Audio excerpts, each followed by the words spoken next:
Hey there, my cozy history buddies, go ahead and settle in at your own pace. I want to let you know, moving forward, I might do this daily or frequently in videos, that this is a curated sleep experience, carefully researched and thoughtfully put together to be as accurate as possible, while still helping you unwind. Tonight we're easing into the story of Zeus and Kronos, a quiet turning of ancient power, where myth and memory blend into something passed down over generations. If slow, slightly boring history helps your brain power down, feel free to follow, drop a like, and tell me where you're listening from and what time it is. I always enjoy seeing where everyone is drifting off from. Now shift your shoulders a little, get that pillow comfortable, maybe let a fan or some soft background noise run, and let's begin. Before the world knew temples or prayers, before marble statues dotted Mediterranean hillsides, the first stories were already being told. This is one of those stories. It happened in a time when the earth was young and power passed from one generation to the next in ways both terrible and inevitable. You stand at the base of Mount Ida on the island of Crete. The mountain rises before you in layers of pale limestone and dark green scrub. Morning light touches the highest peaks first. Then it spreads downward like honey poured over stone. The air carries the weight of antiquity here. Every rock seems older than memory. The landscape tells stories if you know how to read it. Erosion patterns mark the passage of countless storms. Olive trees grow twisted and ancient. Their trunks are thick as horses. Their roots dig deep into shallow soil. Somewhere a stream trickles over stones. The sound is constant and peaceful.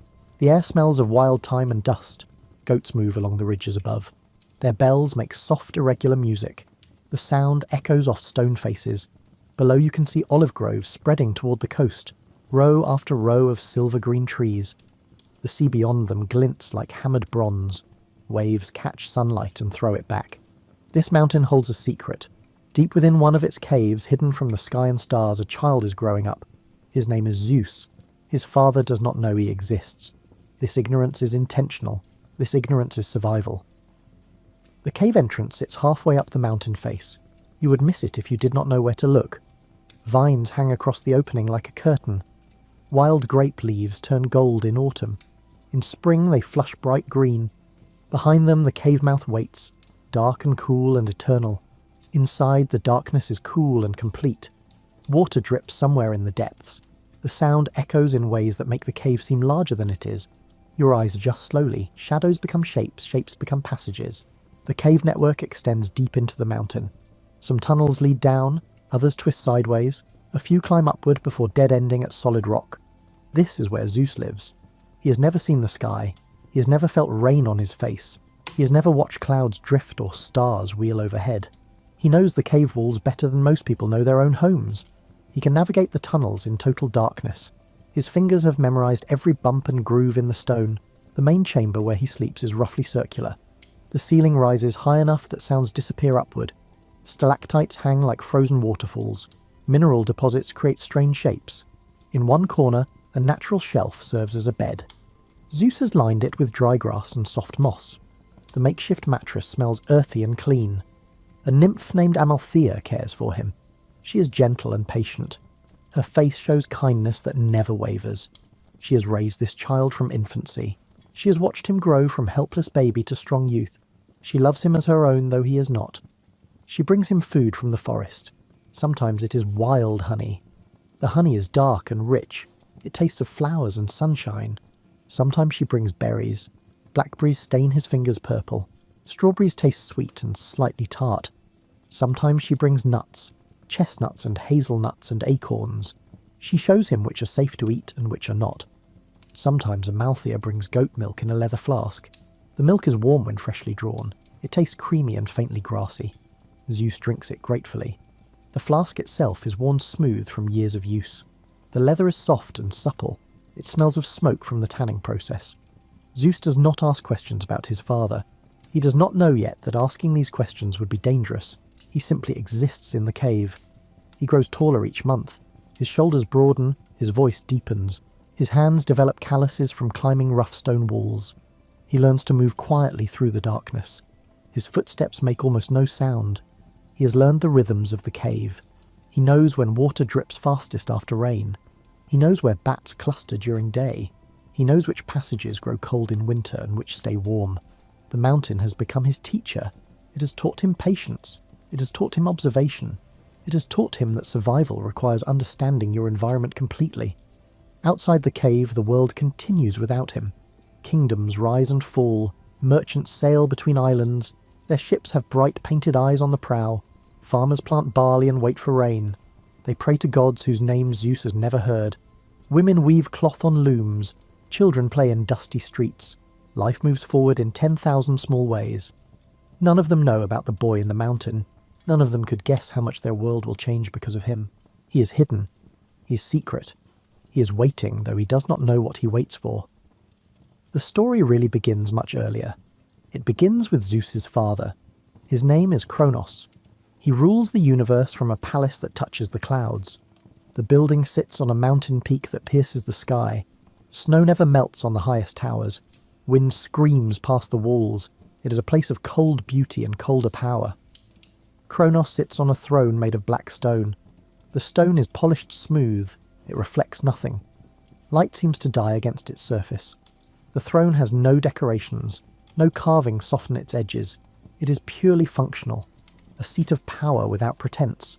His face rarely shows emotion. Lines mark his forehead. They are not laugh lines. They are the marks of constant vigilance. His eyes are dark and watchful. They never rest. They evaluate everyone who enters his presence. They calculate threat levels. They measure loyalty. They never simply see.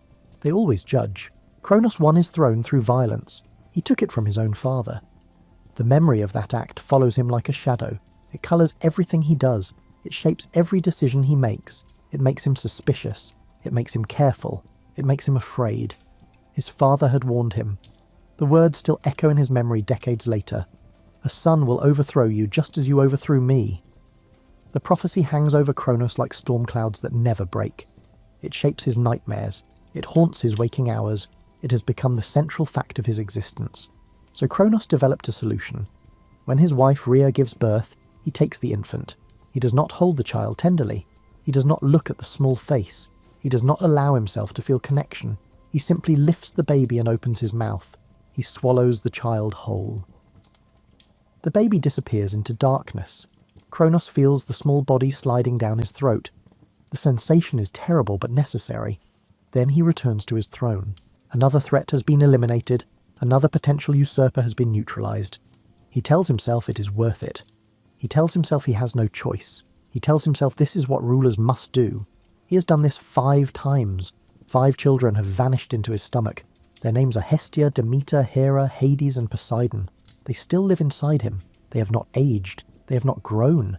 They exist in a strange, suspended state. Time does not touch them. They are preserved.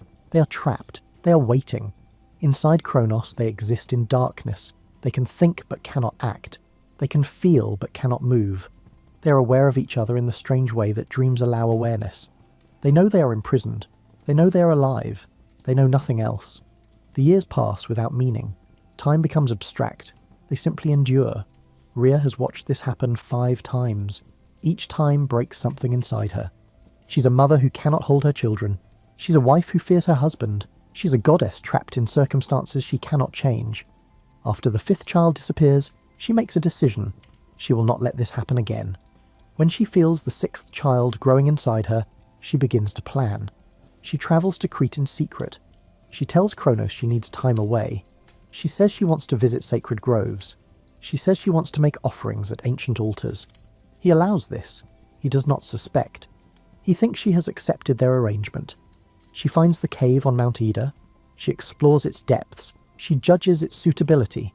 She meets Amalthea and explains the situation. The nymph agrees to help. Together they prepare everything. They gather supplies. They create hiding places. They plan for every contingency. When the labour pains begin, Rhea is alone in the darkness. No midwife attends her. No servants bring water. She has only Amalthea and the stone walls. The pain comes in waves. Each wave builds higher than the last. She grips the cave walls. She breathes through clenched teeth. She does not cry out. She cannot risk being heard. Finally, the child emerges. He is slick and red. He is tiny and perfect.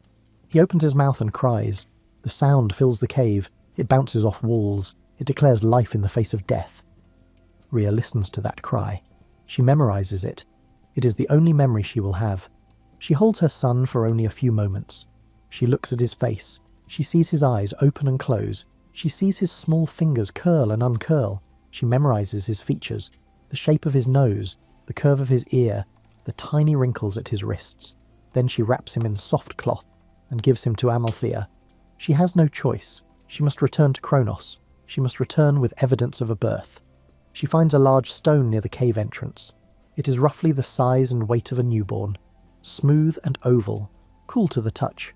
She wraps the stone in the same cloth that held Zeus. The bundle looks convincing in the dim light. She holds it against her chest the way she would hold an infant. She makes the long journey back to the palace. Every step feels like betrayal. Every step is also salvation. Kronos is waiting in the throne room. His eyes are dark and impatient. He has been counting the days of her absence. He has been anticipating this moment. He stands as she enters. He approaches. His footsteps echo on marble floors. He reaches for the bundle. Rhea gives it to him. Her hands are steady. Her face shows nothing. Inside she is screaming. Inside she is praying. She watches as he unwraps the cloth. For one terrible moment she thinks he will notice. The stone does not move. It does not cry. It does not feel warm. It does not smell like milk and new skin. But Kronos is not paying attention to details. He is thinking about the prophecy. He is thinking about his throne. He is thinking about survival. He lifts the bundle to his mouth. He opens wide. He swallows. The stone slides down his throat. It is heavier than the children were. It is harder and colder. It settles in his stomach with the 5 children already there. Kronos feels relief. Another threat eliminated. Another future prevented. Rhea feels something like triumph. It is small and secret. She keeps her face neutral. She bows slightly. She thanks him for his mercy in letting her birth alone as she requested. She returns to her chambers. That night she lies awake. She thinks about the cave. She thinks about the small baby in the darkness. She thinks about the future. She has changed destiny. She has broken the pattern. Now they must wait to see if it is enough. Years pass in the way that years do when you are young. Each day feels long. Each month feels endless. But looking back, time has moved like water. Zeus is no longer an infant. He is no longer a toddler. He has become a boy, then a youth. Now he stands on the edge of manhood. He learns the cave like a language. He knows which passages lead deeper into the mountain. Some descend steeply, others slope gently downward. He knows where water collects in stone basins. These natural pools are always cold. The water tastes of minerals. It tastes of the mountain itself. He knows where the air flows in from hidden cracks. These air currents are vital. Without them, the cave would be suffocating. The darkness has become his friend. Most people fear darkness. They need light to feel safe. But Zeus has grown up with darkness. It comforts him. It protects him. He can navigate without sight. His other senses have sharpened to compensate. His hearing can detect the smaller sounds. His sense of touch can read stone like others read scrolls. His spatial awareness is perfect. He always knows where he is in the cave network.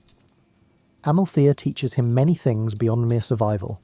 She teaches him patience. She shows him how waiting is its own form of power. She teaches him how to listen, not just with ears, but with full attention. She teaches him that strength is not always about force.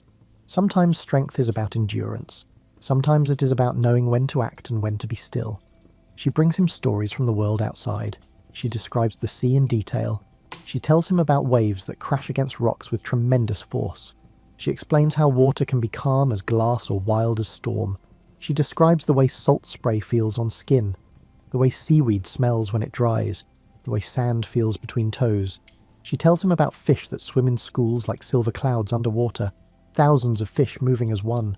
She describes dolphins that leap and play. She talks about creatures that live in the deep, strange things with lights on their heads, things with tentacles longer than ships. The ocean is a world unto itself. Zeus imagines it constantly. She describes forests where trees grow so tall their tops disappear into mist. She talks about oak and pine and cedar. She explains how each tree has its own character, how each smells different, how bark feels rough or smooth depending on species. She describes clearings where sunlight filters through leaves. The light is green and gold. It moves with the breeze. It creates patterns on the forest floor. Zeus listens to everything. His mind builds pictures from her words. He imagines blue water and green leaves. He imagines the feeling of wind on his face. He imagines open sky stretching forever. These images fill his thoughts during the long quiet hours. They sustain him. They give him something to hope for. Sometimes he practices moving through the cave at speed. He runs through passages in total darkness. His feet know where to step. They know which rocks are stable and which might shift. His hands know where the walls narrow. They reach out at exactly the right moment to catch himself. He never stumbles. The mountain has taught him balance in ways that can only come from absolute necessity. He has created his own obstacle courses. He places stones at specific points along passages. Then he runs the course blindfolded. Not that the blindfold makes much difference in the darkness, but it is the principle that matters. He leaps over obstacles. He ducks under low overhangs. He twists through narrow gaps. His body has become perfectly adapted to this environment. Other times he sits very still and listens. Complete stillness, complete attention. He can hear the mountain breathing, the expansion and contraction of stone as temperature changes. He can hear water moving through hidden channels.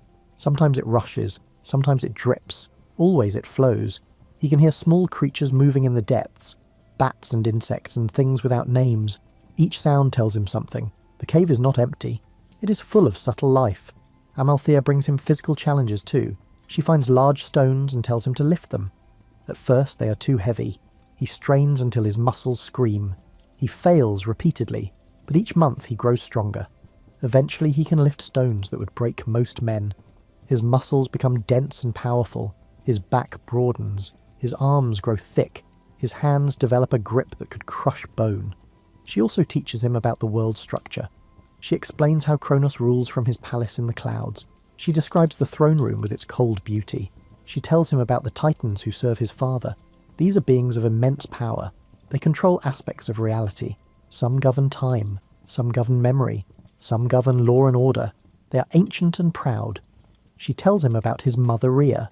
She describes a woman caught between love and fear. A woman who made an impossible choice. A woman who thinks about her hidden son every day. Zeus learns to understand his mother through these stories. He learns to forgive her absence. She tells him about his 5 siblings. She names them: Hestia, Demeter, Hera, Hades, Poseidon. She explains their nature, their powers, their personalities. She tells him they are trapped inside Kronos, living but not living, waiting but not knowing they wait. This knowledge changes something in Zeus. He begins to understand why he lives in darkness.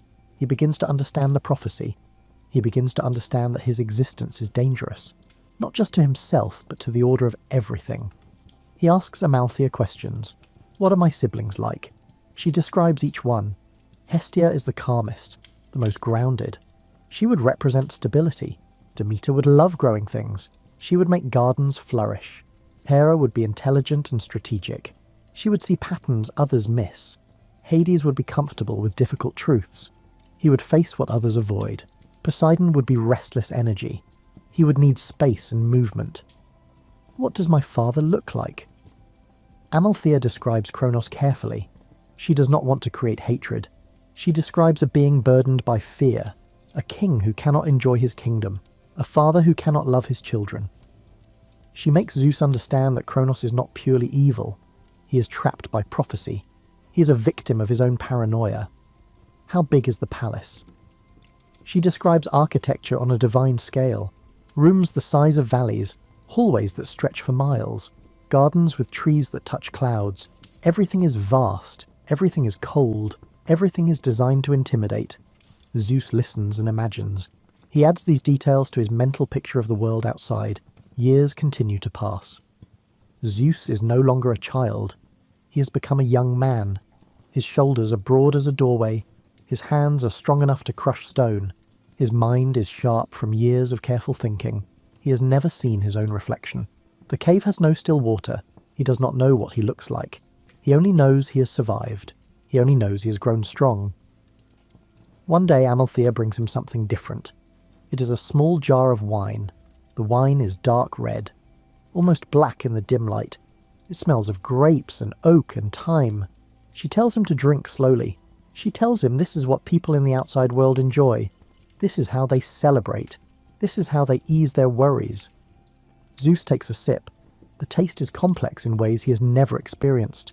It is sweet and bitter at the same time. It is smooth and harsh. It warms his throat. Heat spreads through his chest. He likes it. He takes another sip.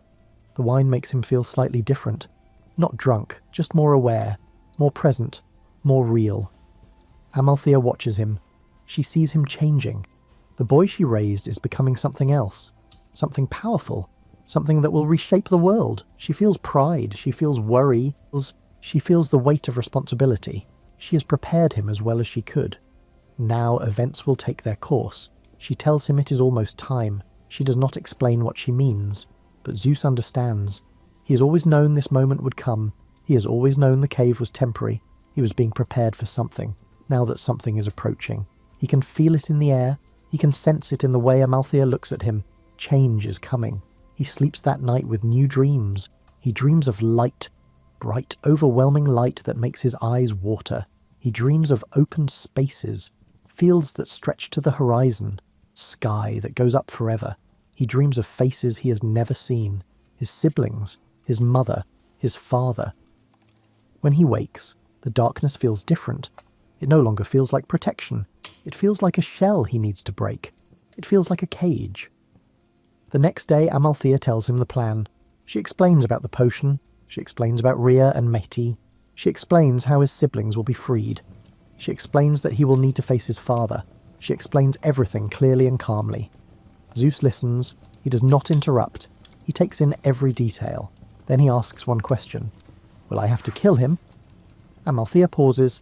She considers her answer carefully. She tells him the truth. She does not know. That will depend on many things. That will depend on choices not yet made. That will depend on how Kronos reacts. But she tells Zeus one important thing. He must be ready for anything. He must be prepared to do what is necessary. But he should not let necessity become cruelty. Zeus nods. He understands. He begins his own preparations. He practices his movements. He visualizes different scenarios. He strengthens his mind as well as his body. He meditates in the deepest parts of the cave. He finds stillness within himself. He finds certainty. When the time comes, he will be ready. You find yourself now in a different place. The palace of Kronos rises before you. The building is vast beyond comprehension. It sits on a mountain peak that pierces the clouds. The walls are made of dark stone. The stone seems to absorb light rather than reflect it. Windows are narrow. They look like eyes watching. The architecture is oppressive. It is designed to make visitors feel small. Inside the throne room, Kronos sits in his usual position. He has sat there for centuries. His face shows the weight of time. Lines mark his forehead like maps of worry. His eyes are distant. They look at everything and see nothing. He rules, but he does not enjoy ruling. Fear has made him hollow. Power has made him empty. He endures rather than lives. He does not know that far away on an island, his youngest son is preparing. He does not know that Rhea has been visiting Crete in secret. She makes these trips when she claims to be praying at distant temples. He does not know that plans are being made, plans that will end his reign, plans that will fulfill the prophecy he has spent centuries trying to prevent. He sits on his throne and believes he is safe. This belief is the crack in his armor. This complacency is his weakness. He has eliminated every threat he could imagine. Therefore he thinks no threats remain. But imagination has limits. His imagination certainly does. Rhea has grown clever over the years. She has learned to hide her thoughts behind a mask of compliance. She smiles at Kronos when required. She speaks when spoken to. She plays the part of a loyal wife perfectly. But inside her mind, different plans are forming. Inside her heart, different loyalties burn. She has never forgiven him for swallowing their children. She will never forgive him. This knowledge keeps her focused. She has been consulting with Metis. Meti is a titaness known for wisdom. Her intelligence is legendary. She understands strategies that others cannot comprehend. She sees consequences 3 moves ahead. She understands how power shifts. She understands that Kronos' reign is built on fear rather than loyalty. Fear can be broken. Loyalty built on respect would be harder to shatter. But Kronos never learned that lesson. Together they devise a plan. It requires patience. It requires precision. It requires Zeus to be ready. Most importantly, it requires a potion. Metis knows how to make this potion. She has studied herbs and their properties for centuries. She knows which combinations create which effects. This particular potion is designed to make the stomach expel its contents violently. The potion must be given to Kronos. But how do you poison a god who trusts no one? How do you make him drink something willingly? This is the puzzle that Metis and Rhea must solve. They spend weeks considering options. They reject most ideas immediately. Too obvious, too risky, too likely to fail. They decide on a simple approach. They will present it as a gift. They will frame it as a rare wine from a distant land. Kronos has a weakness. He enjoys showing his power by consuming rare things. He likes to demonstrate that he can afford luxuries others cannot. He likes to display his wealth and status. This vanity will be his undoing. Metis prepares the potion carefully. She works in secret. She mixes herbs in precise proportions. Too much, and the effect would be too obvious. Too little, and nothing would happen. The balance must be perfect. She mixes it with actual wine, good wine, expensive wine. The colour must be right. The smell must be convincing. The taste must not reveal the deception. She works for days on the mixture. She tests small amounts on animals. She observes the effects. She adjusts the formula. Finally, she's satisfied. The potion will work. The timing will be right. The dosage is perfect. She puts it in an expensive jar. The jar is decorated with gold leaf. Patterns of vines and grapes spiral around the vessel. It looks like something worthy of a king. It looks like a treasure. Rhea takes the jar.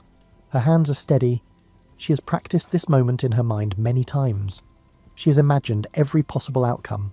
She has prepared responses for every question. She walks through the palace corridors. Her footsteps echo on marble floors. The sound is lonely in the vast spaces. Servants bow as she passes. They do not suspect anything. They see only their queen performing her usual duties. She enters the throne room. The doors are massive. They require 4 servants to open. They swing inward with a deep groan. Kronos looks up. His expression is neutral. He shows neither pleasure nor displeasure at her arrival. He simply acknowledges her presence. She approaches. Each step feels both too fast and too slow. Time becomes strange under pressure. She holds out the jar. She speaks in a calm voice. She explains that merchants brought it from the far edges of the world. She says it is the finest wine ever made. She says she thought he might enjoy it. She frames it as a gesture of respect, a gift from wife to husband. Nothing suspicious, nothing unusual. Kronos examines the jar. He turns it in his hands. The gold leaf catches the light. The craftsmanship is excellent. He approves of quality. He pulls the stopper. The seal breaks with a soft pop. He smells the contents. The aroma is rich and complex. Notes of grape and oak and something else he cannot identify. He nods. He appreciates the gesture. Or perhaps he appreciates that his wife knows her place. Or perhaps he simply likes expensive things. He pours the wine into a golden cup. The cup is ornate. It has his symbol engraved on the side. The wine flows thick and dark. It looks like liquid rubies. He raises the cup. He drinks deeply. The liquid goes down smooth. It tastes excellent. Better than most wines he has tried. He finishes the cup. He pours another. He drinks again. The wine is so good he wants more. This is exactly what Metis predicted. Greed defeats caution. Rhea watches. She keeps her face calm. Inside, she is counting heartbeats. The potion needs time to work. It does not act immediately. The delay is necessary. If Kronos vomited right away, he would know he was poisoned. He would know someone betrayed him. The potion is clever. It waits. Rhea excuses herself. She bows. She thanks him for accepting her gift. She backs away as protocol requires. She leaves the throne room. She returns to her chambers. She closes the door. Only then does she allow herself to breathe. Her hands shake slightly. The tension releases. Now she waits. This is the hardest part. Not knowing if the plan will work. Outside her window, the sun moves across the sky. Morning becomes afternoon. Afternoon becomes evening. Still, she waits. She cannot eat. She cannot rest. She paces. She looks out the window. She watches clouds drift past. Time stretches unbearably. Each minute feels like an hour. Each hour feels like a day. In the throne room, Kronos continues with his usual duties. He hears petitions. He makes judgments. He speaks with advisors. Everything seems normal. But gradually he begins to feel strange. His stomach turns. Discomfort spreads through his body. At first it is minor. He ignores it. Gods do not get sick. This must be nothing. But the feeling grows worse. It becomes harder to ignore. He shifts on his throne. The stone feels uncomfortable. His clothes feel too tight. The room seems too warm. He loosens his collar. He tries to focus on the advisor speaking to him, but the words make no sense. His concentration wavers. Something is definitely wrong. Pressure builds inside him. His stomach contracts. Pain spreads, sharp and insistent. He stands. This is unusual. Kronos never stands during audiences. The advisor stops speaking. Everyone in the throne room goes silent. They watch their king with concern. Kronos waves them away. He tries to speak, but words will not come. The room seems to tilt. The floor moves beneath his feet. Then it happens. His body convulses violently. He has no control. His stomach contracts with tremendous force. He doubles over. The pain is intense. He cannot stop what comes next. He cannot control it. He vomits. But what comes out is not wine. First comes a stone. It hits the marble floor with a heavy thud. The sound echoes. Everyone stares. The stone is wrapped in old cloth. The cloth has rotted with age. What is this? Kronos stares at it. Confusion fills his mind. Then his stomach contracts again. This time more violently. A figure emerges. This is impossible. This cannot be happening. But it is. The figure is full-grown, male, powerful. He stands on the throne room floor looking around. His eyes are wide. This is Poseidon. He is exactly as he was when Kronos swallowed him years ago. He has not aged. He has not changed. But now he is free. Poseidon gulps air. He looks around wildly. Light blinds him. Space overwhelms him. He has been trapped in darkness for so long. Now suddenly everything has changed. He tries to orient himself. Where is he? What happened? He sees Kronos doubled over. He begins to understand. Kronos vomits again. Another figure appears.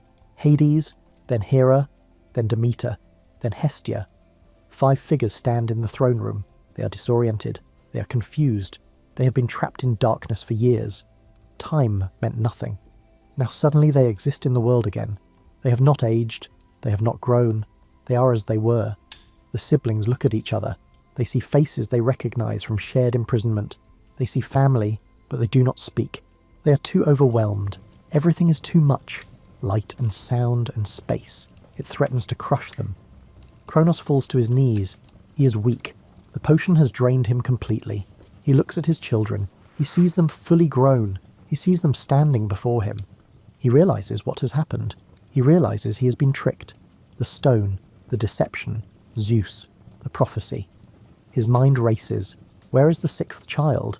The youngest? The one who should have been a stone? Where is Zeus? The answer comes immediately. Rhea appears in the doorway. Behind her is a figure Kronos has never seen. The figure is young and strong. He walks with confidence that Kronos recognizes. It is the confidence of someone who knows they are powerful. This is Zeus. He enters the throne room like he owns it. He has never been here before. He has never seen any of this. But he does not show uncertainty. He shows strength. He shows purpose. He looks at his father with eyes that see everything. For the first time in his life, Zeus sees his father. For the first time in his life, he sees his siblings. For the first time in his life, he stands in open space under a ceiling that seems impossibly high. Everything is new. Everything is overwhelming, but he does not show fear. He learned in the cave that showing fear is dangerous. He learned to project strength even when uncertain. The 6 siblings look at each other. They should know each other. They should feel connection. But they are essentially strangers. Years of separation have made them foreign to one another. Yet blood calls to blood. Power recognizes power. In this moment, something shifts. Power that has been held by Kronos for centuries begins to slip away. It flows toward these 6 figures. The quiet revolution has begun. The prophecy unfolds, and nothing will ever be the same. The throne room falls into complete silence. Not peaceful silence, tense silence. The kind that precedes either violence or revelation. 6 figures stand facing one another. They should know each other. They should feel immediate connection. But they are essentially strangers who share only blood and circumstance. Hestia is the oldest. She takes in the scene with remarkably calm eyes, considering she was imprisoned inside her father moments ago. She has always had an ability to find center, to locate stability in chaos. She has spent years in darkness inside Kronos. But she did not break. She endured. Now she stands in light again. Her first instinct is to bring order to disorder. She looks at her youngest brother Zeus. She sees strength in him. She sees determination. She sees potential for greatness or disaster. She decides he is worth following. Demeter stands beside her older sister. She has always been connected to growth and cycles. Being trapped interrupted her fundamental nature. It was torture of a specific kind. Like caging a bird that needs to fly. Like damming a river that needs to flow. Now freedom feels like spring after endless winter. She breathes deeply. The air in the throne room is stale, but she savours it anyway. Any air is better than none. Any freedom is precious beyond measure. She looks around at the vast space. She sees marble and gold and cold beauty. But she also sees the absence of living things. No plants grow here. No flowers bloom. The palace is sterile. It has been designed to impress rather than nurture. This tells her everything she needs to know about their father. This tells her the old order deserves to fall. Hera surveys everything with sharp intelligence. Her mind has never stopped working, even in imprisonment. She spent years in darkness planning. She imagined this moment countless times. She created scenarios. She developed strategies. She prepared mentally for freedom. Now it has arrived, but reality never matches imagination exactly. She looks at Zeus with complicated emotions. This brother saved them. This brother was hidden while they suffered. She does not know yet whether to be grateful or resentful. Gratitude seems appropriate. Resentment feels honest. Perhaps both can be true simultaneously. She decides to reserve judgment. She will watch him. She will evaluate his character through his actions. Hades keeps distance from the others. He moves toward the shadows along the walls. The brightness of the throne room makes him uncomfortable. Too much light, too much space, too much everything. He has always been comfortable with darkness. The years inside Kronos were terrible but somehow familiar. Darkness does not frighten him. He understands it. He respects it. He squints against the light. He needs time to adjust. He looks at his siblings with careful assessment. He sees Hestia's stability. He sees Demeter's relief. He sees Hera's calculation. He sees Poseidon's restless energy. He sees Zeus's controlled power. He begins to understand the family dynamics that will shape their future. He sees alliances forming. He sees conflicts brewing. He sees everything clearly because he stands apart. Poseidon vibrates with pent-up energy. He needs to move. He needs to run. He needs to feel water on his skin. Being trapped was torture for someone of his nature. He is fundamentally about motion and flow, being still, being contained, being frozen in one state. It went against everything he is. Now he shifts from foot to foot. He looks around for exits. He needs to leave this place soon or he will explode, or break something, or both. He glances at Zeus with interest. This brother is new, unknown, but clearly powerful. Poseidon recognizes strength when he sees it. He respects it. But he also wants to test it. He wants to know if Zeus is truly worthy of leadership. Words mean nothing. Only actions matter. Time will tell. Zeus watches them all carefully. He tries to read their faces. He tries to understand who they are beneath the surface. Amalthea told him stories, but stories are not the same as reality. These are real people with complex emotions. They are his family, but they are also strangers. This contradiction feels impossible. How can you be related to people you do not know? He sees Hestia's calmness and recognizes wisdom. He sees Demeter's connection to life and feels kinship. He sees Hera's intelligence and knows she will be important. He sees Hades' comfort with darkness and understands him. He sees Poseidon's need for movement and respects it. They are all so different, yet they are family. This fact must be enough to build on. Kronos remains on his knees. He is too weak to stand. The potion has drained him completely. But more than physical weakness, shock has paralyzed him. His careful plans have collapsed. The prophecy he tried to avoid has unfolded before his eyes. His children surround him, living, free, powerful.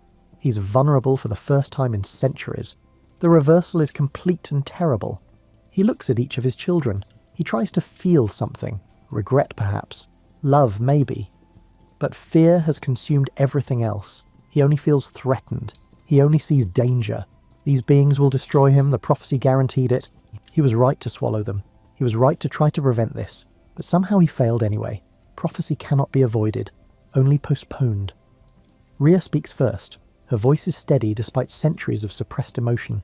She tells her children who she is. She explains what happened. She explains why Zeus was hidden. She explains the prophecy that has shaped everything. She explains the fear that drove their father. She explains everything with remarkable clarity. Her words are precise, efficient. They carry no excess emotion, just facts, just truth. The siblings listen. Information settles over them like layers of understanding. They begin to comprehend the scope of what has happened. They begin to understand their father's fear. They begin to understand why they exist at all. They're children of prophecy, products of paranoia, survivors of cruelty, but they are also gods. They are also powerful. They are also the future. Zeus steps forward. He moves with confidence born from years of preparing for exactly this moment. He looks down at Kronos. This is his father. This is the being he was raised to eventually face. But now that the moment has arrived, Zeus feels something unexpected. He feels pity. Kronos looks old. He looks tired. He looks defeated. He looks pathetic. But pity does not change necessity. Zeus knows what must happen next. The old order must end. A new order must begin.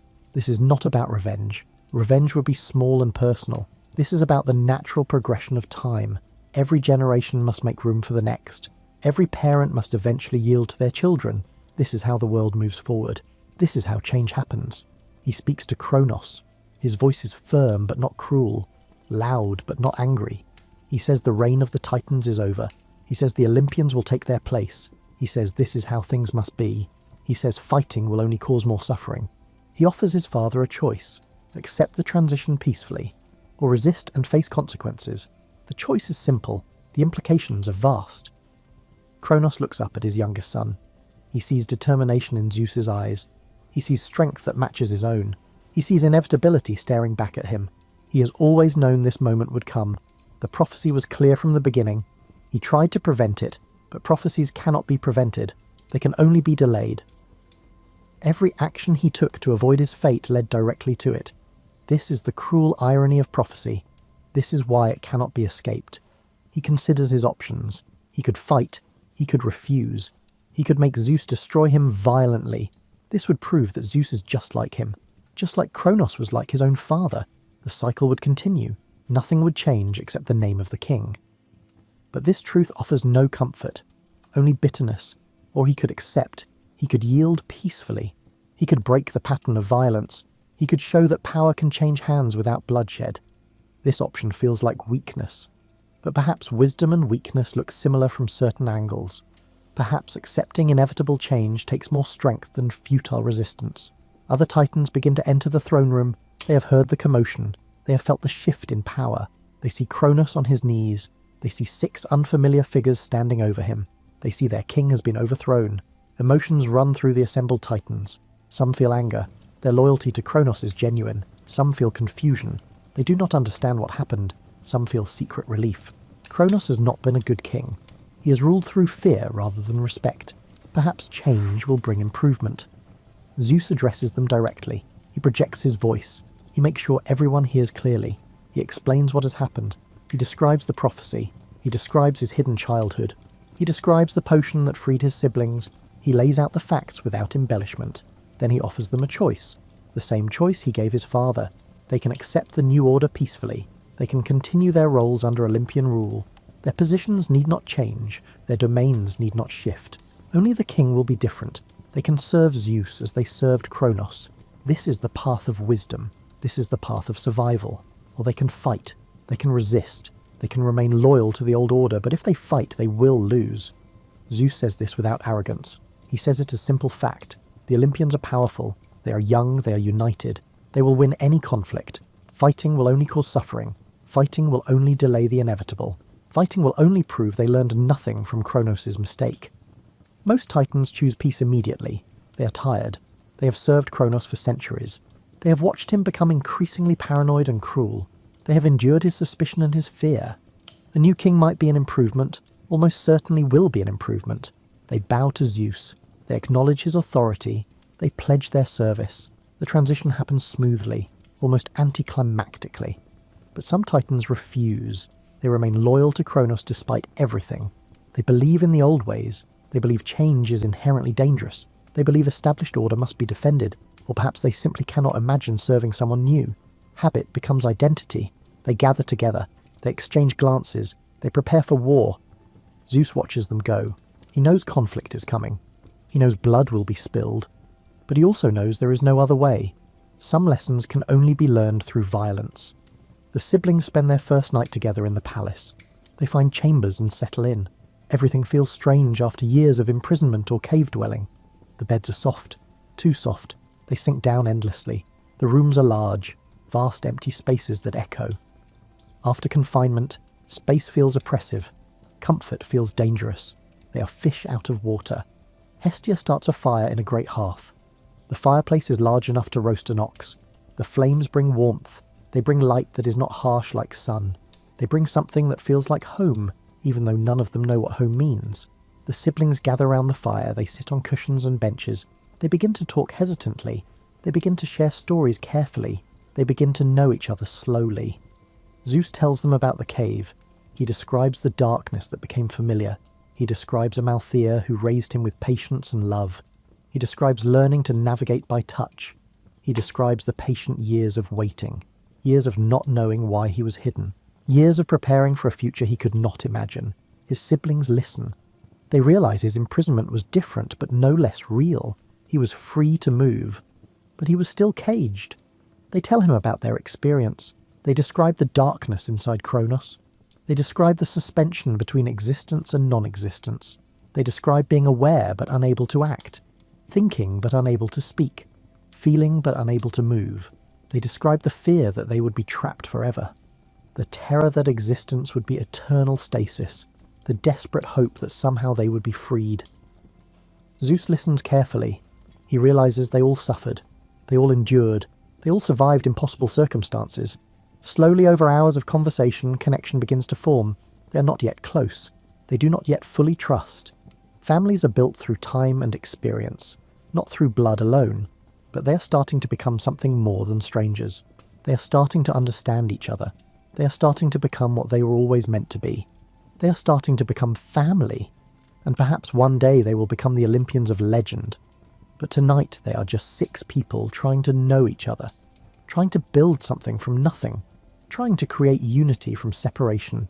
It is a start. It is enough for now. War does not arrive with trumpets and dramatic announcements. It comes slowly like weather changing. It builds like summer heat accumulating day after day. The Titans who rejected Zeus's authority gather in the northern territories. They fortify positions among mountain peaks. They recruit allies from among beings who resist change. They prepare weapons forged in ancient fires. They will not surrender their vision of order without a fight. Zeus and his siblings must also prepare. They have never fought a war. They have never led armies. They have never commanded troops or planned strategies or coordinated attacks. They must learn quickly. They must find allies of their own. They must discover what they are capable of when necessity demands everything. Zeus discovers he has a gift. He can command lightning. It comes to him as naturally as breathing. When he extends his hand and wills it, electricity gathers. It forms bright, jagged lines between his fingers. The power is immense. The potential is frightening. It is dangerous to friend and foe alike. It is exactly what he needs to be a war leader. He practices in empty fields far from the palace. He aims at distant trees. Lightning strikes with incredible force. Wood explodes. Splinters fly. Fire starts immediately. The ground shakes from the impact. Scorch marks scar the earth. Zeus learns to control the intensity. He learns to direct his aim with precision. He learns to become a weapon himself, not just a king, not just a leader, but a force of nature. Poseidon finds his own gift almost immediately. He has always felt drawn to water. Even in imprisonment, he dreamed of waves and tides. Now he discovers he can control it. Rivers change course at his command. He gestures and water flows upward. He points and waves rise higher than buildings. The ocean itself responds to him. This power makes him formidable. This power makes him dangerous in ways that complement Zeus perfectly. Hades discovers something different entirely.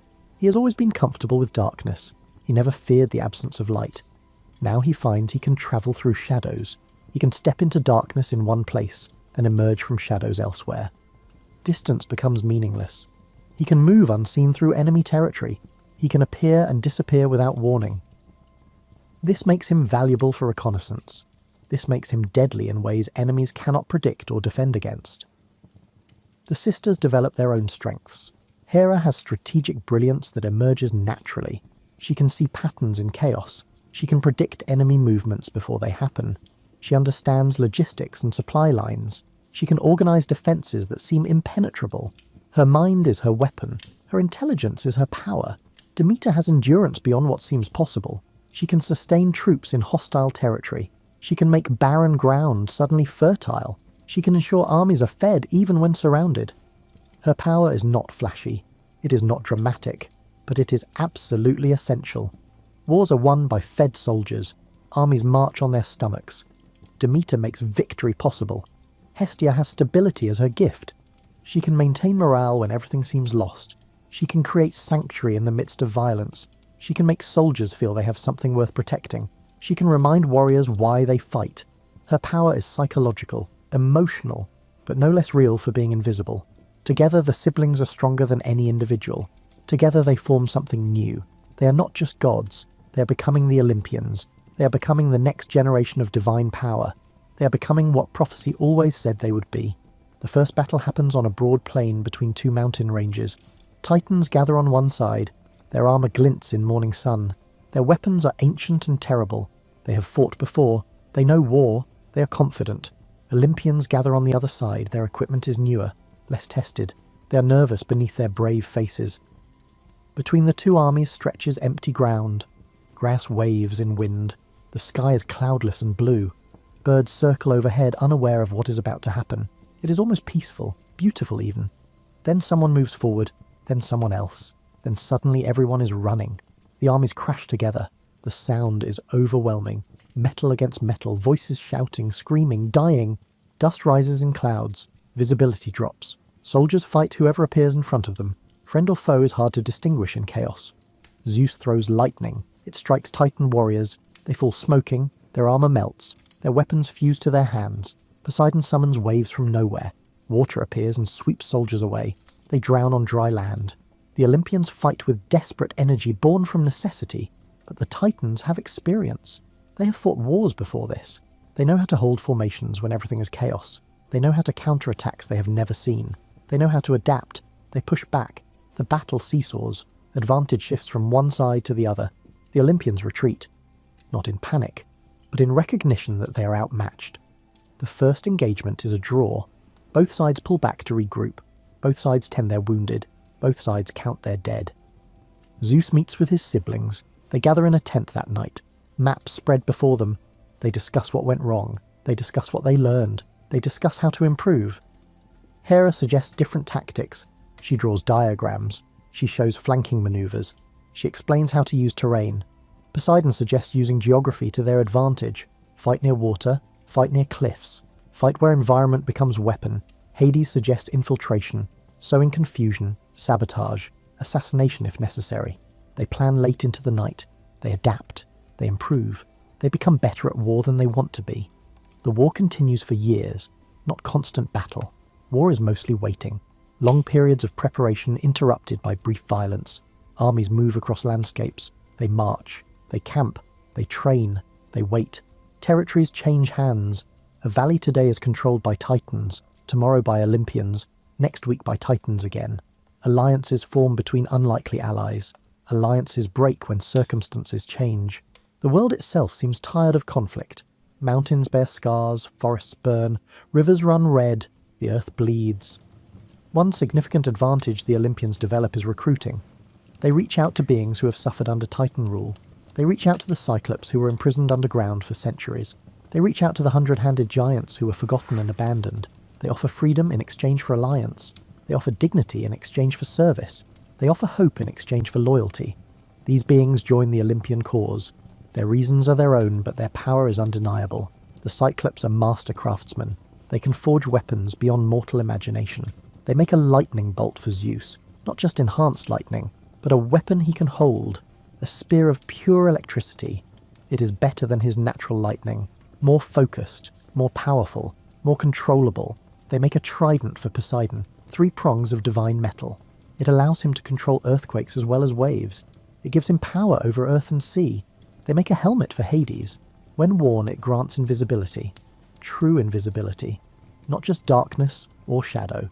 Complete absence from sight. The 100-handed giants bring raw power beyond strategy or subtlety. Each one can throw boulders with multiple arms simultaneously. They rain destruction on enemy formations. They are devastating in open battle. They turn the tide of engagements that seemed lost. Slowly the Olympians gain ground. Slowly the Titans begin to lose. Momentum shifts. Victory becomes conceivable. But victory is not clean. Wars never are. There are casualties on both sides. There are losses that hurt. Some allies fall. Their names are remembered. Some enemies surrender. They are treated with surprising mercy. Some keep fighting even when defeat is certain. These warriors earn respect even from enemies. War reveals character in ways peace cannot. Some beings show courage beyond expectation. Some show cowardice that shocks. Some show unexpected nobility. Some show cruelty that makes you question everything. Zeus fights alongside his siblings. He does not command from safety. He is in the thick of battle. Lightning strikes around him constantly. Enemies fall. But he does not enjoy the violence. Each death weighs on him. He does it because it is necessary. He does it because the old order must fall for the new one to rise. He does it because prophecy demands it. But he finds no joy in killing, only grim necessity. During a lull in fighting, Zeus climbs a hill overlooking the battlefield. Bodies lie scattered across scorched earth. Some move weakly, most are still. Smoke rises from fires that burn without fuel. The ground is torn and muddy. Craters mark where lightning struck. This is the cost of change. This is the price of prophecy. He wonders if his father felt this same weight when he overthrew his own father. He wonders if power always requires this much blood. He suspects it does. This knowledge does not comfort him. Hera finds him on the hill. She climbs up silently. She stands beside him without speaking immediately. They watch the sun set over devastation. Orange and red light makes the battlefield look almost beautiful, almost peaceful. The irony is not lost on either of them. Finally, Hera breaks the silence. She says something that surprises him. She says he is a better king than Kronos. Not because he is stronger, not because he is smarter, but because he questions himself. Kronos never did that. Kronos only feared. He never examined. He never doubted. Zeus at least thinks about what he is doing. This makes him different. This makes him better. Or at least potentially better. The words give Zeus small comfort. He knows the war is almost over. He can feel momentum shifting. He knows the Titans are losing. He knows soon he will sit on his father's throne. But he also knows ruling will bring new challenges. Defeating Kronos was one task. Building something better will be another, much harder task. Destruction is easy. Creation is hard. Anyone can tear down. Only the truly capable can build. The final battles come in rapid succession. The Olympians press their advantage. They do not let the Titans recover. They do not give them time to regroup. Attack after attack, day after day. The Titans break, not all at once, but gradually. Units surrender. Commanders yield. The great army fragments into smaller groups, then individuals, then nothing. The war ends not with climactic final battle, but with gradual exhaustion. Both sides simply run out of strength. Both sides need peace more than victory. The war ends not with dramatic climax, but with gradual quiet spreading like evening. Titan forces diminish daily. Leaders surrender in small private ceremonies. The fighting simply stops. One day there are skirmishes on 3 fronts. The next day there is only silence. Everyone is too exhausted to continue. Warriors on both sides look at each other across empty space and realize they have no energy left for violence. They lower weapons. They turn away. The war is over. Kronos is captured without resistance. He does not fight. He does not flee. He simply waits to be found. He stands alone in a remote valley. He looks old in a way gods should not look old. He stands before Zeus in chains. The chains are symbolic more than necessary. He has no strength left to resist. The reversal is complete and terrible. The father who swallowed his children now faces judgment from his youngest son. Kronos does not beg. He does not apologize. He does not explain or excuse. He simply waits to hear his fate. Dignity is all he has left. Zeus considers execution. It would be clean. It would be final. It would prevent any future problems.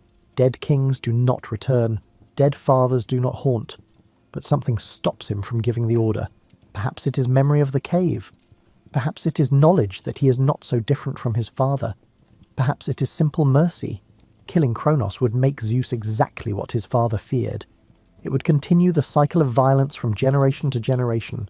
It would prove that power can only change hands through death. Instead, Zeus chooses exile. Kronos will be sent far away, to the edges of the world, to places where even gods rarely venture. He will live, but he will never rule again. He will exist, but he will exist in isolation. Cut off from power, cut off from influence, cut off from everything he once controlled. It is a mercy. It is also a statement. Zeus is trying to break the pattern. He is trying to show that power can be held without paranoia, that strength does not require cruelty, that victory does not demand massacre. The other defeated titans face different fates based on their actions during the war. Some are sent to Tartarus. This is a deep prison beneath the earth, deeper than mines, deeper than caves, deeper than roots reach. It is reserved for those who continued fighting even when defeat was certain, those who committed atrocities, those who showed they could never be trusted to live peacefully. They must be contained, not killed, but removed from society, locked away where they can harm no one. Others are allowed to keep their domains with restrictions. They swear oaths of loyalty. They promise to serve the new order. They are watched carefully but not imprisoned. They are given chances to prove themselves. Some will prove worthy of trust. Others will break their oaths eventually. But everyone deserves opportunity for redemption. Everyone deserves a chance to change. Atlas receives a unique punishment. He must hold up the sky. This is both practical and symbolic. Someone must perform this function. The sky must be separated from Earth. Atlas has the strength. But more than that, it shows that even in defeat, Titans can serve purpose. Even punishment can have dignity. The weight on his shoulders is real. The burden is immense. But so is the importance of his task. He holds the world apart. This matters. The Olympians begin organising their new reign. This proves more challenging than winning the war. Fighting is straightforward. You attack or defend. You win or lose. Governing is complex. There are no clear victories, only ongoing challenges. They divide responsibilities among themselves. Each takes domains that match their nature and abilities. Zeus takes the sky. It suits him perfectly. Lightning comes from clouds. Storms are his domain. Thunder is his voice. Weather responds to his moods. He will rule from high places, from mountain tops, from places where earth meets heaven. He will oversee everything from above. This elevation is both practical and symbolic. Poseidon takes the seas without hesitation. He has always loved water.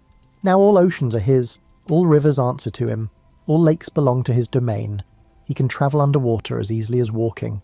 He can breathe in the depths. He builds a palace beneath the waves. It is made of coral and pearl and shells that shine. It glows with bioluminescent light. It is beautiful in alien ways. He is happier there than he ever was in the palace above. Hades takes the underworld. This surprises absolutely no one who knows him. He has always been comfortable with darkness, with endings, with the difficult truths others avoid. Now he will govern death itself. He will ensure the dead are properly received. He will maintain order in the realm below. He will be judge of souls. It is grim work, but someone must do it. He accepts the responsibility without complaint. He even seems content with it. The sisters take their own domains according to their natures. Hestia becomes guardian of the hearth. She represents home and family. She represents stability in a changing world. She represents the fire that keeps households warm and safe. Every hearth is her altar. Every home fire is her domain. She's quietly essential. Demeter takes agriculture and harvest. She will ensure the earth produces food. She will maintain the cycle of seasons. She will make crops grow and fields flourish. She will be responsible for human survival in the most basic way. Without her, civilization starves. She takes this responsibility seriously. Hera becomes queen. She will stand beside Zeus. She will help govern. She will be his partner in rule, not his subordinate, his equal in many ways. She will have her own authority, her own domains, her own power. Together they will attempt to rule justly, or at least better than those before them. They establish a new home. It is on Mount Olympus. The mountain is tall and isolated. Clouds hide the summit perpetually. Mortals cannot reach it. It is separate from the world while still being part of it. They build palaces of white stone, marble quarried from the mountain itself. Gardens surround the buildings. Fountains flow with clear water that never stops. It is beautiful. It is serene. It is meant to be better than what came before. Time will tell if they succeed. Zeus sits on his father's old throne. It has been moved to Olympus, cleaned and repaired. The black stone feels cold beneath him. It holds centuries of history, centuries of fear. He wonders if he should commission a new throne, Start fresh. But perhaps keeping this one is important. Perhaps remembering where power came from prevents repeating mistakes. He looks out over the world from his high seat. He sees mountains and seas. He sees forests and deserts. He sees cities where mortals live their small lives. All of this is now his responsibility. All of this depends on his decisions.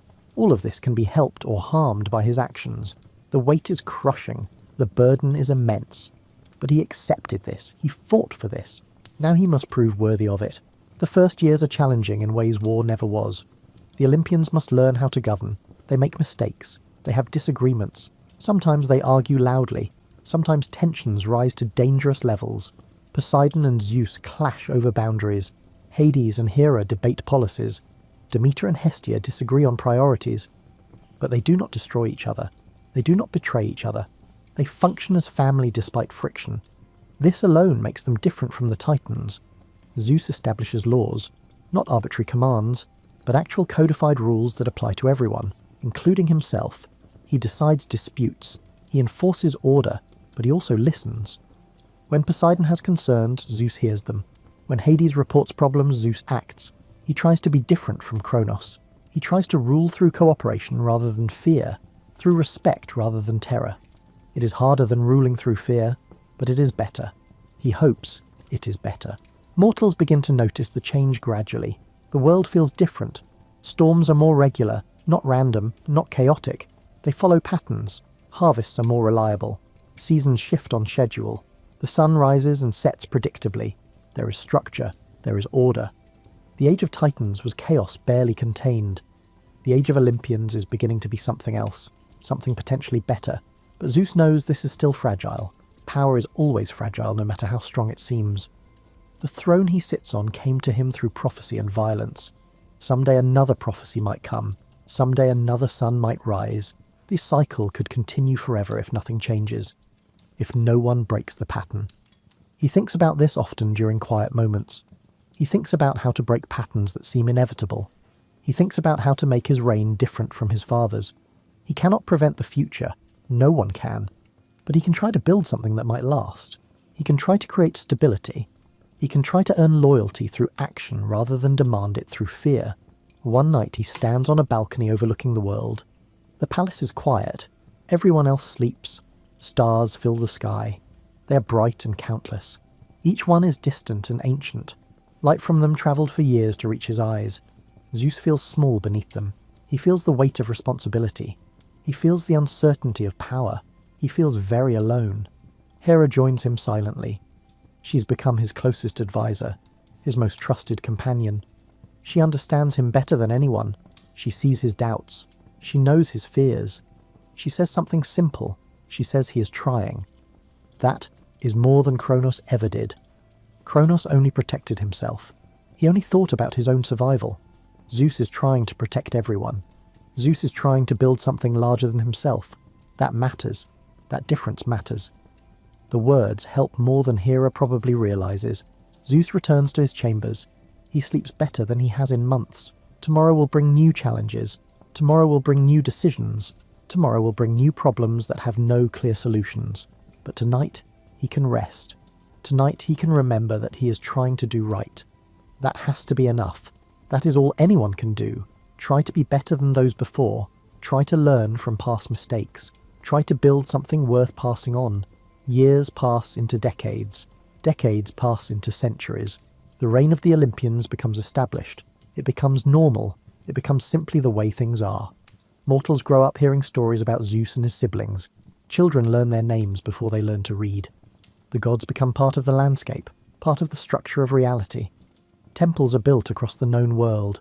Some are massive. Marble columns reach towards sky. Elaborate carvings depict mythological scenes. Some are small, simple stone altars in village squares. Size does not matter, intention does. Priest offers sacrifices at dawn and dusk. Meat burns on altar fires. The smoke rises to heaven. People pray for good weather and safe voyages and healthy children and countless other needs. The gods respond sometimes. Other times they do not. This unpredictability becomes part of the relationship. Divine favour is earned, not guaranteed. This keeps mortals humble. Zeus ages, but slowly. Gods do not grow old the way mortals do. Grey does not touch his hair. Wrinkles do not mark his face. but his eyes have seen centuries. They hold wisdom that only time can bring. His hands have held power longer than any mortal kingdom has existed. He has outlived dynasties. He has watched empires rise and fall, yet he still remembers the cave. He still remembers darkness. He still remembers being hidden and powerless. Those memories keep him grounded. When he is tempted to become arrogant, he remembers being helpless. When he is tempted to become cruel, he remembers his father. He uses the past as a guide. He tries to learn from it rather than repeat it. Sometimes he succeeds, sometimes he fails, but he keeps trying. That consistency matters. His siblings have settled into their roles, each has found their place, each has built their domain. Poseidon rarely visits Olympus. He prefers his underwater palace. The deep ocean suits his nature. He has become somewhat isolated, but when he is needed, he comes. When crisis arrives, he stands with his family. Distance has not broken their bond. They remain united when it matters. Hades almost never visits, once every few years at most. The underworld demands constant attention. The dead arrive continuously. Each one must be processed. Each one must be judged. Each one must be assigned their eternal place. It is endless work. Work that never pauses, never slows, never stops. But Hades does not complain. He has found purpose in duty. He has found peace in routine. He has found contentment in necessary work that others avoid. The sisters remain close despite different responsibilities. Hestia maintains the great hearth on Olympus. Its fire never goes out, literally never. It has burned continuously since the palace was built. It represents continuity. It represents home. It represents the eternal present. Demeter travels between Olympus and Earth constantly. She walks through fields during planting season. She watches crops grow during summer. She ensures harvests are plentiful in autumn. She ensures the cycle continues. Hera rules beside Zeus. She is his equal in many ways. She is his conscience when he falters. She is his strength when he doubts. They are not perfect. None of them are. They make mistakes regularly. They sometimes abuse their power. They sometimes neglect their duties. They are flawed beings trying to govern a complex world, but they are trying. That distinguishes them from what came before. That makes them different from the Titans. Not better necessarily, but different. And different is sometimes enough. Zeus thinks often about the prophecy that changed everything. A son will overthrow the father. It happened to Uranus. It happened to Kronos. Will it happen to him? He has his own children now. Many children from many mothers. They are powerful. They are ambitious. They are capable. Could one of them repeat history? Could the pattern continue forever? He decides consciously not to swallow them. He will not hide them. He will not imprison them. He will break the pattern through trust instead of fear. It is a risk, possibly foolish. It might destroy him eventually. But continuing the old way guarantees nothing changes. Someone must break the cycle. It might as well be him. If he falls because of trust, at least he falls for a better reason than his father did. His children grow and develop their own powers. They become gods and goddesses in their own right. They take domains, they build followings, they establish temples. Some are wise, some are reckless. All are capable of greatness and terrible mistakes. Zeus watches them. He guides when he can. He lets them fail when they must. Failure teaches better than success sometimes. Pain instructs better than pleasure. The world continues to change. Cities grow larger. Kingdoms become more powerful. Mortals develop new technologies constantly. They build better ships that can cross open ocean. They forge better weapons from bronze and later iron. They write down their stories instead of just telling them. They begin to question things. They begin to develop philosophy. They begin to wonder why, rather than just accepting what. Zeus finds this fascinating. Mortals are so limited. They live such short lives. 70 years if they are lucky. Most die younger. Yet they create so much. They build civilizations that outlast individual lives. They pass knowledge to their children. They improve slowly but steadily over generations. Perhaps they will eventually rival the gods. Perhaps that too is part of the natural order. Perhaps everything is meant to be temporary. Perhaps change is the only constant. One day, Zeus receives a visitor. It is Metis. She helped create the potion that freed his siblings. She has always been wise, wisest of all Titans. She brings news. She brings another prophecy. She says Zeus will have a child more powerful than himself. This child will overthrow him just as he overthrew his father. The words hit Zeus like physical blows. History is repeating. The cycle continues. Nothing has changed. Zeus feels ice in his stomach. Terror that he thought he had conquered returns. He thinks about Kronos. He understands now why his father acted as he did. Fear drives terrible choices. Prophecy creates its own fulfillment. If you know something bad will happen, your attempts to prevent it often cause it. This paradox has destroyed kings and kingdoms. Now it threatens to destroy him. But Zeus makes a different choice than expected. He does not try to kill the child. He does not try to prevent the prophecy through violence. Instead, he does something unexpected. Something that echoes his father, but with different intent. He swallows Metis herself. She's already pregnant, the child is already forming. By consuming Metis, Zeus takes the child into himself. But this is different from what Kronos did. Zeus does not want to destroy. He wants to preserve. Metis and the child exist inside him safely. They are safe. They are part of him. They are protected. Eventually the child will emerge. Her name will be Athena. She will be powerful. More powerful than Zeus, but she will be loyal. Because she will understand what he did. Why he did it. She will know it came from love, not fear. It is an imperfect solution. It echoes his father's actions too closely. But Zeus frames it differently. He is not acting from fear. He is acting from love. He wants his child to live. He wants to protect her. The method is strange, but the intention is pure, or so he tells himself. History will judge whether he was right. Years later, Athena emerges. She is born from Zeus's head, fully grown, fully armoured, ready for anything. She steps out into light and looks at her father. She understands immediately what he did. She understands why. She does not rebel. She does not fulfill the prophecy as expected. She becomes his closest ally, his most trusted advisor. The prophecy is fulfilled, but not as expected. Power does not change hands. Instead, it multiplies. Instead, it spreads. The kingdom grows stronger rather than weaker. Zeus realizes something important. Prophecies are not scripts to be followed exactly. They are possibilities. They describe what might happen if current patterns continue, but choices matter. Actions matter. By changing his response, Zeus changed the outcome. He broke the pattern not by preventing the prophecy, but by transforming it. By accepting it and incorporating it. By making it part of something larger. This gives him hope. Perhaps the cycle of violence can end. Perhaps each generation can build on the last rather than destroying it. Perhaps progress is possible in ways he never imagined. It is a radical thought. It goes against everything history has taught. But Zeus decides to believe it anyway. Belief shapes reality. If he believes change is possible, perhaps it becomes possible. He looks out from Olympus over the world he governs. Smoke rises from mortal cities. Ships cross the seas carrying trade and culture. Farmers plant their fields according to seasons. Life continues in all its messy complexity. He is part of this. He is responsible for this. He will try to do it well, not perfectly. Perfect is impossible. But well. Better than before. Good enough. The cave on Mount Ida still exists. Sometimes Zeus visits. He stands in the darkness where he grew up. He remembers Amalthea, though she is long gone. He remembers waiting without knowing what he waited for. He remembers not knowing what the future held.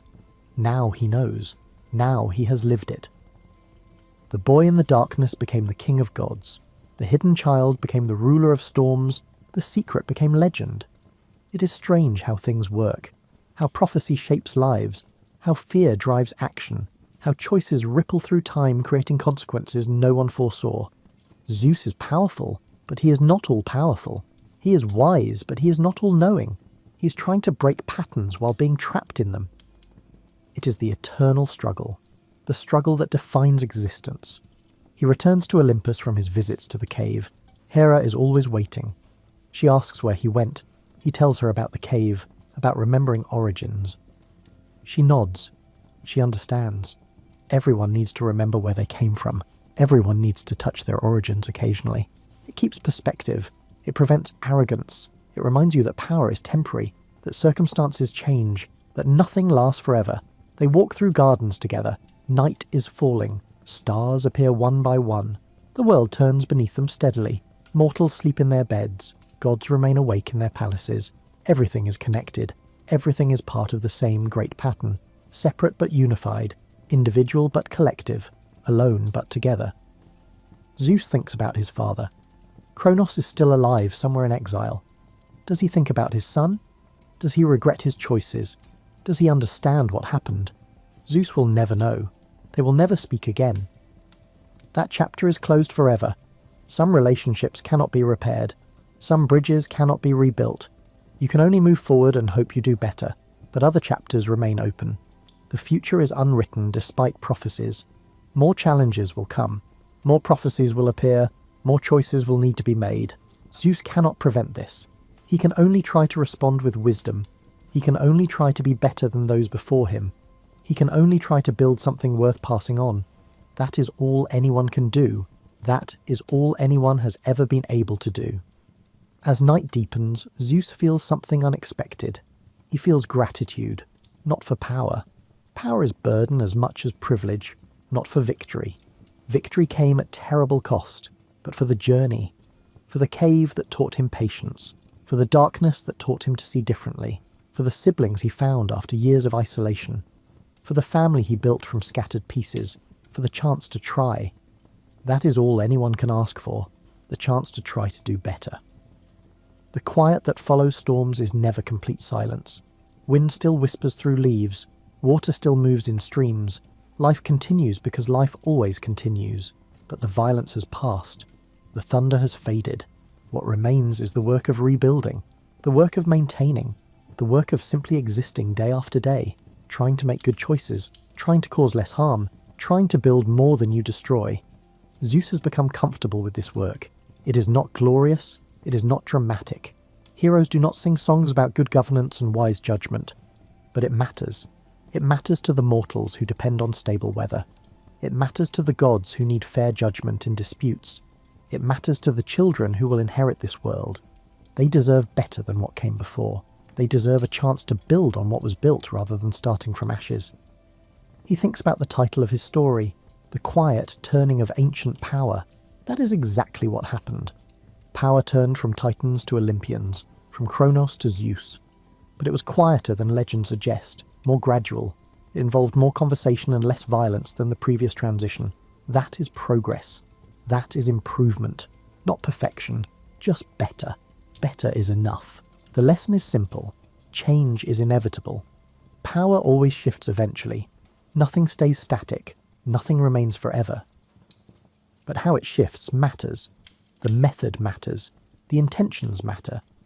Zeus tried to make his transition different. He succeeded partially. He failed partially. But he tried. That is what separates him from his father. Kronos never tried to be different.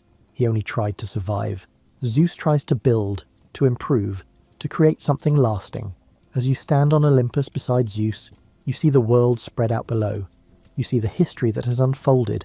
You see the boy who grew up in darkness become the god who commands light. You see the family that was scattered become united. You see the old age end and the new age begin. You see all of it in the quiet evening light. It is not a simple story of good defeating evil. It is a complex story of generations struggling with power. It is a story of prophecy and choice. It is a story of fear and courage. It is a story that continues because every ending is also a beginning. Every throne that is won must eventually be passed on. Every king must one day face what they created. Every generation must decide what to keep and what to discard. Zeus knows this. He accepts it.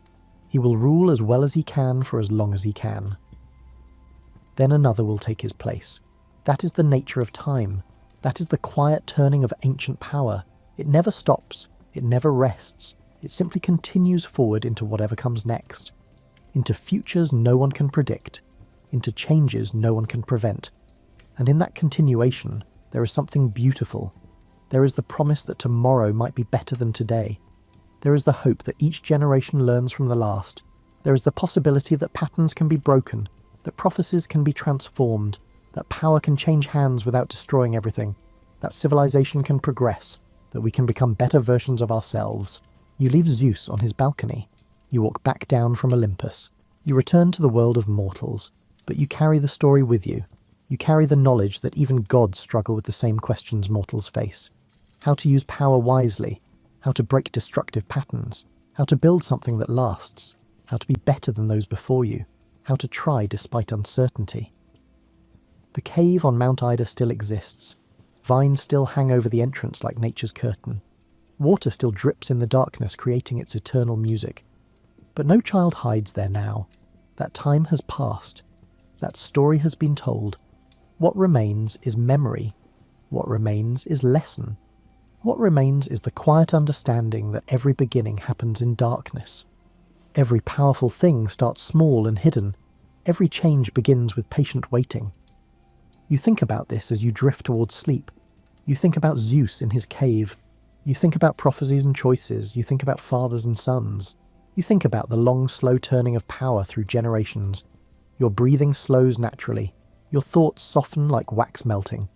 The story settles into your mind like dust settling after a storm, like leaves falling after wind passes, like stillness returning after motion ceases. The world turns as it always has. Night deepens toward its darkest point before dawn. Stars wheel overhead in their ancient patterns, and in that darkness new stories are beginning. New children are being hidden away. New prophecies are being spoken. New choices are being made. The cycle continues, but each time it turns, there is a chance for something different, a chance for something better, a chance for the quiet turning to become a gentle evolution rather than violent revolution. That chance is enough. That possibility is worth holding as you slip into dreams. That hope is what Zeus himself holds as he governs his difficult realm. That faith in gradual improvement is what separates wisdom from fear, and that is where the story ends. Not with thunder and lightning, not with dramatic battles or glorious victories, but with quiet understanding, with acceptance of what is, with commitment to try to make tomorrow better, with the simple dignity of effort in the face of inevitable change. Sleep well. The storms have passed. The power has turned. The age of Olympus has begun. And in the morning, the world will still be there. Different but recognizable. Changed but continuous. Exactly as it should be. Ready for whatever comes next. Ready for the next turning. Ready for the next chapter in an eternal story that never truly ends. Only pauses, only rests, only waits for the next voice to continue the telling. Close your eyes for a moment and imagine this. You're living 5,000 years ago and the sun is setting. But this isn't the sunset, you know, where you simply flip a light switch and continue your evening as though nothing happened.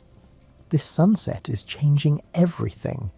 The world around you is transforming from a place of activity and relative safety into something else entirely. A realm of shadows, unknown sounds, and mysteries that your rational modern mind can barely comprehend. For ancient peoples, night wasn't just the absence of day. It was a completely separate dimension of existence, as different from daytime as water is from air. When darkness fell, you weren't just losing light. You were entering sacred territory, where the rules of ordinary life no longer fully applied. The ancient Egyptians believed that each sunset marked the beginning of Ra's perilous journey through the underworld. Your evening wasn't just about getting sleepy and tucking in. It was about witnessing a cosmic drama where the sun god battled chaos itself to ensure morning would come again. Imagine trying to fall asleep while genuinely worried that sunrise wasn't guaranteed. That night might actually win this time. In ancient Greece, night was personified as Nyx, a goddess so powerful that even Zeus, king of the gods, was said to avoid angering her. Night wasn't something you controlled with lamps and electronics.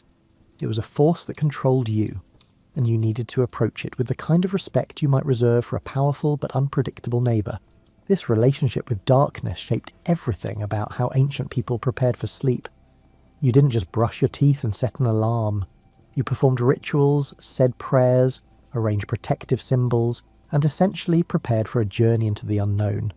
Because that's what sleep was, a journey where your conscious self departed and something else took over. The Romans had a saying, in nocte concilium, which means the night brings counsel. They believed that darkness had its own wisdom, that problems unsolvable in daylight could find solutions in the mysterious hours after sunset. Your evening wasn't wasted time before the real day began. It was a valuable period when different kinds of thinking became possible. Ancient peoples understood something we've largely forgotten in our artificially lit world. Darkness does something to human consciousness. Without electric lights, your eyes would begin producing melatonin much earlier in the evening, triggered by the gradual dimming of natural light. Your body would start its shutdown sequence naturally, guided by the same rhythms that had governed human biology for hundreds of thousands of years. Picture yourself in a Bronze Age village as twilight deepens. The temperature drops noticeably. You can feel it on your skin like a gentle exhale from the earth itself. Birds shift from daytime songs to nighttime calls, their evening chorus marking the transition. Cooking fires around the settlement glow brighter as the ambient light fades, creating islands of warmth and safety in the gathering darkness. The sounds change too. Daytime noises, people working, animals moving, children playing, gradually give way to a different acoustic landscape. Night insects begin their rhythmic chirping, creating a natural white noise that's both comforting and slightly eerie. Somewhere in the distance, a dog barks, the sound carrying farther in the cooler, stiller air. Your sense of smell becomes more acute in the darkness. You notice the smoke from the fires more intensely, mixed with the scent of whatever was cooked for the evening meal. There's the earthy smell of the ground cooling, releasing the day's absorbed heat. If you're near water, you might detect the mineral scent of moisture rising as dew begins to form. Ancient peoples created elaborate threshold rituals to mark this transition from day to night. In many cultures, you would never go to sleep without some form of protection ritual. This wasn't superstition in the way we might dismiss it today.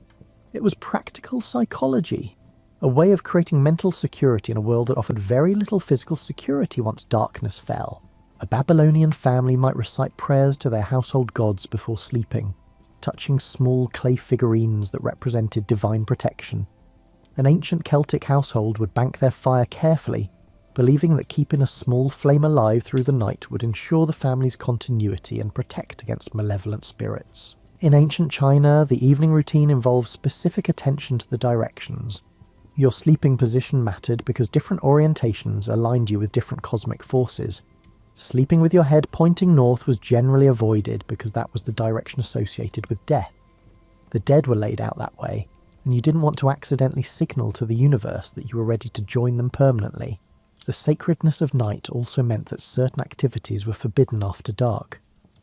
Many ancient cultures believed that cutting your nails at night would bring bad luck, that sweeping after sunset would sweep away your prosperity, or that looking into mirrors in darkness might reveal things you weren't meant to see. These weren't random superstitions. They were ways of acknowledging that nighttime operated under different rules.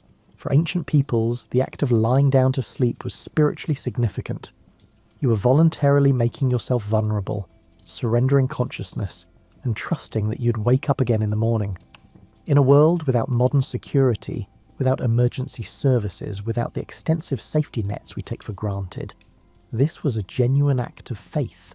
The darkness itself was populated with entities that modern people no longer acknowledge. Depending on your culture, the night might contain helpful spirits, harmful demons, the wandering souls of the dead, or divine messengers. Your bedtime rituals weren't just about relaxation. They were about negotiating safe passage through a landscape that was simultaneously physical and supernatural. Ancient peoples also understood that night was when healing happened, when the body repaired itself, and when dreams brought messages from gods or the deep unconscious.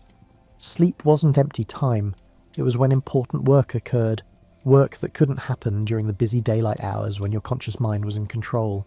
Here's something that might blow your mind as you lie there in your comfortable bed, planning to sleep straight through until morning. Your ancestors didn't sleep that way. For most of human history, sleeping through the night in one continuous stretch would have seemed as weird as eating one meal a day or speaking in rhyme all the time. Welcome to the world of biphasic sleep, or as historians call it, first sleep and second sleep. This pattern was so universal across pre-industrial societies that it's almost certainly how humans naturally slept for thousands of years before electric lighting fundamentally rewired our relationship with darkness. Imagine your typical winter night in medieval Europe, though similar patterns existed in ancient Rome, medieval China, and virtually everywhere humans lived before industrialization. Around 8 or 9 in the evening, when darkness had fully settled, and there was really nothing productive you could do by the dim light of candles or oil lamps, you'd go to bed. But you wouldn't call it going to bed for the night. You'd be starting your first sleep. You'd sleep deeply for about 4 hours, which would take you to around midnight or 1 in the morning. Then something natural and expected would happen. You'd wake up. But here's the crucial part. This wasn't insomnia. This wasn't a sleep disorder. This wasn't you doing something wrong. This was normal, anticipated, and even valued. The hours between first sleep and second sleep, usually lasting 1 to 2 hours, were considered special. These midnight hours had a particular quality, a liminal feeling that made them different from any other time of day. The world was at its quietest, its darkest, its most intimate. And ancient peoples used this time in ways that might surprise you. Some people would lie quietly in bed, thinking and reflecting. Historical records suggest this was considered an excellent time for contemplation, for processing the day's events, and for working through problems. Your mind was rested from the first sleep but hadn't yet been pulled into the busyness of daytime consciousness. Medieval prayer books actually specified prayers meant to be said during these wakeful midnight hours. Others would engage in quiet activities. You might tend the fire, check on children, have a small snack, or visit the privy. Some people would use this time for intimate relations with their partners. Medical texts from the medieval period suggest this timing was considered particularly good for conception, as the body was rested but not yet depleted by a full night's sleep. In communities where people lived in close quarters, and that was most communities throughout history, these midnight hours might involve quiet conversations. Historical documents mention people visiting neighbours during these wakeful hours, knowing that others would also be awake between their two sleeps. It was like a secret society of night wakeful people, all observing a rhythm that felt as natural as breathing. The ancient Romans had a term, concubia nocte, which referred to the time when people go to bed, acknowledging that this was an extended process rather than a single moment. Their sleeping arrangements and social patterns suggest they, too, experienced this divided sleep, though they left fewer specific records about it than medieval Europeans did. What's fascinating is that when you look at descriptions of sleep from ancient and medieval sources, they almost always talk about sleeps, plural. After the first sleep appears in everything from Homer to medieval court documents. It wasn't a figure of speech. It was simply describing how sleep actually worked. This pattern makes biological sense when you understand human sleep architecture. In darkness, without artificial light suppressing melatonin production, your body produces this sleep hormone in 2 waves. The first wave creates sleepiness in the early evening, then there's a natural dip in the middle of the night. This is when ancient peoples would wake between sleeps. The second wave of melatonin would then carry you through your second sleep, until natural morning light suppressed melatonin production and you'd wake for the day. The end of biphasic sleep coincided with the introduction of street lighting and later domestic electric lighting. When you could extend the useful day beyond sunset, when you could read and work and socialise long after dark, the first sleep gradually shifted later and later. Eventually it merged with the second sleep into one continuous block. Within just a few generations, humans forgot that we'd ever slept any other way. But your body hasn't entirely forgotten. Ever wake up at 2 or 3 in the morning and lie there feeling alert? Not really tired, just awake. You might be experiencing the echo of this ancient pattern, your biology expecting you to be up for a while before returning to second sleep. Instead of treating this as insomnia and getting frustrated, ancient peoples would have simply accepted it, perhaps even welcomed it as quiet time for thought or intimacy. The quality of sleep in this pattern was apparently quite good. When researchers have studied people sleeping without artificial light, allowing their natural rhythms to emerge, they often spontaneously develop biphasic sleep and report feeling more rested, less groggy, and more mentally clear than they do with continuous sleep. Ancient peoples also noticed something interesting about dreams in this pattern. The dreams during first sleep often felt different from those during second sleep. First sleep dreams might be more about processing the day's events and working through immediate concerns. Second sleep dreams coming after the wakeful interlude often felt more vivid, more symbolic, and more like the kinds of dreams that carried meaning or messages. In some cultures, the time between sleeps was specifically devoted to dream interpretation. You might wake from first sleep, reflect on whatever you dreamed, perhaps discuss it quietly with your partner, and then return to second sleep with the dream's meaning as the last thing in your conscious mind before slipping back under. The practical aspects of biphasic sleep also suited pre-industrial life. Fires needed tending through the night. They were your heat source, your protection against predators, and your breakfast cooking method. Waking naturally in the middle of the night meant someone could add fuel to the fire without disrupting the group's sleep with deliberate watches or shifts. Security concerns also made the wakeful period useful. In a world without alarm systems or police forces, having a period when most adults naturally woke up meant better protection for sleeping communities. It's hard to sneak up on a village when half the population is lying quietly awake in the dark listening to the night sounds. Picture this. You've spent your entire day outdoors because that's where everything happens. Work, cooking, socialising. As evening approaches when it's time to sleep, would you really want to confine yourself to a dark, stuffy interior? For many ancient peoples, the answer was a resounding no. They slept outside under the sky in ways that might make your modern camping trip look overly complicated. In ancient Mesopotamia, during the brutal summer heat when temperatures could easily exceed 110 degrees Fahrenheit, wealthy city dwellers would carry their beds up to their flat rooftops as evening fell. This wasn't roughing it. This was practical climate control combined with cosmic entertainment. You'd lie there on your reed mat or wooden bed frame, looking up at stars so bright and numerous they seemed close enough to touch, while the day's heat gradually radiated from the rooftop beneath you, and whatever breeze existed could reach your cooling skin. The rooftop bedroom was a feature of urban design across the ancient Near East. Houses were specifically built with flat roofs strong enough to support sleeping families. These weren't emergency measures for unusually hot nights. They were primary sleeping locations for months at a time. You'd carry up your bedding at sunset, sleep through the relatively cooler night hours, and bring everything back down at dawn before the sun turned your rooftop into a skillet. Ancient Egyptians took outdoor sleeping even further. The wealthy might have sleeping porches or pavilions designed to catch the evening breeze from the Nile. These structures were essentially architectural solutions to the climate, with open sides allowing air circulation while protecting sleepers from the more intense sun during daytime hours when someone might want to nap. But even ordinary Egyptians often slept outdoors during warmer months. Your typical farmer or labourer might simply spread a mat on the ground outside their small home, using the house itself as a windbreak if needed. The earth beneath you would still be warm from the day's sun, creating a natural heated pad, while the open sky allowed body heat to dissipate. The sensory experience of sleeping outdoors in ancient times was entirely different from modern camping. There was no distant hum of highways, no airplane contrails overhead, and no light pollution washing out the stars. The darkness was profound, textured, and alive. Your ears would attune to night sounds, wind moving through crops or palm fronds, the distant calls of night birds or jackals, and the close rustling of small nocturnal creatures going about their business. Ancient peoples developed sophisticated knowledge of how to sleep safely outdoors. Location mattered enormously. You'd avoid low spots where cold air settled and morning dew would be heaviest. You'd position yourself to catch any breeze, but also avoid being too exposed to wind that might chill you before dawn. You'd sleep on slightly elevated ground where water wouldn't pool if unexpected rain came.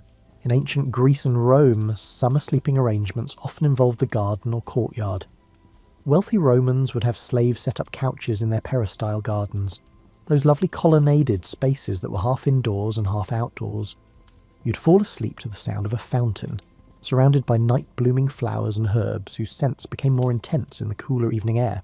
The Greek philosopher Diogenes famously slept in a large ceramic jar in the marketplace of Athens, taking the outdoor sleeping concept to an extreme that probably seemed eccentric even then. But his choice reflected a widespread understanding that sleeping outdoors wasn't a hardship. It was often more comfortable than being inside. Ancient Chinese culture developed the concept of sleeping porches and pavilions in gardens, particularly for summer months. These structures were carefully positioned to maximise evening breezes and morning light, while providing some protection from sudden rain. The philosophy behind them wasn't just practical, it included ideas about connecting with natural energy flows during sleep's vulnerable hours. In ancient India, sleeping outdoors under mosquito nets was common practice. These nets were marvels of practical engineering, light enough to allow air circulation, fine enough to keep out insects, and often beautiful enough to serve as decorative elements during the day. You'd sleep under a canopy of cotton or silk, the fabric moving gently with any breeze, creating a private cocoon under the open sky. The Aboriginal peoples of Australia had perhaps the most sophisticated outdoor sleeping practices, refined over tens of thousands of years. They understood how to read the land for the best sleeping spots, how to position themselves relative to fires for warmth without smoke inhalation, how to use windbreaks effectively, and how to stay comfortable in climates ranging from tropical to desert. Australian Aboriginal sleeping positions even had a temperature unit named after them, the 3-dog night. On cold nights you'd sleep with dogs, dingoes in their case, for warmth. A 1-dog night was chilly but manageable. A 3-dog night meant it was seriously cold, requiring 3 dogs to maintain a comfortable sleeping temperature. These weren't pets in the modern sense. They were living, breathing sleeping bags. For nomadic peoples across the ancient world, sleeping under the stars wasn't a choice but a way of life. Bedouin tribes in the Arabian desert perfected the art of sleeping outdoors in extremely challenging conditions. They understood how to find ground that would radiate warmth through the cold desert night, how to position camps to avoid flash floods in wadis, and how to create efficient shelter from the intense sun while maintaining ventilation. The Bedouin knew that sleeping directly on sand was usually uncomfortable. It provided no insulation and lost heat rapidly after sunset. Instead, they'd use multiple layers of woven goat hair blankets, creating a system that insulated from below while providing warmth above. The goat hair naturally repelled some moisture and provided better insulation than plant fibre textiles. Ancient peoples sleeping outdoors developed intimate knowledge of the night sky that served both practical and spiritual purposes. You'd mark time by constellations' positions, predict weather by the appearance of the sky and the behaviour of animals, and navigate by stars when necessary. The sky wasn't just scenery, it was your clock, calendar, and weather forecast combined. Seasonal changes determined sleeping arrangements in most ancient cultures. Summer meant sleeping outdoors or in the most ventilated spaces possible. Winter meant retreating to whatever interior spaces existed, often shared with animals whose body heat contributed to warming small dwellings. But even in winter, many ancient peoples preferred sleeping near open doorways or windows when weather permitted, valuing fresh air over sealed warmth. The spiritual dimension of sleeping under the open sky was significant for many cultures. Some believed that sleeping outdoors made you more accessible to divine messages in dreams, that the unobstructed connection between your sleeping mind and the cosmos allowed for clearer communication with whatever gods or spirits you recognized. Native American tribes across North America often preferred sleeping under the stars even when other options existed. The practice wasn't just about comfort. It reflected a philosophical position about humanity's place in the natural world. Being enclosed in solid structures for sleeping seemed almost insulting to the earth and sky. A rejection of the world that provided everything you needed. Get ready for this one. Privacy while sleeping is a modern luxury that your ancestors would have found bizarre and possibly even disturbing. For most of human history, sleeping alone wasn't just unusual. It was actually considered unhealthy, potentially dangerous, and maybe even a sign of social failure. Picture a typical medieval English household, though similar arrangements existed in ancient Rome, Tang Dynasty China, and indigenous cultures worldwide. The entire family, parents, children, possibly grandparents, maybe apprentices or servants, would sleep in the same room, not because they had no other choice, but because sleeping together was the expected, normal, healthy way to do it. This communal sleeping wasn't just about body heat conservation, though in drafty ancient buildings that was certainly a practical benefit. It was about security, social bonding, and a fundamental understanding of human nature that we've largely abandoned in modern Western culture. In ancient Japan, the concept of separate bedrooms didn't really exist in most households until remarkably recently. Families would spread futons across their main living space each evening and sleep together in the same room. The act of laying out sleeping mats and tucking them away in the morning was part of the daily rhythm, a ritual that marked the transition between waking and sleeping life. Ancient Roman sleeping arrangements varied by class but shared this communal aspect. A wealthy Roman household might have sleeping cubicles, cubicular, off the atrium, but these small rooms often contained multiple beds. Parents and young children would share space, while older children and household servants might sleep in other grouped arrangements. Sleeping alone was so unusual that when it happened, writers mentioned it specifically as noteworthy. The ancient Greeks had a similar approach. Their homes were designed around a central courtyard with sleeping rooms radiating off it, but privacy as we understand it individual rooms for individual sleepers wasn't the goal. The word alone in ancient Greek could carry connotations of exile or punishment. Why would anyone voluntarily endure that condition for the vulnerable hours of sleep? In medieval Europe, the Great Hall of Castles and manor houses often served as the communal bedroom for most of the household. The lord and lady might have a slightly more private space, though private still often meant sharing with children and trusted servants. But everyone else would bed down in the main hall. You'd fall asleep to the sounds of other people breathing, shifting, occasionally snoring, maybe talking in their sleep. This arrangement had practical security benefits. In a world before alarm systems and police forces, having many people sleeping in the same space meant better protection against intruders.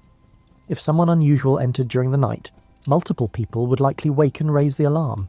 But the communal sleeping went deeper than mere practicality. Ancient peoples understood something about human psychology that we're only now rediscovering through research. Humans regulate their nervous systems through proximity to other humans. Sleeping near people you trust actually helps you achieve deeper, more restful sleep, because your subconscious doesn't need to maintain high alert levels. Babies and young children slept with their parents as a matter of course in virtually all ancient cultures. The modern Western practice of putting infants in separate rooms would have struck ancient peoples as negligent, potentially cruel, and dangerous. How could you protect your child, respond to their needs, or ensure they survived the night if they were in another room? The ancient practice of communal sleeping included elaborate social rules about positioning and hierarchy. In a Roman household, where you slept relative to others reflected your status. In a Japanese household, the specific location of each person's futon followed careful protocols. These weren't arbitrary rules, they were ways of maintaining social harmony even during the vulnerable hours of sleep. Medieval inns took communal sleeping to levels that would horrify modern travellers. You didn't rent a room, you rented a space in a bed, and that bed would likely contain several other travellers, complete strangers who had also paid for their spot. The large beds at inns weren't romantic.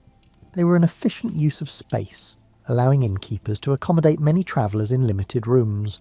These shared inn beds had their own etiquette. You'd sleep in your day clothes, though perhaps removing outer layers. You'd position yourself carefully to minimise disturbing your bed partners. You'd accept that someone else's cold feet might touch your leg during the night, and that was just part of travelling. Complaints about sharing beds with strangers don't appear in historical records. It was simply how inns worked. Ancient peoples also understood that sleeping near others provided warmth in ways that made survival possible in cold climates without modern heating. In Norse longhouses, the entire extended family clan might sleep in one large communal space, with the warmth from many bodies and the central fire making the structure habitable through brutal winters. The social bonding that occurred through communal sleeping was significant. You developed deep familiarity with your household's rhythms, who snored, who rose for the privy multiple times, who talked in their sleep, and whose babies woke for feeding. This intimate knowledge of each other's patterns created social cohesion that's hard to replicate when everyone sleeps in isolation. In ancient China, the kang, a heated platform bed large enough for entire families, served as the centre of household life during winter months. The family would sleep together on this warm surface, and during waking hours, it might serve as a workspace or dining surface. The kang wasn't just furniture, it was the heart of the household, and sleeping on it together reinforced family bonds. Monastic communities took communal sleeping to an institutional level. Medieval monks would sleep in dormitories, rows of simple beds or sleeping platforms in one large room. This arrangement served religious purposes. It promoted humility, discouraged private vice, and created an atmosphere of communal spiritual discipline. But it also reflected the same deep human preference for sleeping in groups that existed in secular life. You might have a glass of water on your nightstand, maybe your phone charging, perhaps a book. Now imagine if your bedside was crowded with amulets, talismans, herbs, magical symbols, and various objects designed to protect you from the very specific dangers that lurked in the dark. Welcome to bedtime rituals across ancient cultures, where going to sleep was as much spiritual preparation as physical settling. Ancient Egyptians took nighttime protection seriously. A typical household might have small figurines of protective deities positioned around sleeping areas. Bes, a dwarf god with a lion's mane and a rather comical appearance. was particularly popular for bedroom protection. He looked fierce enough to scare off harmful spirits, but friendly enough that you wouldn't mind having him watch over you all night. These protective figures weren't mere decoration. Families would address them directly during evening rituals, essentially asking for security through the vulnerable night hours. You might touch the amulet while reciting a brief prayer or formula, creating a small ceremony that marked the transition from waking concern to sleeping trust. The ancient Romans had their lares, household protective spirits that watched over the family's well-being. Before sleep, you might leave a small offering at the lararium, the household shrine, perhaps a bit of food or a pinch of incense. This wasn't superstition. It was relationship maintenance with the supernatural forces that shared your home. Many ancient cultures believed that specific plants had nighttime protective properties. Medieval Europeans might stuff pillows or mattresses with herbs like mugwort, believed to prevent nightmares and promote prophetic dreams. The strong, slightly bitter scent would be the last thing you smelled before sleep, and possibly the first thing you noticed if you woke during the night. Lavender, chamomile and vervain found their way into sleeping spaces across ancient Mediterranean cultures. These weren't just pleasant scents, they were considered spiritually significant. Lavender was associated with purity and protection. Chamomile was connected to solar deities, and thus provided a link to light even during darkness. Vervain was believed to prevent evil spirits from approaching sleepers. Ancient Chinese sleeping rituals involved careful attention to placement and direction. You might hang specific talismans on the wall facing your bed, images of protective deities, coins arranged in auspicious patterns, or written charms with prayers or formulas designed to ward off nightmare-bringing spirits. The bedroom became a carefully curated space where every object had a protective purpose. The placement of mirrors was particularly important in many cultures. Ancient peoples generally avoided having mirrors in sleeping areas, or if mirrors were present, they'd be covered at night. The reasoning varied. Some believed mirrors could trap souls, others thought they provided portways for spirits to enter the physical world, and still others worried that catching your reflection while in the vulnerable state between sleeping and waking could bring bad luck. In ancient India, the practice of placing sacred items near sleeping spaces was highly developed. You might have a small oil lamp burning through the night, not just for light, but as a symbolic presence of divine awareness. The flickering flame represented the eternal, unchanging reality, beyond the illusions of both waking and sleeping consciousness. Many ancient cultures prescribed specific prayers or recitations to be performed while lying down to sleep. These weren't quick mumbles, they were substantial verbal formulas that served multiple purposes. They calmed the mind, marked the transition to sleep, invoked protection, and sometimes asked for specific kinds of dreams or messages during the night. Ancient Mesopotamians used clay tablets inscribed with protective spells, positioned around sleeping areas to create a perimeter of safety. These tablets contained elaborate formulas addressing various nighttime dangers, demons of disease, spirits of chaos, and the ghosts of those who died untimely deaths and might be angry about it. Reading these tablets today, you realise how many specific threats ancient peoples worried about during sleep's vulnerability. The concept of the nightmare has much older roots than you might imagine, and the word itself reflects ancient belief systems. The mare part comes from a Proto-Germanic word for a spirit that sits on sleepers' chests, causing bad dreams and breathing difficulties. Various cultures had their own versions: the incubus in medieval European tradition, the liderk in Hungarian folklore, and the shaitan Layla in Arabic tradition. Protection against these nightmare spirits involved physical talismans worn during sleep.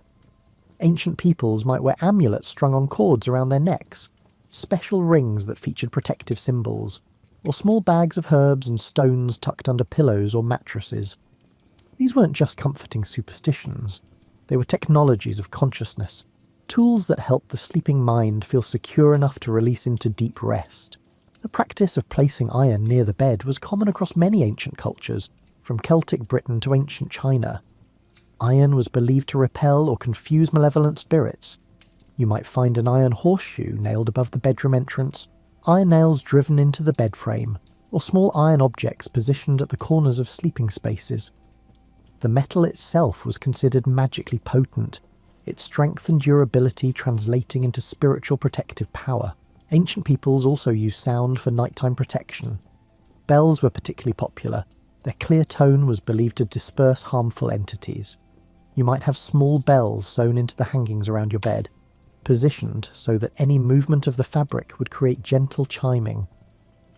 The sound wouldn't necessarily wake you, but it would create an acoustic environment believed to be inhospitable to nightmare spirits. Salt appeared frequently in ancient sleeping rituals. A line of salt across the threshold of the sleeping room, salt scattered in the corners, or small bags of salt under the pillow. All these practices existed across diverse cultures. Salt's preservative properties made it symbolically powerful against decay and corruption, and this power extended to spiritual protection during sleep's vulnerability. Dreams themselves were so important to ancient cultures that inducing specific kinds of dreams became a major focus of bedtime rituals. If you wanted prophetic dreams, you might sleep with a piece of paper under your pillow on which you'd written a question for the gods. In ancient Greece, sick people would sleep in temples dedicated to Asclepius, the god of healing, hoping to receive cure instructions in their dreams. The practice of incubation, deliberately sleeping in sacred spaces to receive divine dreams, was formalized in many ancient cultures. You'd undergo purification rituals, make offerings, recite specific prayers, and then sleep in the temple precincts. The expectation was that the deity associated with that space would visit your dreams with messages, healing, or guidance. Imagine walking into a furniture store where the bed options include a pile of leather straps stretched across a wooden frame, a woven reed mat that gets rolled up each morning, a sand-filled pit lined with animal hides, or a raised platform designed primarily to keep you away from floor-dwelling scorpions. Welcome to ancient bedroom furniture, where comfort was defined very differently than it is in your mattress store catalogue. The ancient Egyptians actually had fairly sophisticated beds, at least by pre-modern standards. If you were wealthy, you might own a wooden bed frame elevated on legs carved to look like animal paws, usually lion or bull feet, because nothing says restful sleep like thinking about powerful animals.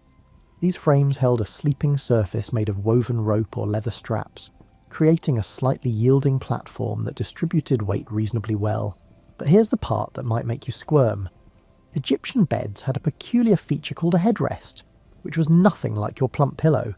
Instead, it was a curved piece of wood, stone, or ceramic positioned to support your neck while your head hung off the bed's edge. Your skull would be suspended in air while your neck rested on this hard curved surface. Egyptians apparently found this comfortable, or at least preferable to alternatives. These headrests served multiple purposes beyond neck support. They elevated your head away from crawling insects that might traverse the sleeping surface during the night. They kept your elaborate hairstyles from getting crushed. Hair maintenance was serious business in ancient Egypt. And they were believed to have protective properties. Some were decorated with images of gods or protective symbols, positioned right at the vulnerable passage between the skull and body. The ancient Romans elevated bed design to an art form, at least for the wealthy. A well-off Roman might sleep on a lectus, essentially a couch that served double duty for reclining during meals and sleeping at night. These featured wooden frames, often beautifully decorated with inlays and carvings, with the sleeping surface created by a lattice of rope or leather straps topped with cushions stuffed with wool, straw, or, if you were truly wealthy, down feathers. But most Romans, like most ancient peoples, slept on much simpler surfaces. A straw-filled mattress on the floor, a simple wooden platform, or even just blankets spread directly on the ground were far more common than elaborate bed frames. Straw had the advantage of being cheap and readily renewable, and providing some insulation from cold floors. Its disadvantages included attracting various insects and needing frequent replacement when it became compressed, and frankly, unpleasant. Ancient Greek beds were similar to Roman ones, featuring the same basic design of wooden frames with rope sleeping surfaces. But the Greeks added an interesting innovation: the cline, a type of couch bed that featured raised edges on three sides, creating a semi-enclosed sleeping space. These raised edges weren't just decorative, they helped to keep bedding and sleepers from rolling off during the night, functioned as backrests during waking hours, and created a psychological sense of protected space. In ancient China, the kang, that heated platform bed mentioned earlier, represented sophisticated engineering applied to sleeping comfort. The kang was essentially a brick or clay platform built over a system of flues that carried warm smoke from the kitchen or heating fire. The surface would be warm, sometimes almost hot, providing radiant heat from below. Families would cover this platform with mats and cushions, creating a sleeping surface that remained comfortably warm even during bitter winters. The thermal mass of the kang meant it would stay warm for hours after the fire went out, providing consistent warmth through the night. But it also meant you needed to be careful about the temperature. Too hot, and you'd be uncomfortable. Too cool, and you'd lose the main benefit. Managing a kang was something of an art form, requiring attention to fire temperature, flue draft, and seasonal adjustments. Japanese sleeping surfaces were elegant in their simplicity. The futon wasn't the thick folded mattress that Westerners associate with that word. Traditional futons were relatively thin cotton batting mattresses laid directly on tatami mats, those woven rush grass floor coverings that have slight cushioning and natural humidity regulating properties. You'd sleep on a surface that was barely an inch or two thick, yet millions of people found this comfortable for centuries. The practice of laying out and putting away futons daily had practical benefits beyond space saving. It meant your bedding aired out regularly, preventing the moisture accumulation that could lead to mildew in Japan's humid climate. It meant examining your sleeping surface regularly for any issues, and it meant that sleeping wasn't something that happened in a separate dedicated room. It was an activity that temporarily transformed your living space. Viking sleeping arrangements combined practicality with communal living. In Norse longhouses, platforms along the walls served as multi-purpose surfaces, seating during the day and sleeping spots at night. These platforms were typically covered with furs and woven blankets. You'd burrow into layers of wool and animal hide, creating an insulated cocoon against the cold, while the central fire burned through the night. The quality of your sleeping furs reflected your status in Viking society. A wealthy chieftain might have bear furs or luxurious seal skins, while ordinary farmers may do with sheepskin or cowhide. But everyone understood the principle. Layers of material that trapped air provided insulation, and animal furs with their natural oils repelled some moisture while retaining warmth.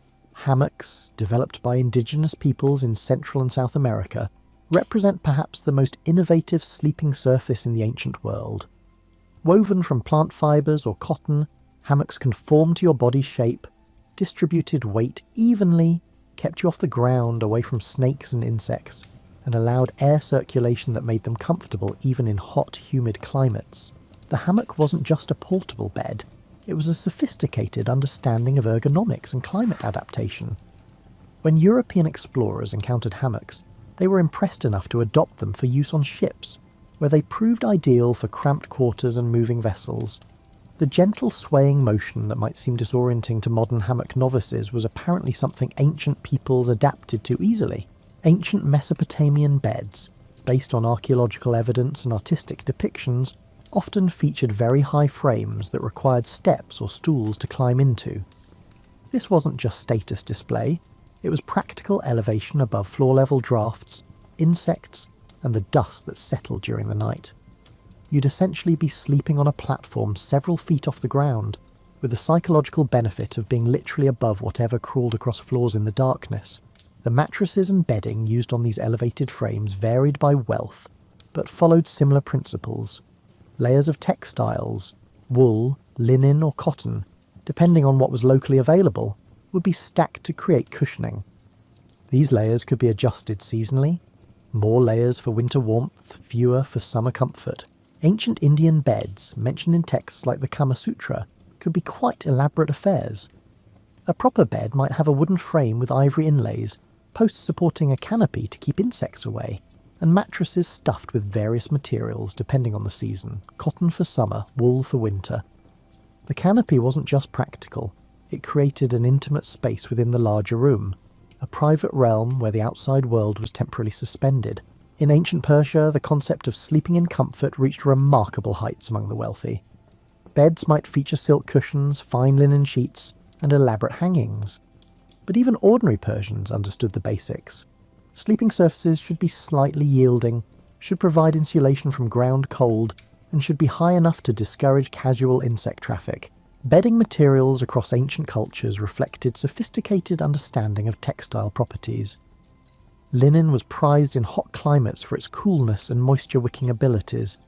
Wool was valued in colder regions for its insulating properties even when damp. Silk, where available, was treasured for its smooth texture and temperature-regulating qualities.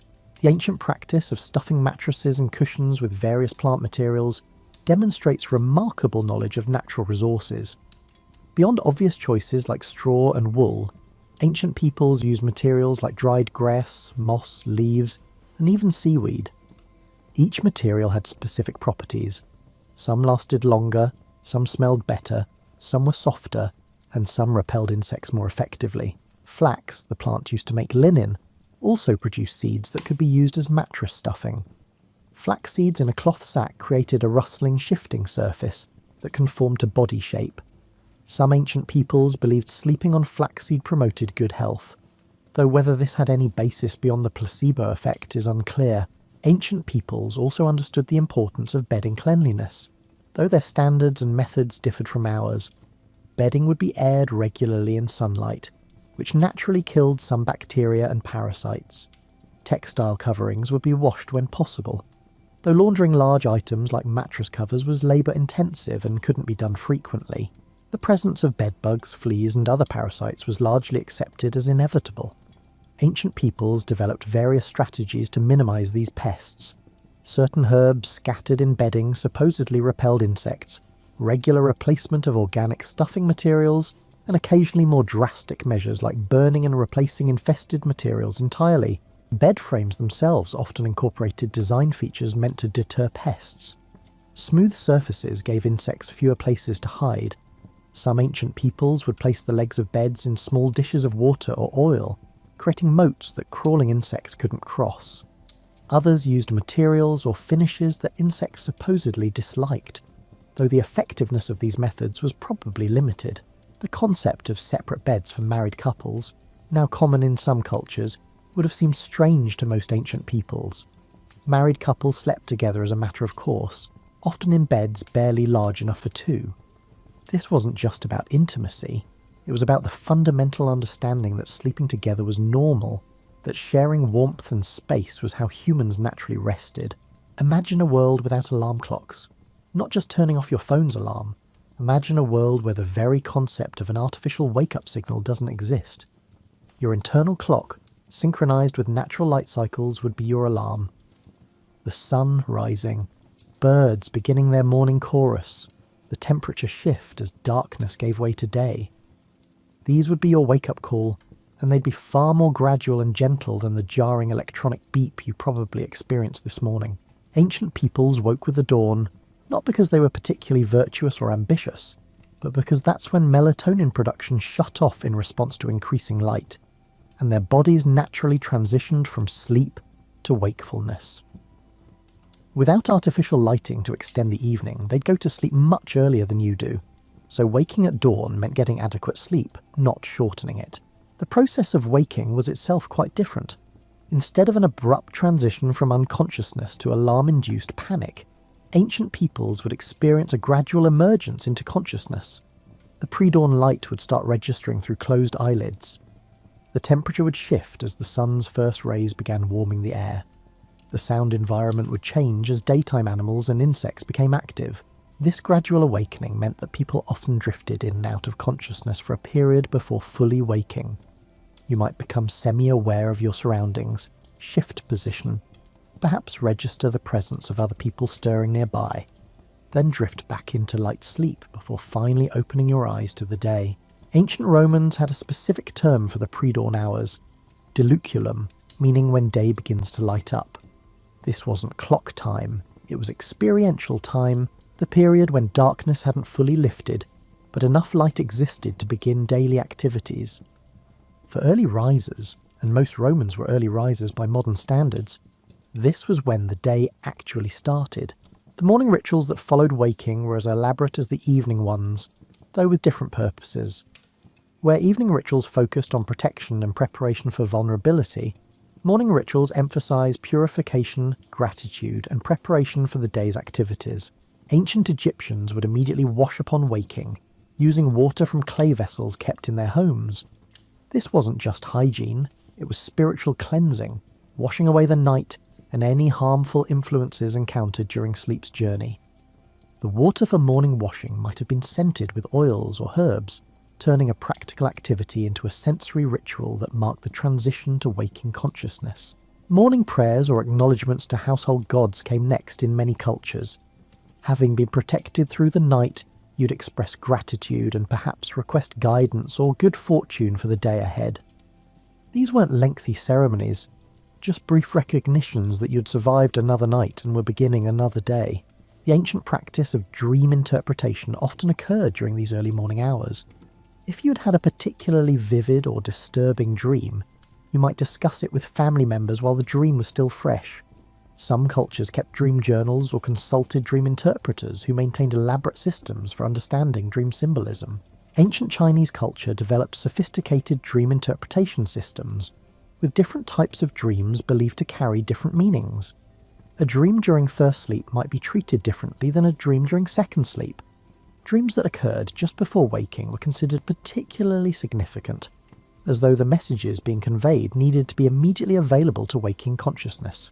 Breakfast as we know it, a substantial meal eaten shortly after waking, didn't exist in many ancient cultures. Romans generally skipped morning food, or had only a small bite of bread. Their main meal came in the afternoon. This pattern makes sense when you consider that ancient peoples might have had a light snack during the wakeful period between first and second sleep, meaning they weren't waking from as long a fast as modern breakfast suggests. However, morning drinks were important across many cultures. Ancient peoples would drink water, sometimes flavoured with herbs or diluted wine. These morning beverages served practical purposes, rehydration after the night, but also ritual purposes, a first taste that marked the transition from sleeping to waking state. The social aspects of morning in communal living situations meant that waking up involved immediately re-engaging with your household. There was no private morning routine in a separate bedroom, no time to gradually caffeinate in isolation. You'd wake to find others already stirring, and you'd all navigate the transition from sleep to wakefulness as a group. Children waking in ancient households would be integrated into the morning routine immediately. There was no concept of letting children sleep in, or shielding them from early morning activities. From young ages, children participated in morning chores and rituals, learning the rhythms of daily life through immersion. Ancient peoples also had to deal with the practical consequences of sleep. Bedding needed to be aired or put away, sleeping spaces needed to be converted to daytime use, and night soil needed to be disposed of. These morning chores weren't optional extras. They were essential parts of daily life that everyone participated in. The morning light itself had significance beyond mere visibility. Ancient cultures generally believed that morning light carried special properties, that the first rays of sun held power that dissipated as the day progressed. Some people made a point of exposing themselves to early morning sunlight, standing in doorways or windows to let the dawnlight fall on their skin. This practice had biological validity that ancient peoples couldn't have understood in modern terms. Morning light exposure helps reset your circadian rhythm, suppresses lingering melatonin, and triggers cortisol production that helps you feel alert. Ancient peoples knew empirically that greeting the dawn made you feel better, even if they attributed this to spiritual rather than biochemical mechanisms. Seasonal variations in sunrise meant that morning occurred at quite different clock times throughout the year. Ancient peoples adjusted their schedules naturally with these changes. Summer might mean waking very early by modern standards. Winter might mean sleeping later. This flexible relationship with time, governed by natural light rather than arbitrary clock conventions, kept ancient peoples more synchronized with natural rhythms. The morning sounds of ancient communities would have been remarkably different from modern morning commutes. Instead of traffic and alarm clocks, you'd hear roosters crowing, animals being let out of nighttime enclosures, the first sounds of cooking fires being kindled, water being drawn from wells, and people greeting neighbours as they emerged into the new day. Morning was also when dreams would fade from memory in most people, though particularly vivid dreams might linger. Ancient peoples who wanted to remember their dreams would speak them aloud immediately upon waking, telling them to companions or repeating them to themselves. This practice of dream-telling helped preserve the dream content and also serve social functions. As dream sharing was often a way of maintaining intimate bonds, the physical sensation of waking in ancient sleeping arrangements on surfaces harder than modern mattresses, in rooms without climate control, possibly with morning dew on your face if you'd slept outdoors, would have been quite different from modern waking. Your body would be stiff from the night's rest, needing movement and stretching to limber up. This morning stiffness would motivate people to begin physical activity fairly quickly after waking, which probably contributed to overall fitness levels. Ancient peoples understood that how you began the day influenced everything that followed. Morning wasn't just a time to mechanically prepare for work, it was when you set your mental and spiritual orientation for the hours ahead. The rituals, prayers, greetings, and small ceremonies that marked the transition from sleep to wakefulness were investments in having a good day, creating positive momentum that would carry through until evening when the cycle began again. As you lie there tonight in your controlled environment, with your white noise machine and your sleep tracking app, consider this. Ancient peoples understood something about sleep that our modern obsession with optimization sometimes misses. They knew that sleep wasn't something to be conquered, controlled, or perfected. It was something to be surrendered to, a natural process that worked best when you stopped trying to manage it. The ancient relationship with sleep was fundamentally different from ours. Sleep wasn't a problem to solve or a resource to optimize. It was simply part of the natural cycle of life, as inevitable and necessary as breathing. You didn't worry about whether you were getting the right kind of sleep or achieving optimal REM percentages. You slept when darkness fell, woke when light returned, and trusted that your body knew what it needed. This trust in natural processes extended to dealing with sleep difficulties. If you couldn't sleep, you didn't panic about it. You'd lie quietly, thinking, perhaps doing the contemplative work that the period between first and second sleep was meant for. The understanding was that your body would eventually sleep when it truly needed to, and forcing it was counterproductive. Ancient peoples also recognized that sleep needs varied by season. Winter sleep was longer and deeper, matching the extended darkness. Summer sleep was lighter and shorter, aligning with brief nights. This seasonal variation in sleep patterns is something modern society largely ignores, expecting consistent sleep duration year-round, despite living at latitudes where day length varies dramatically. The quality of darkness also affected ancient sleep in ways we rarely experience. True darkness, the kind that exists miles from any artificial light source, produces a depth of visual blackness that most modern people never encounter. In this profound darkness, your eyes would fully adapt, your pupils dilating to their maximum, and you'd perceive subtle variations in darkness that would be invisible in light-polluted modern environments. This quality of darkness did something to human consciousness. Without any light stimuli, your brain would fully commit to nighttime neurochemistry. Melatonin production would be robust and sustained. The transition between waking and sleeping consciousness would be smoother, less jarring. Sleep itself would be deeper in its deep phases and more complete in its cycles. Ancient peoples experienced weather during sleep in ways modern people don't. Rain on a thatched roof, wind moving through the sleeping space, temperature drops during the night. All these would register in sleeping consciousness, creating a continuous thread of awareness connecting sleeper to environment. You were never completely isolated from the natural world, even during sleep's deepest phases. This ongoing connection to the environment meant that ancient peoples developed sophisticated unconscious awareness of nighttime conditions. You'd wake if wind shifted to a direction that might bring rain into your sleeping space. You'd stir if the temperature dropped enough to require pulling up additional covering. You'd register unusual sounds that might signal danger without fully waking. This vigilance was the price of sleeping in less protected environments, but it also kept you integrated with natural rhythms. The social dimension of sleep also created different patterns of consciousness. Sleeping near other people meant your sleeping mind was tracking their presence, their breathing rhythms and their movements. This wasn't exactly awareness. You weren't conscious of it, but it created a baseline of social connection that continued through sleep. Humans are social animals, and having that social presence during vulnerability may have been deeply comforting at levels below conscious recognition. Ancient peoples had elaborate folklore about sleep and its liminal states. The hypnagogic period, that transitional state between waking and sleeping, was recognized as a special kind of consciousness where visions might appear, where the boundary between inner and outer worlds became porous. Some cultures deliberately cultivated this state for divination or creative inspiration. Similarly, the hypnopompic period, the transition from sleep to waking, was considered significant. Messages received in this state, visions seen, or thoughts arising might be treated as particularly important, representing the last communications from the dreaming mind before waking consciousness reasserted control. Sleep paralysis, that unsettling experience where you wake but can't move, was universally recognised and explained through various cultural frameworks. Whether seen as visits from spirits, attacks by demons, or natural physiological events, ancient peoples had ways of understanding and coping with these experiences. The cultural explanations might seem superstitious to modern minds, but they served important psychological functions, giving people frameworks for processing frightening experiences.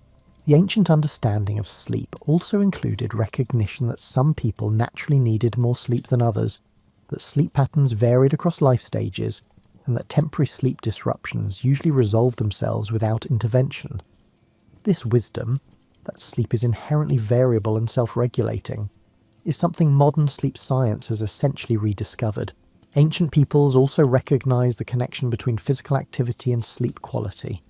Their daily lives involved far more physical labour than most modern occupations require.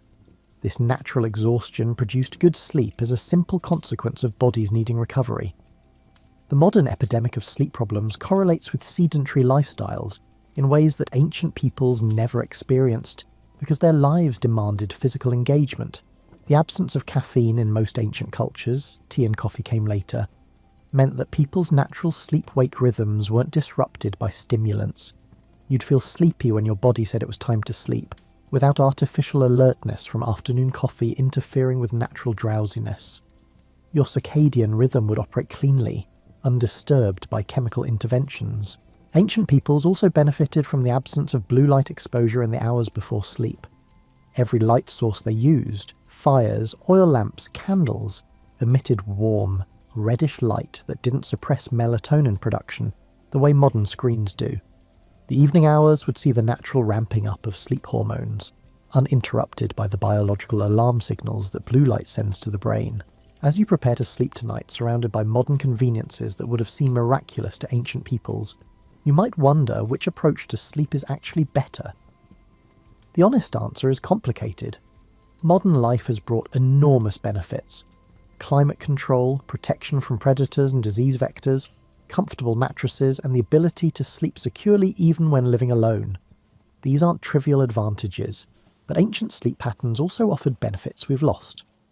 The synchronization with natural light cycles, the social bonding of communal sleeping, the biphasic sleep pattern that included built-in contemplation time, the integration with seasonal rhythms, all these represented a kind of wisdom we've traded away for our modern sleep arrangements. Perhaps the real lesson isn't that ancient sleep was better or worse than modern sleep, but that sleep is deeply influenced by culture, environment, and expectations. Ancient peoples didn't have worse sleep because their mattresses were lumpy and their rooms were cold. They had different sleep, adapted to different circumstances and serving different needs. Your ancestors would find your sleeping arrangements as strange as you find theirs. A room all to yourself, a mattress so soft it might swallow you. Complete darkness achieved through room-darkening shades. Temperature control to the degree. To them this would seem like sleeping in an isolation chamber, cut off from human connection, natural rhythms, and the protective presence of family and household. But they'd probably also appreciate aspects of modern sleep. Not having to worry about predators or intruders would be a relief. Sleeping on a surface that doesn't hurt your back would be welcome. Having sufficient blankets to stay warm all night would be luxurious. Being able to sleep past dawn if you wanted to would seem like incredible freedom. As you drift off tonight, you're participating in one of humanity's most ancient activities, one that has connected every generation of humans who have ever lived. You're surrendering to the same vulnerability that your ancestors surrendered to, trusting that consciousness will return in the morning just as it has for countless millennia. The rituals you perform before sleep, checking locks, setting alarms, arranging pillows, echo the protective rituals ancient peoples performed, even if the specific threats you're guarding against have changed. The desire for security during vulnerability is universal, whether you're addressing it with talismans and prayers or deadbolts and alarm systems. And as you sleep, your brain will do essentially what your ancestors' brains did: cycle through sleep stages, consolidate memories, process emotions, clean metabolic waste from neural tissue, and prepare for tomorrow's waking hours. The fundamental neurobiology of sleep hasn't changed, even if nearly everything else about how we sleep has transformed. So sleep well tonight, knowing you're participating in an ancient human tradition. Whether you're sleeping alone or with a partner, in a soft bed or a firm one, waking to an alarm or to natural light, you're joining billions of humans across thousands of years who have closed their eyes each night and trusted that morning would come. And it always has. There is a version of the Vikings that lives in your head already. Horned helmets, burning ships, axes swinging through fog. It is a vivid picture, and it has been there so long that most people never stop to wonder where it came from. The truth is, almost none of it is accurate, and the real story is so much more interesting that once you see it, the old one starts to feel like a costume someone else picked out for them. Let us start at the very beginning, before any of it happened. Before the raids, before the legends, before the fear. In the years leading up to, roughly the late 700s CE, Scandinavia was not a land of warriors waiting to be unleashed on the world. It was a land of farmers, fishermen, and craftspeople living in one of the harsher climates in northern Europe. The winters were brutal. The growing seasons were short. The soil in many places was thin, rocky, and stubborn. This was not a paradise. It was a place where people had to be clever just to get through the year. And they were clever, extraordinarily so. Think about what it actually takes to survive in a place like that. You cannot rely on a single crop. You cannot assume the sea will be generous. You cannot afford to waste anything, because there is no margin for error. Every household operated like a small, quiet machine with moving parts, each one doing something essential. The people who lived here did not think of themselves as Vikings, by the way. That word came later, and it only applied to a small number of people who went on expeditions. Most of them never left home. Most of them lived and died within a few miles of where they were born, and they built a world there that worked. What makes this so fascinating is that the skills they developed during those long, cold years of survival are the same skills that would later make them some of the most effective traders, settlers, and navigators in human history.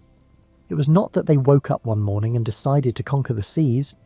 It was that they had already spent generations learning exactly what they needed to know. The land itself shaped them in ways that are easy to overlook. Scandinavia is not flat. It is carved up by fjords, broken into islands, and divided by mountains and rivers. This means that even travelling short distances required an intimate understanding of water. You could not simply walk from one valley to the next. You had to go around, or you had to go across. The boat was not a luxury. It was the basic unit of transportation, the way a road or a path might be in a flatter country. Children grew up watching their parents navigate inlets and channels, the way you might watch yours parallel park. It was ordinary, it was necessary, and it made them extraordinarily good at it. There is something worth pausing on here, because it changes the way you understand everything that comes after. The Vikings did not arrive in history as conquerors. They arrived as people who had already mastered a set of skills that happened to be enormously useful in a world where rivers, coastlines, and open water were the main highways of trade and travel. When the rest of Europe looked at them, they saw raiders. But what they were really looking at was the product of centuries of quiet, unglamorous adaptation. The early Norse society was also far less militaristic than the reputation suggests. Yes, there were weapons, and yes, there were conflicts between communities, but warfare was not the organising principle of daily life. It was one activity among many, and for most people, it was something that happened rarely, if at all. The majority of Norsemen were farmers first and everything else second. They grew barley and rye. They kept cattle and sheep and goats. They fished. They traded. They built things. They argued with their neighbours over boundary lines and grazing rights, the way neighbours have argued over property since the first person drew a line in the dirt. What is particularly striking is how egalitarian Norse society was compared to much of the rest of the world at that time. There were distinctions, certainly. There were thralls, who were enslaved people, and that is a dark and important part of the history that deserves acknowledgement. There were also jarls, who were something like local lords, and carls, who were free farmers, and thralls, who occupied various positions in between. But the gap between the top and the bottom was not nearly as vast as it was in, say, feudal France or Anglo-Saxon England. A successful farmer could accumulate enough wealth and influence to stand in a longhouse and speak with genuine authority. The system was stratified, but it was not rigid in the way that many other European societies were at the time. This matters because it meant that a wider range of people had a stake in making things work. You did not need royal permission to build a boat or sail to a new fishing ground. You did not need a king's blessing to trade with a neighbouring community. Initiative was not punished. Ingenuity was rewarded. And in a landscape that demanded both, this created a culture of people who were used to figuring things out on their own. So before you picture the Viking in battle, picture the Viking in a workshop shaping a piece of walrus ivory into a game piece. Picture the Viking on a rooftop, patching a sod roof before the first hard frost. Picture the Viking knee-deep in a river, checking a fishing line. These are the images that should come first, because they are the ones that are true most of the time, and they are the foundation everything else was built on. The reputation came later, the skills came first, and the skills are the story. There is one more thing worth noting about life before the reputation took hold. The Norse were not isolated. Even before the age of expansion, they were trading with their neighbours. Furs and amber and dried fish moved south. Iron and grain, and occasionally silver moved north. The network was already there, already functioning, already connecting Scandinavia to the rest of Europe in quiet, unglamorous ways. What changed in the late 700s was not that the Norse suddenly became connected to the world, it was that the world suddenly noticed them, and once it noticed them, it had a very hard time looking away. But that is getting ahead of ourselves. For now, let us stay with the land and the water, because that is where the next piece of the story lives, and it is a piece that most people never think about at all. There is a reason for that, and the reason is simply that the quiet parts of history do not compete well with the loud parts. A farmer mending a fence does not make for the kind of story that gets retold around a fire, but the fence still needed mending and someone still did it, and the farm still stood because of it. Most of Norse history is like that fence, unglamorous, necessary, and holding everything else up. If you have ever lived near the ocean, you know that it changes the way you think about distance. A town that is 40 miles away by road might feel closer than one that is 10 miles away on the other side of a hill because the water offers a straight, unobstructed path. The Norse understood this better than almost anyone in the medieval world. Water was not an obstacle to them, it was an invitation. The coastline of Norway alone is staggering in its complexity. If you straightened every fjord, inlet, island and peninsula, the coastline would be tens of thousands of miles long. This is not a place where the land meets the sea in a clean line. It is a place where they are tangled together, interwoven, and almost impossible to separate. And the people who lived along that coastline did not experience it as chaos. They experienced it as home. They knew which channels were navigable in which seasons. They knew where the currents ran fast and where they slowed. They knew the rocks by feel, the way you might know the layout of your own kitchen in the dark. This intimacy with water shaped everything about Norse daily life. Fishing was not a weekend activity or a hobby. It was a fundamental source of food and income. The waters off Scandinavia were rich, teeming with cod, herring and salmon among other species. Cod in particular became enormously important, not just as a food source but as a trade good. Dried cod could last for months, even years, and it could be carried long distances without spoiling. It was lightweight, calorie-dense, and portable. In many ways, dried cod was to the Norse what grain was to agricultural civilizations elsewhere in Europe. A storable, tradable foundation upon which everything else could be built. The fishing itself required a level of skill and knowledge that is hard to overstate. You had to know the tides. You had to know the weather, not just today's weather, but the way the atmosphere behaved in your particular stretch of coast, which could be entirely different from what was happening just a few miles away. You had to know where the fish were at different times of year, which meant understanding the water temperature, the currents, and the behaviour of the species you were after. This was not knowledge you could read in a book. It was knowledge passed down through practice, observation, and years of quiet attention. And it extended far beyond fishing. The Norse relationship with water also shaped how they thought about community. Settlements tended to cluster along coastlines and river mouths, not because the land there was necessarily the best for farming, but because the water provided access to everything else. A village at the mouth of a river could send goods upstream and receive goods from the interior. A settlement on a sheltered bay could launch boats in calm weather and haul them up on shore when storms came. The water was the reason people lived where they lived, and it determined who they could trade with, who they could reach, and how quickly they could move when they needed to. Rivers were just as important as the sea, and in some ways more so for the interior of Scandinavia. Rivers were highways, and they were used as such. Goods moved along them constantly, carried by small boats and rafts. The Norse was skilled at reading rivers the way a sailor reads the open ocean, understanding where the water moved fast, where it pooled, where it was shallow enough to wade, and where it dropped suddenly into depth. This knowledge of river systems would prove enormously valuable later, when Norse traders and settlers began pushing into the interior of what is now Russia and Eastern Europe. But that is a story for another segment. For now, the point is simply this. The Norse did not stumble into their relationship with water. They cultivated it, generation after generation, until it became as natural as breathing. There is also something worth considering about this psychological effect of living in a landscape like this. When the water is always there, always visible, always part of your daily routine, it becomes part of the way you see the world. The Norse did not think of travel as something extraordinary.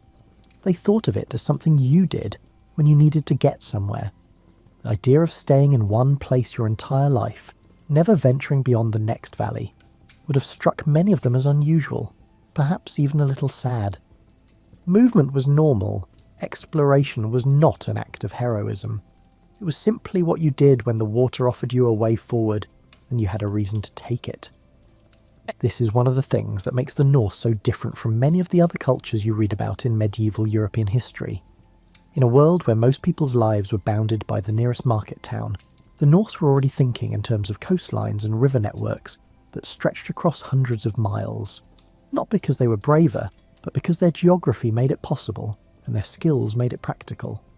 The boats themselves deserve a mention here, even though we are not focusing on shipbuilding as a separate topic. The Norse longship is one of the most celebrated pieces of engineering in history, and for good reason. It was shallow enough to navigate rivers and coastal shallows. It was flexible enough to ride over waves rather than fighting them. It was light enough to be carried overland when necessary.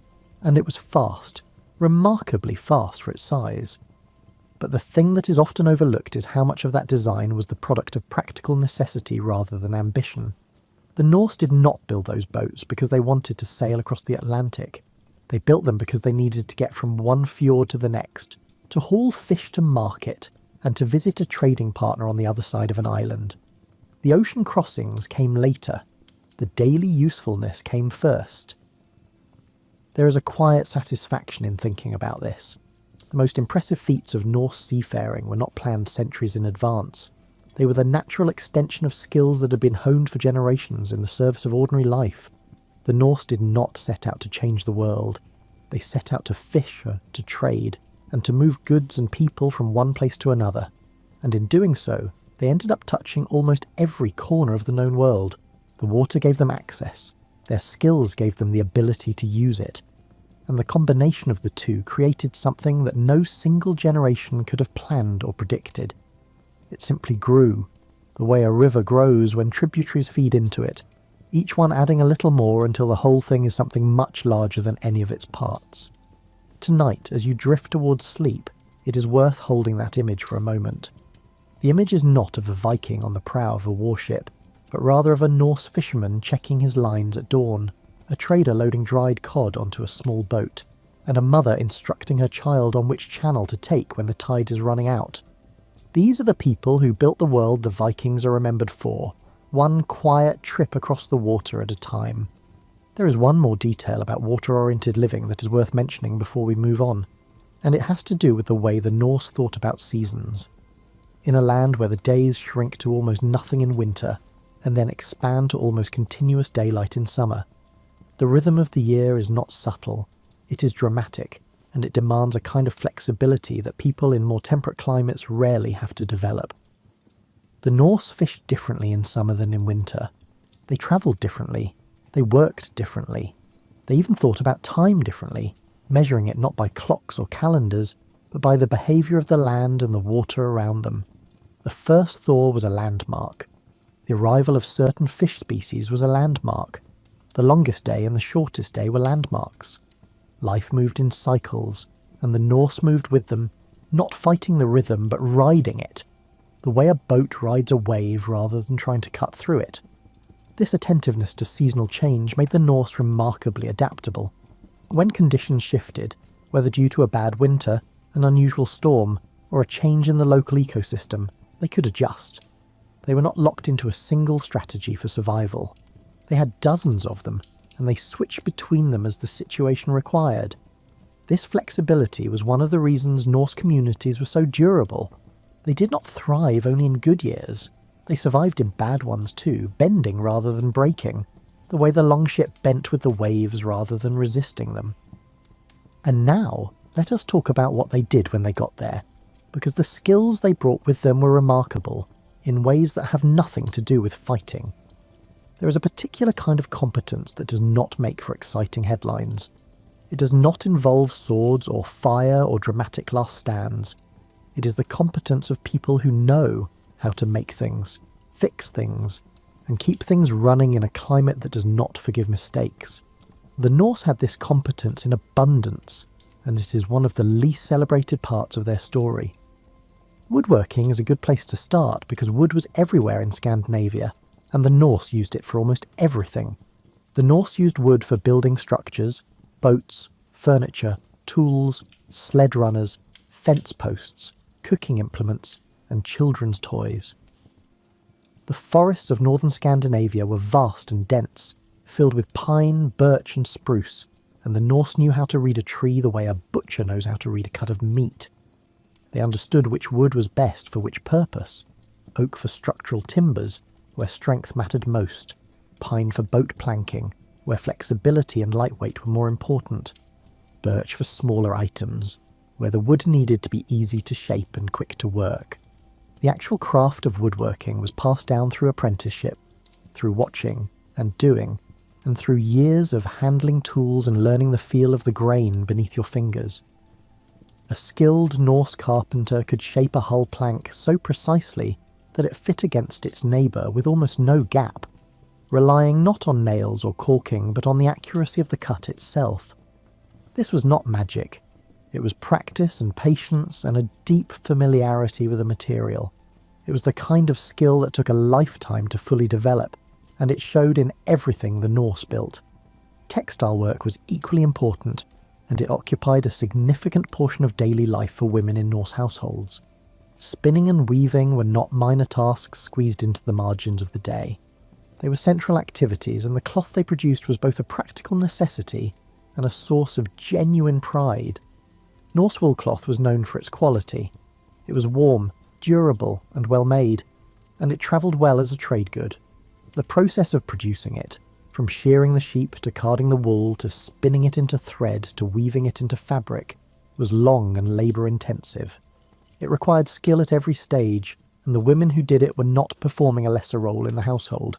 They were producing one of the most valuable things the household had. Metalwork was another area where the Norse showed remarkable ability. Iron smelting and forging were practiced throughout Scandinavia, and Norse smiths were capable of producing tools and weapons of high quality. A good smith was a valued member of any community, and the work required both technical knowledge and a kind of intuitive feel for the material. You had to know how to heat, strike, and quench the iron so it held an edge without becoming brittle. These were not skills you could learn from a written guide. They were learned at the forge through repetition and failure and gradual mastery. But here is what is worth noticing about all of these skills. They were not specialised in the way that skills tend to be in modern life. A Norse farmer might also be a passable carpenter, a competent woodworker, and someone who could mend a tool or patch a roof without needing to hire anyone.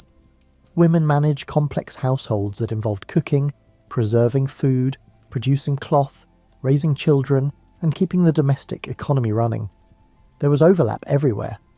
People wore multiple hats, not because they were trying to impress anyone, but because the scale of life demanded it.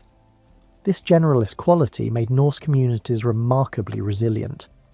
If one person got sick or was injured, or simply had a bad season, others could step in and cover the gap. There were no single points of failure, no irreplaceable specialists without whom the whole system would collapse. Everyone knew enough to keep things moving, and that shared competence created a kind of quiet stability that outsiders rarely noticed, but that was essential to survival. Cooking and food preservation deserve special attention here, because they reveal a great deal about how the Norse actually lived. The diet was practical and varied, built around what the land and water could provide. Fish, as we have already discussed, was a staple. So were dairy products. Cattle and sheep provided milk, which was consumed fresh, and also fermented into buttermilk and skyr, a thick, tangy, cultured dairy product that is still eaten in Iceland today. Eggs came from chickens and ducks. Game was hunted when available. Berries and nuts were gathered in summer and autumn, when the landscape briefly exploded with food.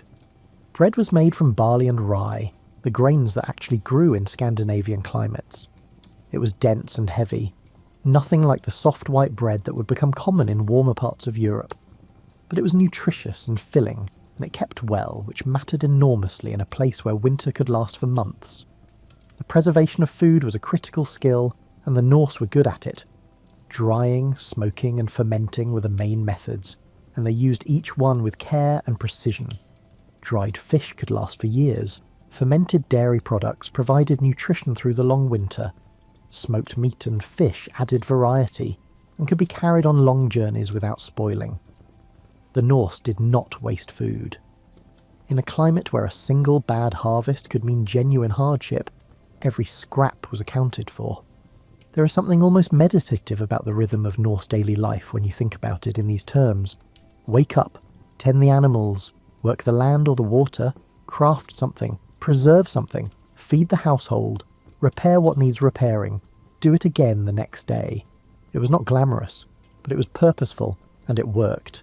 And it produced a people who were capable of extraordinary things precisely because they had spent so long mastering the ordinary ones.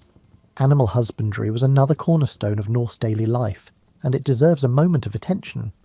Cattle were prized possessions, symbols of wealth and stability, and caring for them was a serious responsibility. Norse cattle were smaller than modern breeds, hardy and well adapted to the cold, but they still required constant attention. They had to be fed through the winter, which meant that enough hay had to be harvested and stored during the brief growing season to sustain the herd until spring. Calculating how much hay you needed and making sure you actually cut and dried enough of it was one of the more consequential decisions a Norse farmer made each year. Get it wrong, and animals died. Get it right, and the household survived. Sheep were equally important, and in some ways more so, because they provided not only meat and milk but also wool, the raw material for the textile production that kept Norse households clothed and that generated one of their most valuable trade goods. Norse sheep were tough, scrappy animals, well suited to the harsh grazing conditions of Scandinavia, and they required less intensive care than cattle. But they still had to be watched, sheared, and fed, and the knowledge of how to manage a flock well was passed down through generations of careful observation and practice. One more skill deserves mention before we move on, and that is navigation. We touched on this earlier in the context of water-oriented living, but it bears repeating because it was so central to everything the Norse did and eventually became. Norse navigation was not dependent on a single tool or technique. There was no compass in Scandinavia until centuries later. Instead, Norse navigators relied on a combination of knowledge that was almost staggeringly broad. They read the stars, tracking their positions across the sky, with a precision that allowed them to determine their latitude even on clear nights far from shore. They read the sun using devices called sunstones, which could locate the sun's position even on overcast days by detecting the polarization of light. They read the waves, understanding how ocean swells behave differently depending on their relationship to the wind and the land. They read the birds, knowing that certain species flew toward land in the evening and away from it in the morning. They read the colour of the water, the temperature, the clouds, and the wind. No single one of these methods was sufficient on its own, but taken together, they formed a navigational system of remarkable sophistication, one that allowed Norse sailors to cross open ocean and arrive within sight of their intended destination, with a regularity that impressed and sometimes terrified the people they visited. This was not luck. It was knowledge accumulated over generations and refined through constant use. And it is worth remembering that all of these skills, the woodworking, the textile work, the metalwork, the cooking and the navigation, were not the province of a warrior class. They were the province of ordinary people doing ordinary things. The Norse did not become remarkable because they were born remarkable. They became remarkable because they spent centuries getting very, very good at the things that mattered. Now, all of that competence had to go somewhere, and in the centuries after the Norse began expanding their reach, it went into one of the most impressive feats of peaceful human activity in the medieval world: trade and settlement. Let us follow that thread, because it leads somewhere surprising. The image of the Viking as a raider is so deeply embedded in the popular imagination that it can be genuinely difficult to see past it. But here is a fact worth sitting with for a moment. The Norse were, first and foremost, traders. Raiding was one activity among many, and for a large portion of the Norse population, it was not something they ever participated in. What drew the Norse outward into the wider world was not primarily a desire to plunder. It was a desire to trade, to find new land, and to build something in places where the old land could no longer support everyone who needed it. The Norse trading network, at its height, stretched from the frozen shores of what is now Canada all the way to the Byzantine Empire and the markets of the Islamic world. This is an almost absurd distance when you think about it. Constantinople and Baghdad were not exactly neighbours of Scandinavia, and yet Norse traders made it there, not once, but regularly, over a period of several centuries. They carried furs, ivory, amber and dried fish south and east. They brought back silver, silk, spices and occasionally exotic curiosities. The exchange was substantial enough that Norse silver from Islamic mints has been found in archaeological sites across northern Europe, a testament to just how far the money flowed. The trading routes through what is now Russia and Eastern Europe are particularly fascinating, because they reveal a side of Norse activity that is almost entirely absent from the popular narrative. Norse traders, known in the Byzantine and Islamic sources as the Varangians or the Rus, travelled south along the massive river systems of Eastern Europe, the Volga, the Dnieper and the Western Dvina, among others. These rivers connected the Baltic Sea to the Caspian and Black Seas, and the Norse used them as highways, portaging their boats overland between river systems where necessary. The settlements they established along these routes were not conquests in the traditional sense. These settlements served as trading posts, waypoints and hubs for the exchange, storage and subsequent movement of goods. The Norse who settled in what is now Kiev and Novgorod and other cities did not simply impose their culture on the people already living there. They blended with them. They learned local languages. They married local women. They adopted local customs alongside their own. The result was something genuinely new, a hybrid culture that drew on both Norse and Slavic traditions, and it became the foundation of what would eventually become the state of Kievan Rus, one of the most important political entities in medieval Eastern Europe. This is not a story of conquest. It is a story of integration, and it is one of the most underappreciated aspects of Norse history. Closer to home, the Norse also settled Iceland, Greenland, and, briefly, a settlement in what is now North America, hundreds of years before Columbus made his famous voyage across the Atlantic.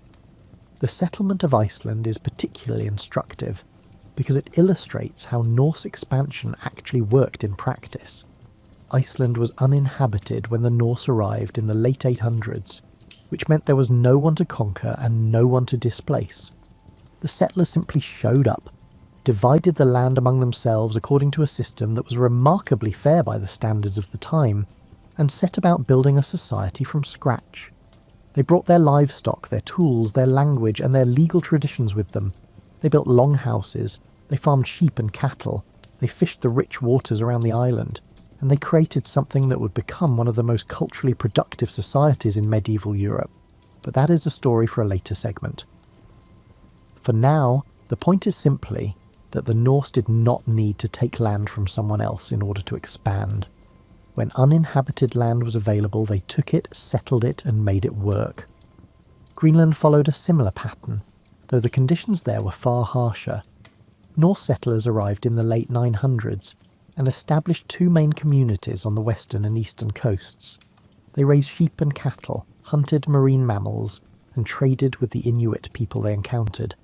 The settlements survived for roughly 500 years before disappearing, likely due to a combination of climate change, shifting trade routes, and a failure to adapt to increasingly harsh conditions. It is a sobering story, a reminder that Norse expansion was not always successful, and that even a skilled and resilient people could be defeated by circumstances beyond their control. But the trading itself, the movement of goods and ideas across vast distances, is what deserves the most attention here. The Norse were not the only traders in the medieval world, of course.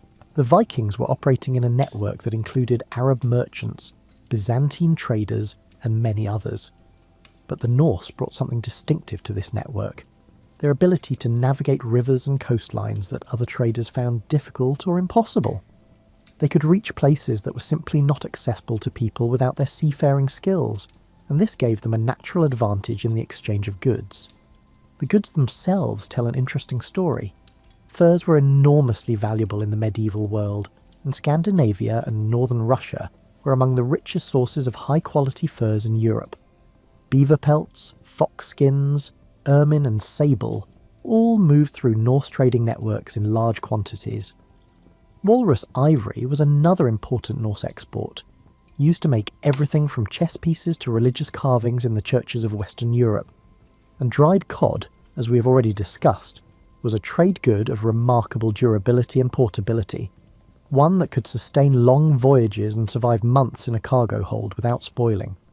In return, the Norse brought back goods that enriched their own societies and connected them to distant cultures. Silver from Islamic mints tells us that Norse traders reached the markets of the Middle East. Silk from Byzantine or Chinese sources tells us that luxury goods travelled all the way north to Scandinavia. And the coins, beads and small objects found in Norse archaeological sites paint a picture of a people who are far more cosmopolitan than their reputation suggests. There is a quietness to trade that makes it easy to overlook in the sweep of history. It does not produce the dramatic moments that fill textbooks and movies. No one writes epic poems about a successful negotiation at a market fair, or about a cargo of dried cod arriving safely in Constantinople. But trade is how civilizations actually grow. It is how ideas spread, how technologies move from one culture to another, and how economies develop enough surplus to support art, law and learning. And the Norse, for all their fame as raiders, were among the most effective traders in the medieval world. The economics of Norse trade were not simple barter, though barter certainly played a role in smaller, local exchanges. For larger transactions, particularly those involving distant trading partners, the Norse used silver as a medium of exchange. Norse silver coins have been found across an enormous geographic range, from Scandinavia to the British Isles, to the Baltic states, to the heart of Russia. Many of these coins were not minted in Scandinavia at all. They were Islamic silver dirhams, minted in cities across the Middle East and Central Asia, and they made their way north through the trading networks that connected the Norse world to the rest of the known world. The sheer volume of Islamic silver found in Scandinavian archaeological sites is striking. It tells us that the Norse trading networks were not occasional or opportunistic. They were sustained, systematic, and enormously profitable. Norse merchants made repeated trips along the same routes, building relationships with trading partners over years and decades, developing the trust and the reputation that long-distance trade required. This was not a world of anonymous transactions. It was a world of relationships, and the Norse was skilled at building and maintaining them. So when you think about the Vikings tonight, try to see past the longships and the axes. Try to see the merchant calculating the value of a bundle of furs against a handful of silver coins. Try to see the settler loading a boat with livestock and seed grain, heading for an island he's never seen. Try to see the trader on a river in what is now Russia, negotiating with a local chief over the price of honey and beeswax. These are the Vikings who shaped the world, not through violence, but through the patient, unglamorous work of moving things from one place to another. And the world they helped build through trade and settlement and quiet integration was more complex and more connected than most people realise. It is time now to look at another part of that world, one that lived not on the water but in the homes and communities where the Norse spent most of their time. It is time to talk about law and language and the way they organised the societies they built. One of the things that separates a collection of people from a civilization is law. Not the idea of it, but the actual practice of it. The shared agreement that certain rules exist and that everyone is bound by them, even the powerful. The Norse had this, and they had it earlier and more thoroughly than many of the societies around them. Their legal traditions were not imposed from above by a king or a priest. They grew from below, from the communities themselves, and they reflected a set of values that, once you understand them, reveal a great deal about how the Norse actually thought about the world. The basic unit of Norse legal life was the Thing, which was a regional assembly where free men gathered to settle disputes, make decisions that affected the community, and conduct the business of governance. The word thing is in fact the origin of our modern English word thing, though its meaning has drifted enormously over the centuries. In the Norse world, a thing was not an object. It was a gathering, a forum, a place where the community came together to talk things through. These assemblies met at regular intervals, usually in the spring and sometimes again in the autumn. Men travelled to attend them, sometimes from considerable distances, and the meetings could last for days. The proceedings were conducted according to established procedures, with speakers taking turns, evidence being presented, and decisions being reached through a process that, while not identical to modern democracy, shared certain features with it. Free men had the right to speak, decisions were made collectively, and the outcomes, once reached, carried the weight of the community behind them. This is worth pausing on, because it is genuinely remarkable for the time period. In much of medieval Europe, justice was the province of kings and nobles. If you had a grievance, you brought it to your lord, and your lord decided. The Norse system was different.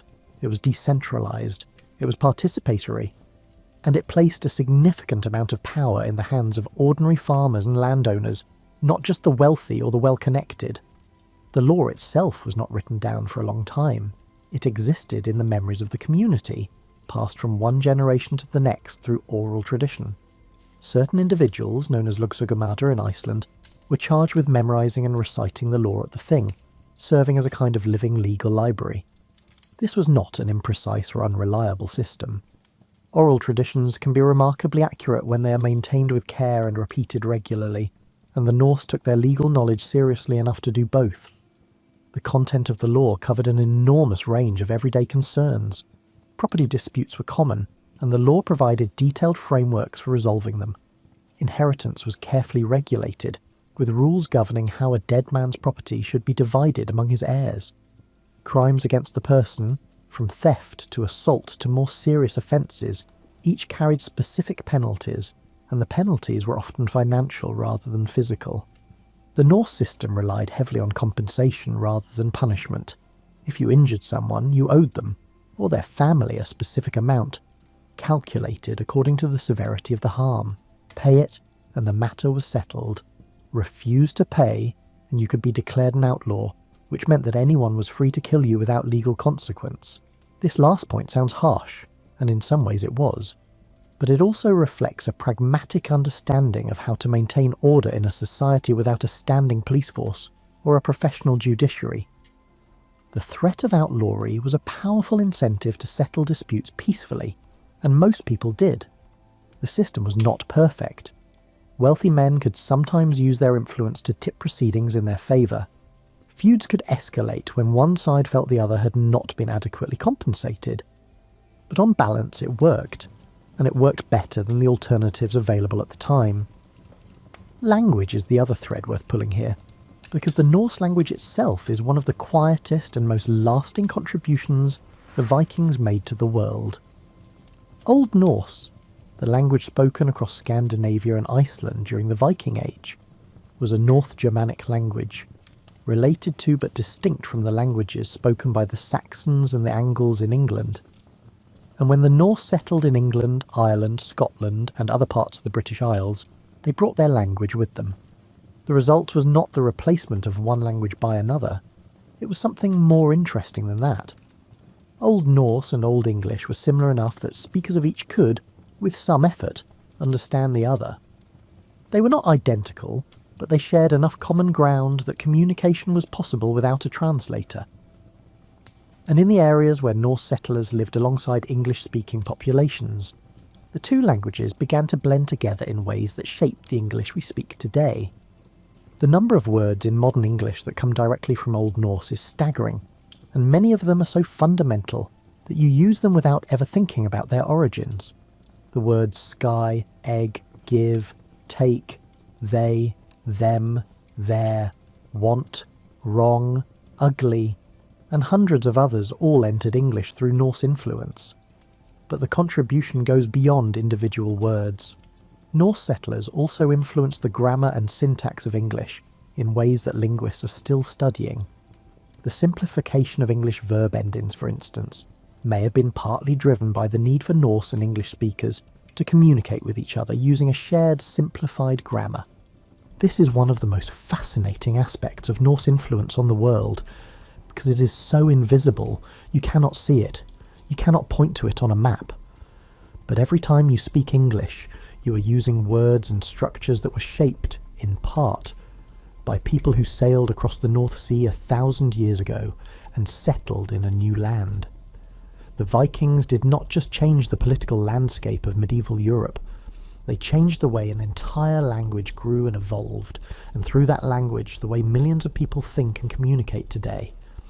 There is something almost poetic about this, though it is worth being careful with that word, because the Norse themselves were deeply invested in the power of language and would have understood its significance better than most.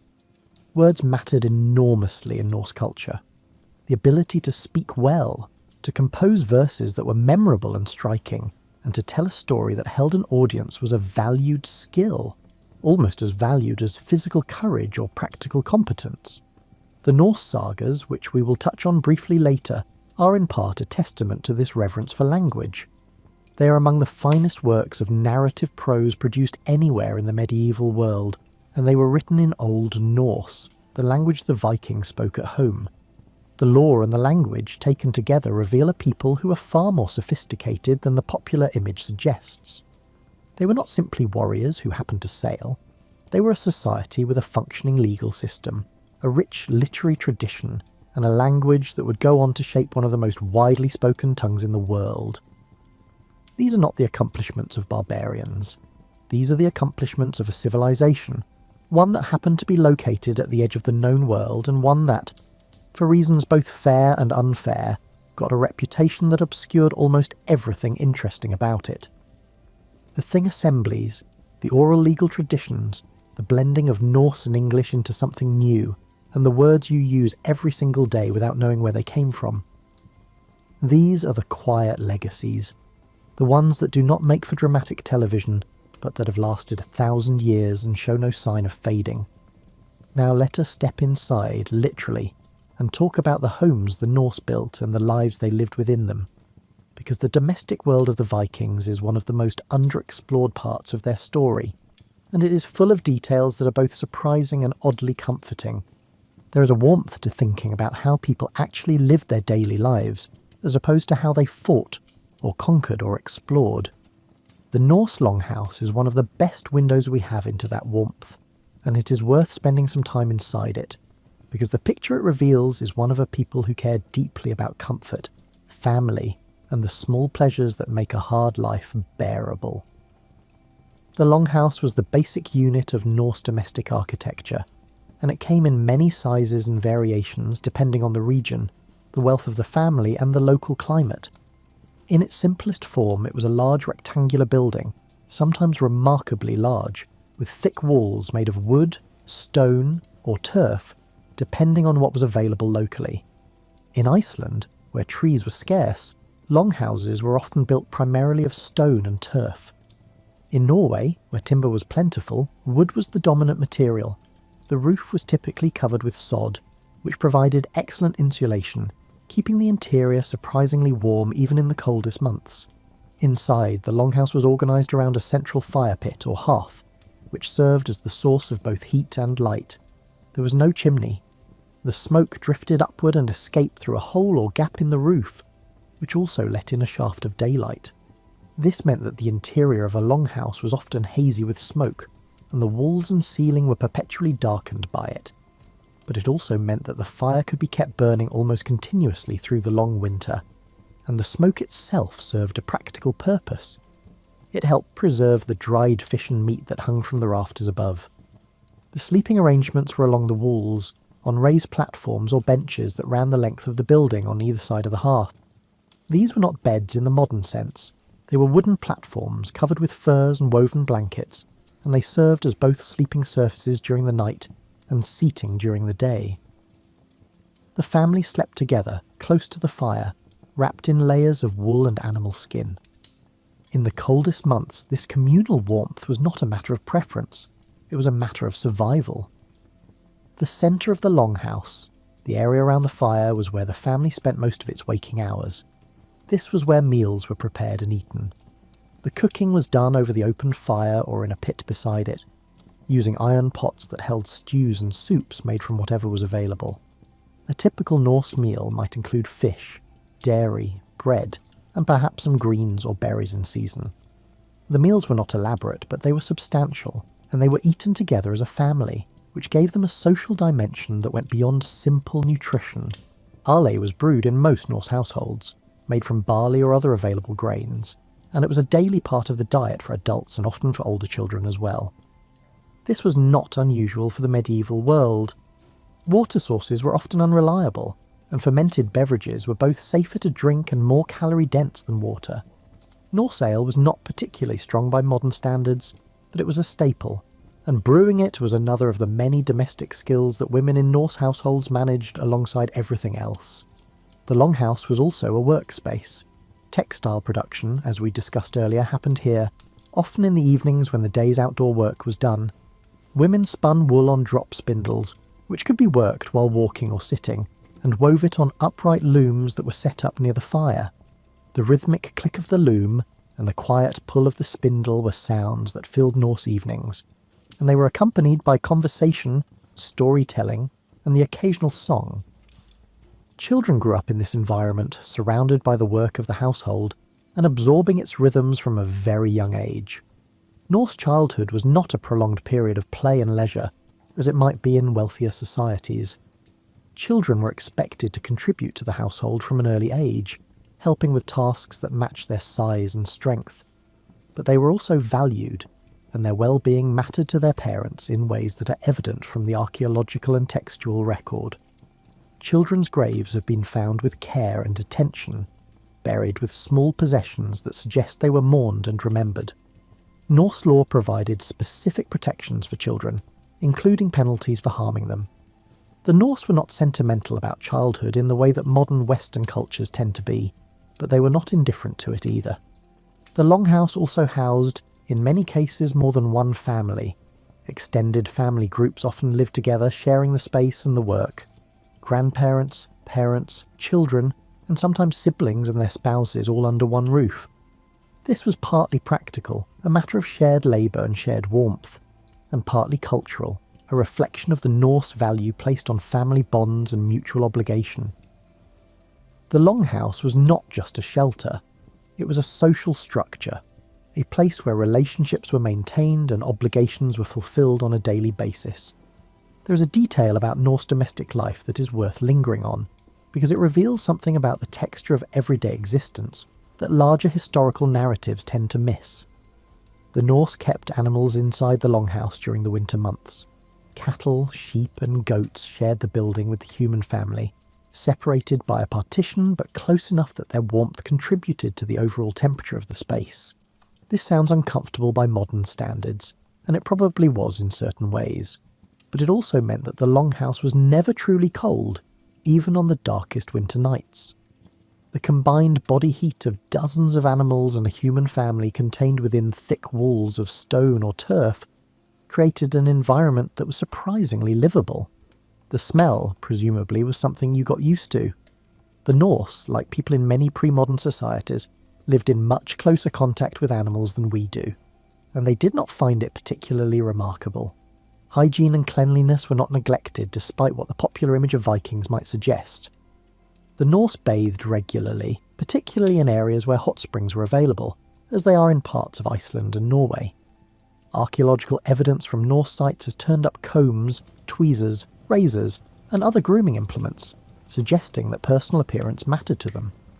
They were not the unwashed savages of legend. They were people who took pride in how they looked and felt, within the constraints of their environment and resources. The home also reflected Norse aesthetic sensibilities, which were more refined than the popular image allows. Norse art, known as the art styles of the Viking Age, was characterised by intricate interlocking patterns, stylised animal forms, and a level of decorative detail that suggests a genuine appreciation for beauty in everyday objects. Longhouse doorposts were sometimes carved with elaborate designs. Wooden furniture and household implements were decorated with patterns that served no practical purpose other than to make them beautiful. The Norse did not live in bare, utilitarian spaces. They lived in spaces that reflected their sense of what the world should look like, and that sense included beauty alongside function. An evening in a Norse longhouse, when the day's work was done and the fire was burning steadily, and the ale was poured and the family was gathered close, must have been one of the most pleasant environments the medieval world had to offer. The warmth, the light, the smell of cooking food, the quiet conversation, the occasional burst of laughter. It was not glamorous, but it was real, and it was human, and it was the place where the Norse spent most of their lives. Hospitality was another value that shaped Norse domestic life in ways that went beyond simple politeness. In a world where travel was common but inns and hotels did not exist, the obligation to feed and shelter a traveller was taken seriously. Norse law and custom both supported this expectation. A host was expected to offer food, drink, and a place to sleep to anyone who arrived at the longhouse, and failing to do so was considered a serious breach of social norms. This was not purely altruistic, of course. In a society where anyone might find themselves far from home and in need of shelter, the custom of hospitality was a form of mutual insurance. You offered it to others because you might one day need it yourself. The result was that Norse longhouses were often more socially active than a single family dwelling in the modern world might be. Travellers passed through, traders stopped to rest and resupply. Relatives visited from neighbouring settlements. The household was not a closed system. It was open, connected to the wider community in ways that made isolation nearly impossible, and loneliness, at least the sustained kind, relatively rare. And it is from this domestic world, this warm and busy and slightly smoky centre of Norse existence, that we should draw our final thread, because the story of how the Vikings quietly shaped the world does not end with trade or law or language. It ends with a legacy that is quieter still, one that stretches from those longhouse hearths all the way into the present day, touching things you might never have thought to connect to a people who lived 1,000 years ago on the edge of the Northern Sea. The most lasting contributions any civilization makes are rarely the ones it intended. The Norse did not set out to change the English language. They did not plan, centuries in advance, to help lay the groundwork for the political development of Eastern Europe. They did not wake up one morning and decide that their legal traditions would influence the way Iceland organised its society for the next 1,000 years. These things happened because the Norse were a particular kind of people, living in a particular kind of place at a particular moment in history, and the combination produced effects that rippled outward in ways no single generation could have predicted or controlled. This is what a quiet legacy looks like. Not a monument or a conquest or a grand declaration. A slow, gradual, almost imperceptible shift in how the world works, driven by the ordinary activities of ordinary people who were simply trying to live well. Let us trace a few of those threads because they are worth following. The legal traditions we discussed earlier did not disappear when the Viking Age ended.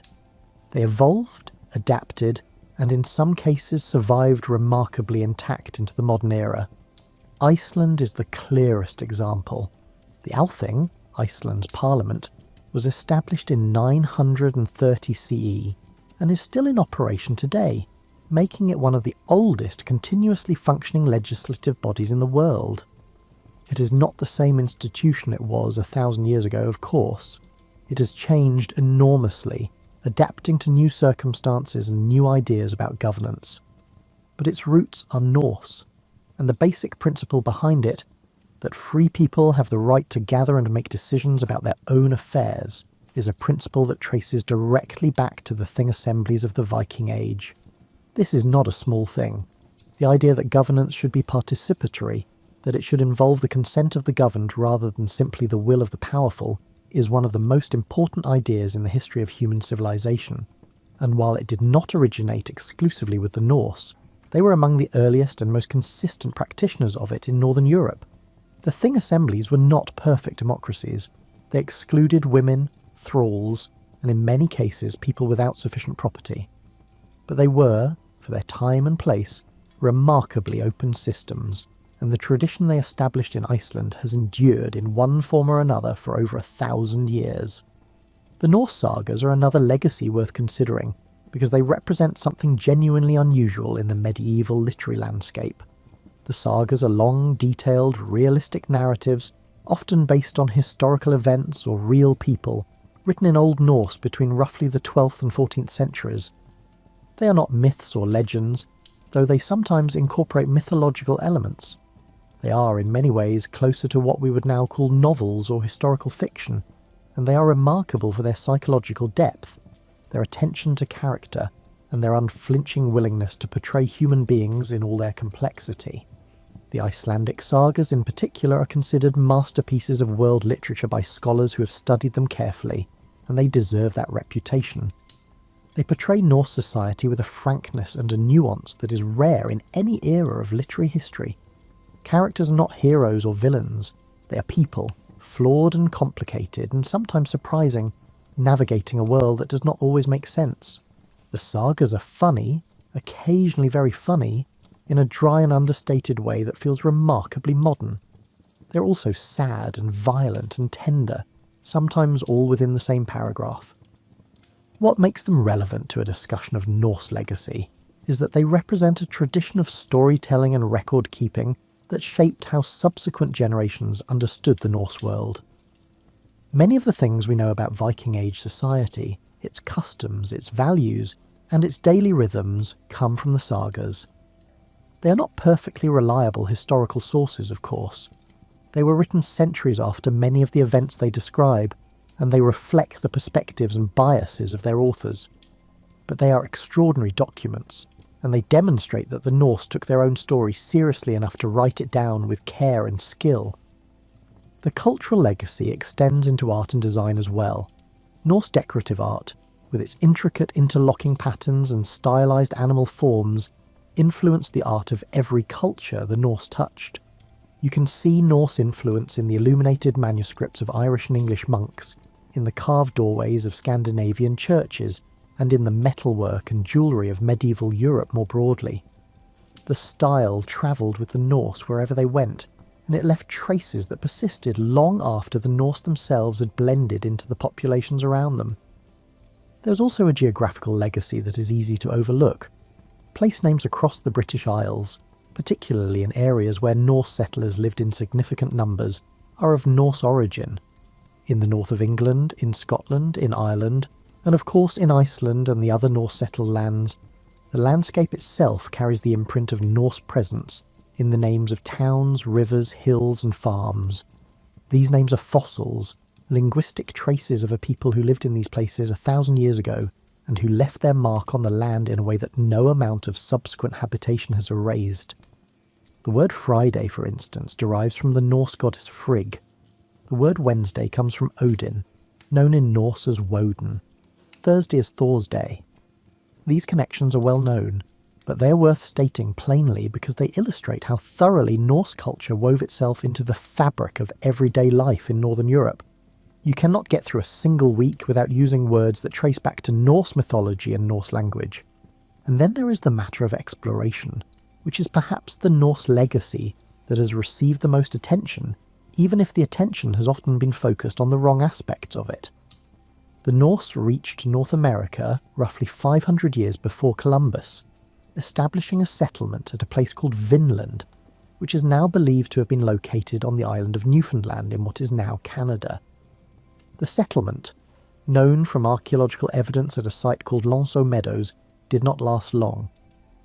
The Norse abandoned it within a few decades, likely due to conflicts with the indigenous peoples of the region and the difficulty of maintaining a settlement so far from their homeland. But the fact that they got there at all is extraordinary. It was not the result of a grand expedition organised by a king or funded by a wealthy sponsor. It was the result of Norse settlers in Iceland and Greenland hearing stories about land visible to the west and then sailing out to find it. The Norse reached North America not through heroic determination, but through the same quiet habit of following the water that had driven their expansion for centuries. They saw an opportunity. They had the skills to take it, and they did.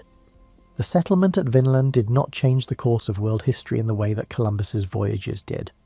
The Norse did not establish a permanent presence in North America, and their contact with the continent did not lead to sustained exchange between the Old World and the New. But it does tell us something important about the Norse character, about their restlessness, their curiosity, and their willingness to sail into the unknown simply because the unknown was there and they had the means to reach it. There is a thread connecting all of these legacies, and it is worth naming before we let it go. The Norse shaped the world not primarily through conquest or violence, but through contact.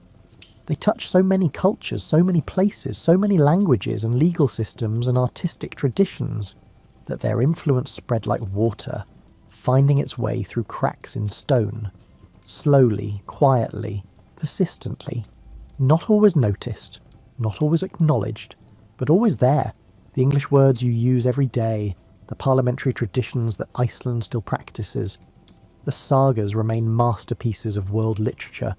The place names are scattered across the northern landscapes of Europe. The knowledge that someone walked on the shores of North America 1,000 years before the history books say it happened. These are not the legacies of conquerors. They are the legacies of a people who are extraordinarily good at being in the world, at moving through it, at connecting with the people and places they encountered, and at leaving something behind that lasted. There is also a strand of cultural influence that connects the Norse to traditions many people celebrate today, without realising the connection. The midwinter festival known as Yule, which the Norse celebrated around the winter solstice, shared certain features with what would eventually become Christmas as it was practised in Northern Europe. The Yule log, the gathering of family around a fire during the darkest time of year, the feasting, and the storytelling. These were Norse traditions long before they were Christian ones, and they blended so thoroughly into the fabric of Northern European culture that separating them is nearly impossible. Whether you celebrate Christmas or simply enjoy the idea of a warm fire and a family gathered close on a dark winter night, you are participating in something that has Norse roots, even if the connection has been buried under centuries of other influences. The Norse also left their mark on the way Northern Europeans thought about the natural world. Norse mythology populated the landscape with meaning. Rivers, mountains, forests and seas were not simply physical features. They were inhabited, in the Norse imagination, by beings and forces that demanded respect and attention. This way of seeing the world, which anthropologists sometimes call animistic, persisted in Scandinavian folk belief long after the official conversion to Christianity, and it shaped the relationship between people and landscape in ways that are still felt in the cultures of Northern Europe today. Tonight, as you settle into sleep, it might be worth carrying one last image with you. Not the Viking on the warship, not the burning village, not the axe raised in battle. Instead, picture a Norse trader on a river somewhere in what is now Russia, sitting in a small boat at dusk, watching the water catch the last of the light. He has goods to sell, and a long way still to go. He is not thinking about history or legacy or the shape of the world. He's thinking about the current and the weather, and whether he will make it to the next settlement before dark. He will make it. He is very good at this. And somewhere, 1,000 years from now, a person speaking a language he helped to shape will use a word he brought with him on that boat, without ever knowing where it came from. The river will still be flowing, the water will still be catching the light, and the quiet work of connecting one place to another, one person to another, and one idea to another will still be going on. The way it has been going on since the first Norse sailor looked out at the water and decided to see what was on the other side. Sleep well. The Vikings, the real ones, have earned it, and so have you. Picture this. You're walking down a city street in 1923, and the world around you is humming with an energy that feels almost electric. The atmosphere isn't quite electric, but it's close enough. Sure, there are more light bulbs than ever before, but the real electricity is in the air itself, crackling with possibility and change. You'd notice it first in the sounds.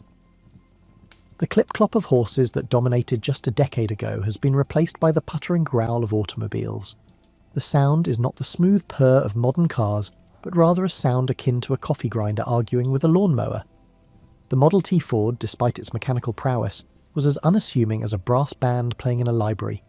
The smell hits you next, a cocktail of motor oil, cigarette smoke, and something indefinably optimistic. It's the scent of a country that's just discovered it can reinvent itself, like a middle-aged person trying on a completely different haircut and deciding they rather like it. You're dressed in attire that would make your great-grandparents cling to their pearls. If you're a woman, your hemline is scandalously revealing several inches of ankle and calf. Your hair is bobbed shorter than most men's, and you might be smoking a cigarette in public without a single person calling the authorities. If you're a man, your collar is a bit lower, your pants a bit looser, and you've got enough hair pomade to lubricate a small engine. The funny thing about the 1920s is that everyone calls them roaring, but they didn't start out that way. The decade began with people suffering from severe hangovers from World War I. The country was like someone who'd been to a really intense party, and was now standing in their kitchen at 2 a.m, eating cold pizza, and wondering what on earth had just happened. However, the Americans, with their unwavering optimism, gazed at the chaos and expressed, "That was quite unpleasant. Let's try something completely different." And boy, did they ever. The war had ended in 1918, and by 1920, everyone was ready to forget it had ever happened. It was as if everyone had experienced collective amnesia, accompanied by jazz music and illegal cocktails. People wanted to dance, laugh, make money, and generally behave as if they had discovered the perfect cocktail sauce. You'd see this attitude everywhere.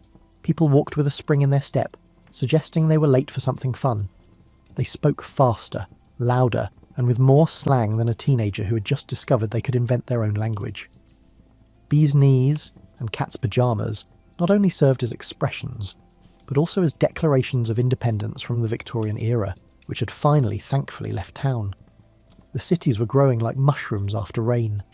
People were flooding in from farms and small towns, drawn by the promise of factory jobs and electric lights, and the chance to reinvent themselves completely.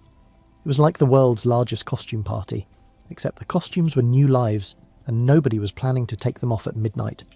Money was flowing like water from a broken pipe, and everyone was convinced they could catch some in a bucket. People were buying stocks with the same casual confidence they'd use to choose a new hat, as the stock market soared to unprecedented heights. What could possibly go wrong? However, we're assuming too much at this point. Right now, in this moment, you're standing on a street corner in 1923, and the future looks as bright as a freshly polished brass button. The air brims with potential. Your pockets may hold some cash, and a jazz band playing a tune in the distance entices your feet to dance independently. Welcome to the Roaring Twenties, where the past was new and the future was whatever you dared to make it. Let's now discuss your daily activities in the exciting world of 1923. If you're fortunate enough to have a job, as most people did, adding to the magic, you'd be engaged in a way that would have left your parents scratching their heads in confusion. For the first time in American history, more people were living in cities than on farms. This transformation wasn't just a demographic shift. It was like the entire country had decided to change its personality. America was transforming from a nation of people who knew every neighbour's cow by name to a place where you might not even know the name of the person living in the apartment next door. If you were a woman, you'd probably be working outside the home in a way that would have scandalised your grandmother.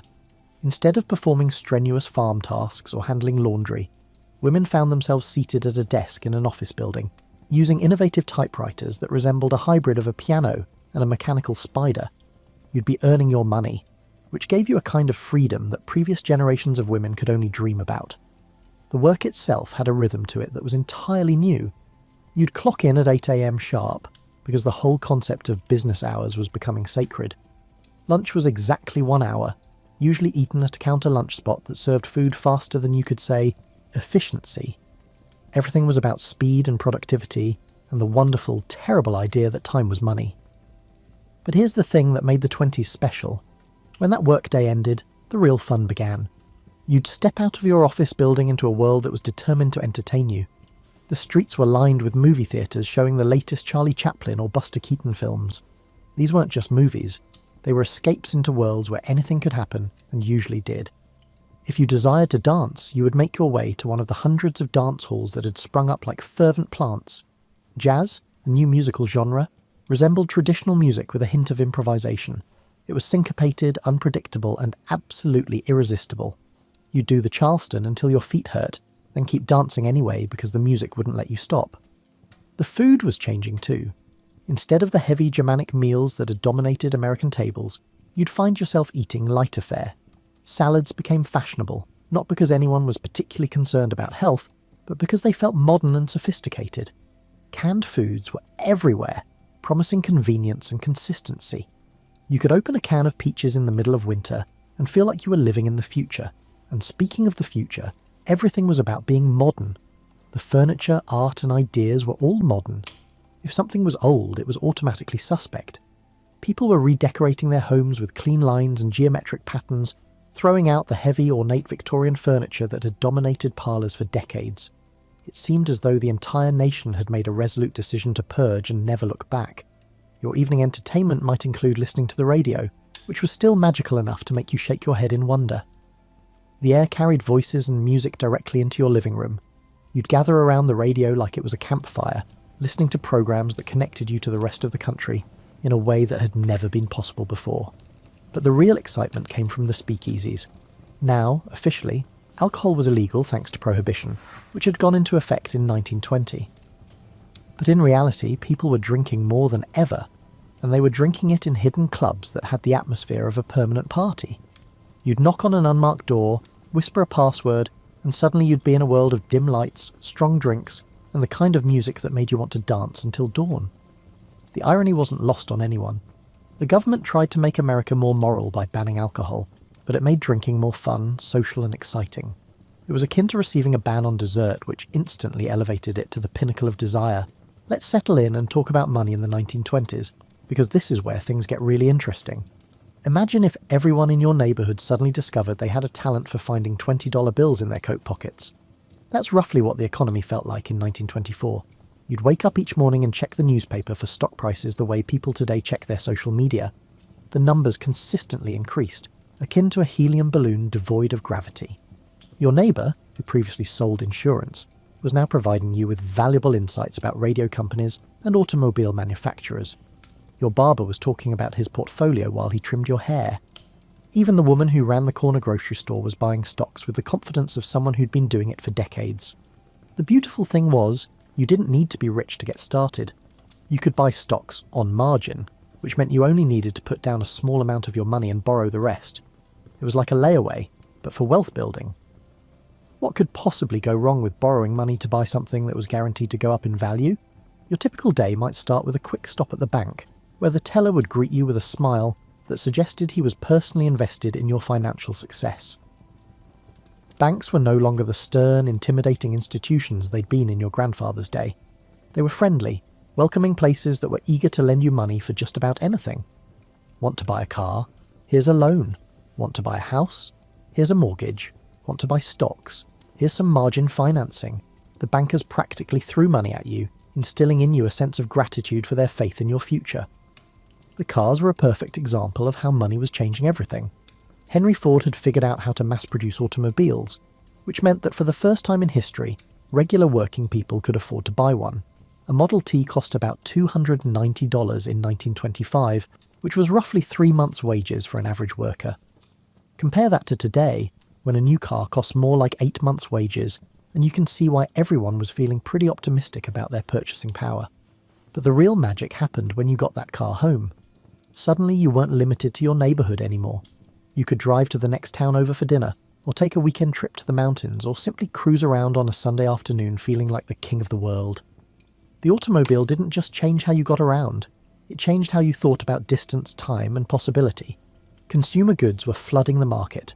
Electric refrigerators, vacuum cleaners, washing machines, radios. All of these things that had been luxuries for the wealthy were suddenly within reach of the middle class. You could buy them on instalment plans, paying a little bit each month until they were yours. It was like Christmas morning every time you brought home a new appliance. Department stores became wonderlands of possibility. You'd walk through Macy's or Wanamaker's and feel like you were touring a museum of modern living. Everything was bright, shiny, and available for purchase. The salespeople made you feel entitled to the best, and the credit terms were so generous that you couldn't afford not to buy. The advertising was getting more sophisticated too. Instead of just listing the features of a product, advertisers were selling you a lifestyle. Buy this soap and you'll be more attractive. Buy this car and you'll be more successful. Buy this radio and you'll be more connected to the world. They weren't just selling products, they were selling dreams, and business was booming. Your neighbours were all participating in this wonderful dance of prosperity. Everyone was buying, everyone was selling, and everyone was convinced that the music would never stop playing. The stock market was like a giant casino where everyone was winning, and the house never seemed to mind. But here's the thing about dancing. It's wonderful while the music is playing, but eventually the band needs to take a break. The trouble was, nobody in 1925 was thinking about what would happen when the music stopped. They were too busy enjoying the rhythm, the movement, and the sheer joy of being part of something that felt bigger than themselves. When the sun went down in 1925, that's when the real personality of the decade came out to play. You'd finish your dinner, straighten your tie or powder your nose, and step out into a world that was absolutely determined to show you a good time. The streets after dark were like nothing America had ever seen before. Electric signs blazed from every storefront, turning night into a neon-tinged approximation of the day. The cities had learned to stay awake, and they were absolutely delighted with their insomnia. You'd walk down Broadway or State Street or any main drag in any city, and the lights would be so bright you could read a newspaper without squinting. Your first stop might be a movie theatre, because the pictures were getting more elaborate and entertaining by the month. These weren't just films, they were experiences. The theatres themselves resembled palaces, adorned with elaborate ceilings, luxurious seats, and orchestras that accompanied the silent films. You'd sit in the dark with hundreds of other people, all of you gasping and laughing and collectively forgetting that the real world existed outside those velvet curtains. Charlie Chaplin was making everyone laugh with his little tramp character, a fellow who seemed to find dignity in the most undignified situations. Buster Keaton was performing stunts that defied both gravity and common sense. These comedians weren't just entertainers, they were philosophers of the absurd, showing you that life's problems could be solved with creativity, persistence, and a willingness to look ridiculous. But the real adventure began when you decided to find a speakeasy. By 1925, the country had gotten very creative about working around the 5-year-old prohibition. You'd walk down a perfectly ordinary street, counting doorways until you found the right one. Maybe it was marked with a small symbol, or maybe you just had to know which door to knock on. The password might be something like bee's knees, or Oscar sent me. You'd whisper it to a person whose eyes you could see through a small window, and if you'd gotten it right, the door would swing open to reveal a world that was half party, half conspiracy. Inside, the atmosphere was thick with cigarette smoke and possibility. The air practically vibrated with jazz music played by musicians who seemed to be making it up as they went along. In numerous instances, their interpretations were accurate. Jazz was all about improvisation, about taking a familiar tune and twisting it into something entirely new. It was music that matched the mood of the times, confident, experimental, and slightly dangerous. The drinks were stronger than anything you'd ever tasted, partly because the bootleggers weren't particularly concerned with subtlety. They mixed gin that could strip paint with fruit juices and served it in cocktail glasses reminiscent of fairy tales. The cocktails had names like Gin Ricky, Sidecar, and Bee's Knees, as if someone had decided that drinking should be an adventure in linguistics as well as intoxication. The dancing was unlike anything your parents' generation had ever seen. The Charleston was the signature move, all flying feet and swinging arms and complete abandonment of anything that might be considered dignified. The music would compel you to continue dancing despite your clothes becoming soaked with sweat. The women smoked cigarettes, wore makeup, and generally behaved in ways that would have horrified their grandmothers. Known as flappers, they appeared to have collectively decided to disregard the traditional norms of feminine behaviour. They wore their hair short, their skirts shorter, and their attitudes shortest of all. The men were trying to keep up, loosening their ties and learning dance steps that would have been considered scandalous just a decade earlier. Everyone was engaged in a collective rebellion against the stuffiness of the previous generation, and they were thoroughly enjoying themselves in the process. But here's the thing that made the speakeasy culture so special. It was democratic in a way that American social life had never been before. Rich and poor, young and old, immigrants and native-born Americans all crowded together around the same small tables, drinking the same illegal liquor and dancing to the same outrageous music. Prohibition had inadvertently created a kind of social mixing that the country had never experienced. The night would end with you stumbling out into the dawn, your ears ringing with jazz and your head spinning with gin, and the sheer exhilaration of being alive at a time when anything seemed possible. Tomorrow was another day, and tomorrow's night would bring new adventures, new music, and new reasons to celebrate the simple fact that you were young and American, and living in the most exciting decade anyone could remember. Now let's talk about how the 1920s changed the way people thought about everything. Not only did the music and clothes change, but the concept of what it meant to be an American underwent a complete transformation. You'd wake up in 1926 and realise that the world your parents had prepared you for no longer existed. A kind of exhilarating uncertainty replaced the old certainties, making every day feel like an adventure. It was like someone had rewritten the rules of life while you were sleeping, and you had to figure out the new version as you went along. The most significant change was in how people thought about themselves. Your great-grandparents had defined themselves by their work, their family, their church, and their community. But you were part of the first generation that could define itself by its entertainment, its style, and its attitude. You weren't just a blacksmith or a farmer or a shopkeeper. You were someone who listened to jazz, drove a car, went to the pictures, and had opinions about everything. The radio was particularly important in this transformation. Every evening you'd gather around that wooden box with its mysterious glowing tubes and listen to voices from New York, Chicago, and Los Angeles. For the first time in American history, the entire country was hearing the same jokes, the same music, and the same advertisements. You were part of a shared national conversation that stretched from coast to coast. These developments created a kind of cultural democracy that was entirely new. A song that was popular in Harlem could be hummed by a farmer in Kansas within a week. Within a month, a dance that originated in Chicago might be performed at an Alabama high school dance. The regional differences that had defined American culture for centuries were beginning to blur into something more unified and simultaneously more diverse. The movies were doing something similar, but even more powerfully. You'd sit in a dark theatre and watch stories that took you places you'd never been, showed you lives you'd never lived, and made you feel emotions you'd never experienced. The stars weren't just actors, they were templates for how to be glamorous, sophisticated, and modern. Mary Pickford, Charlie Chaplin, and Rudolph Valentino weren't just entertainers, they were teachers in the Academy of Style. The magazines were changing too. The previous generation's serious, morally instructive publications gave way to magazines entirely focused on entertainment, fashion, and lifestyle. You'd flip through pages of photographs showing you how to dress, how to decorate your home, and how to conduct yourself at parties. It was like having a personal tutor in the art of being modern. The younger generation were particularly enthusiastic about rejecting everything their parents had taught them. They called themselves the Lost Generation, which sounds melancholy, but was actually a kind of celebration. They were lost from the old certainties, the old restrictions, and the old ways of thinking about life, and they were perfectly content to be lost, because being lost meant being free to find their own way. The slang reflected this new attitude. Everything was swell or keen or the cat's pyjamas. The language was becoming more playful, more inventive, and more fun. People were making up words and phrases with the confidence of poets, and everyone was eager to adopt the latest linguistic fashions. Even the art was changing. Instead of the realistic paintings and sculptures that had dominated American culture, artists were experimenting with abstract forms, bold colours, and ideas that didn't necessarily make logical sense. It was art that matched the mood of the times, experimental, confident, and slightly rebellious. The architecture was transforming too.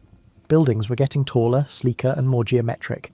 The Art Deco style was emerging, with its emphasis on clean lines and mechanical elegance. Cities were beginning to look like the future, which was precisely what their inhabitants wanted. But perhaps the most important change was in how people thought about tradition itself. Previous generations had revered the past, seeing it as a source of wisdom and guidance. However, the 1920s generation viewed the past as a challenge to conquer, enhance, or disregard. The future was more interesting than the past, and the present was more fun than either. This perspective created a kind of cultural acceleration that was both exhilarating and exhausting. Everything was changing so fast that you could barely keep up. But that was part of the excitement. You lived in a time of global reinvention and were part of it. By 1927, it was evident that something was beginning to go awry. The party was still going strong, the music was still playing, and everyone was still dancing. But if you looked carefully, you might have noticed that some of the dancers were starting to look a little worn out, and some of the music was starting to sound a little forced. The stock market was still climbing, but it was climbing in a way that was starting to make thoughtful people nervous. The numbers were getting so high that they seemed to have lost any connection to reality. Companies that had never made a profit were worth millions on paper. Stocks were doubling and tripling in value based on nothing more than the assumption that they would continue to double and triple. You'd overhear conversations that would have been impossible just a few years earlier. Your barber would be talking about his stock portfolio while he cut your hair. The woman who sold newspapers on the corner would be discussing market trends with her customers. Everyone claimed to be an expert, and while many appeared to be getting rich, nobody was asking the obvious question: where was all this money actually coming from? The answer, it turned out, was that it was coming from the future. People were borrowing against tomorrow's prosperity to pay for today's lifestyle. They were buying stocks on margin, which meant they were borrowing money to buy investments that they hoped would be worth more money later. It was a pyramid scheme that worked perfectly, as long as everyone kept believing it would work forever. The agriculture sector was already showing signs of strain. Farmers had expanded their operations during World War I to meet the demand for food. But when the war ended, that need disappeared. Crop prices were falling, and farmers were struggling to pay off the loans they'd taken to buy more land and equipment. No one in the cities was paying much attention to the fact that rural banks were beginning to fail. The construction industry was beginning to slow down. There were only so many office buildings and apartment complexes that any city could actually use, but developers kept building them anyway because construction loans were easy to get, and real estate seemed like a guaranteed investment. Empty buildings were becoming more common, but the newspapers didn't write much about that. Even the consumer goods market was showing signs of saturation. What is the practical number of radios a family might need? What is the practical number of automobiles a person can drive? The factories were producing more than the market could absorb, but they kept producing anyway because the credit was available and the future looked bright. The international situation was becoming more complicated too. Europe was still struggling to recover from the war, and the German economy was particularly fragile. American banks had loaned enormous amounts of money to European governments and businesses, but those loans were looking increasingly risky. If Europe couldn't pay back what it owed, American banks would be in serious trouble. But in 1927, you probably wouldn't have noticed any of this. You'd be too busy enjoying the prosperity, the entertainment, and the sheer fun of being alive in the most exciting decade in American history. Despite the presence of warning signs, it was effortless to overlook them when everything in your immediate experience was thriving. The speakeasies were still packed, the jazz was still playing, the stock market was still climbing, and everyone was still convinced that the good times would last forever. The prospect of everything collapsing was too disheartening to contemplate. This was America, after all. Americans didn't have economic disasters. They had temporary setbacks followed by even greater prosperity. The newspapers were full of optimistic predictions about the future. By 1950, they said, everyone would have an airplane in their garage and a robot in their kitchen. Machines would do all the work, eliminating poverty and disease and reducing the work week to a few hours. It all sounded perfectly reasonable. Science was advancing rapidly, technology was solving problems faster than anyone could have imagined, and the American economy seemed to have discovered the secret of perpetual growth. What could possibly go wrong? The answer to this question was already beginning to emerge in the financial markets, the agricultural sector, the construction industry, and the international banking system. But in 1927, you could still choose to ignore those warning signs and focus on the fun, and that's exactly what most people did. And then, suddenly, it was 1929, and the music stopped. You'd wake up on a Tuesday in October and the world would look the same as the day before. You'd see the same buildings, streets, and people rushing to work with the same hopeful attitude. But something fundamental had changed overnight. Something that would take months or even years to fully understand. The stock market had crashed. The stock market not only experienced a decline, correction, or adjustment, but it plummeted, akin to a chandelier plummeting from a ballroom ceiling. Stocks that had been worth hundreds of dollars were suddenly worth pennies. Fortunes that had been built over years of careful speculation were wiped out in a matter of hours. The crash did not occur abruptly. The process began when a few nervous investors decided to sell their stocks, leading to a slight drop in prices that made other investors anxious. More selling caused prices to drop further, which made even more investors nervous. The situation resembled a domino effect, but instead of traditional dominoes, the pieces consisted of money and confidence.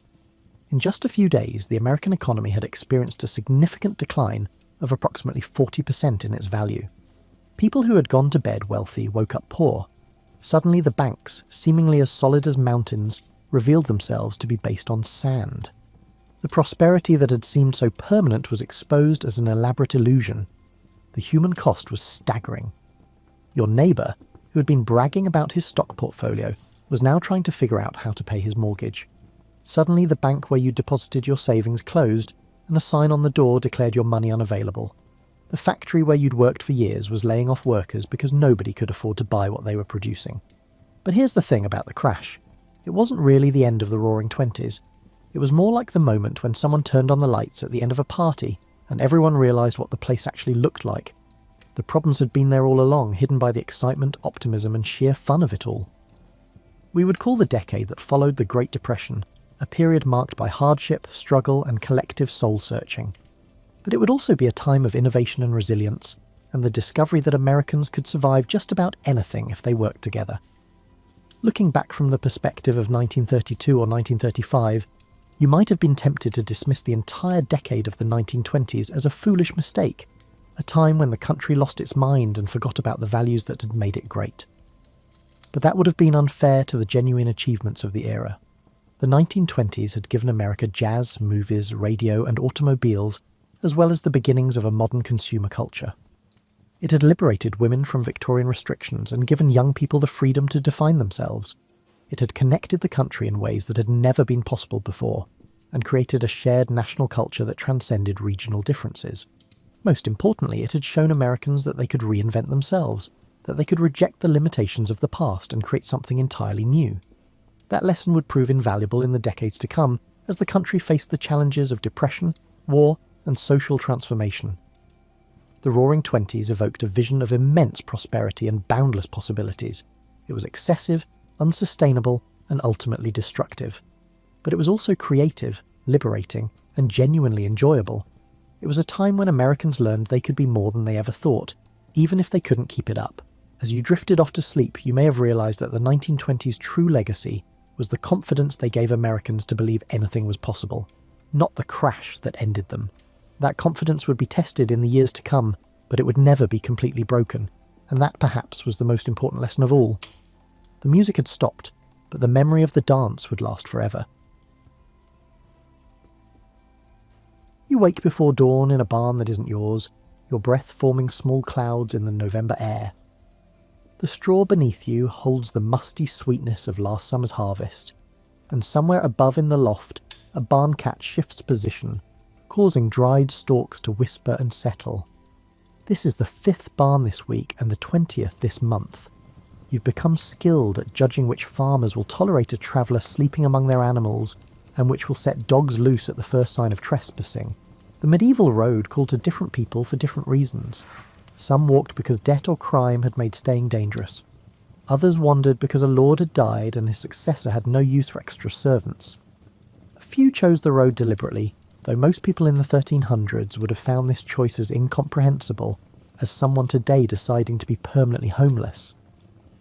The road wasn't romantic. It was hard, uncertain, and frequently hungry. But there you are, pulling on boots that have been repaired so many times the original leather is more memory than material.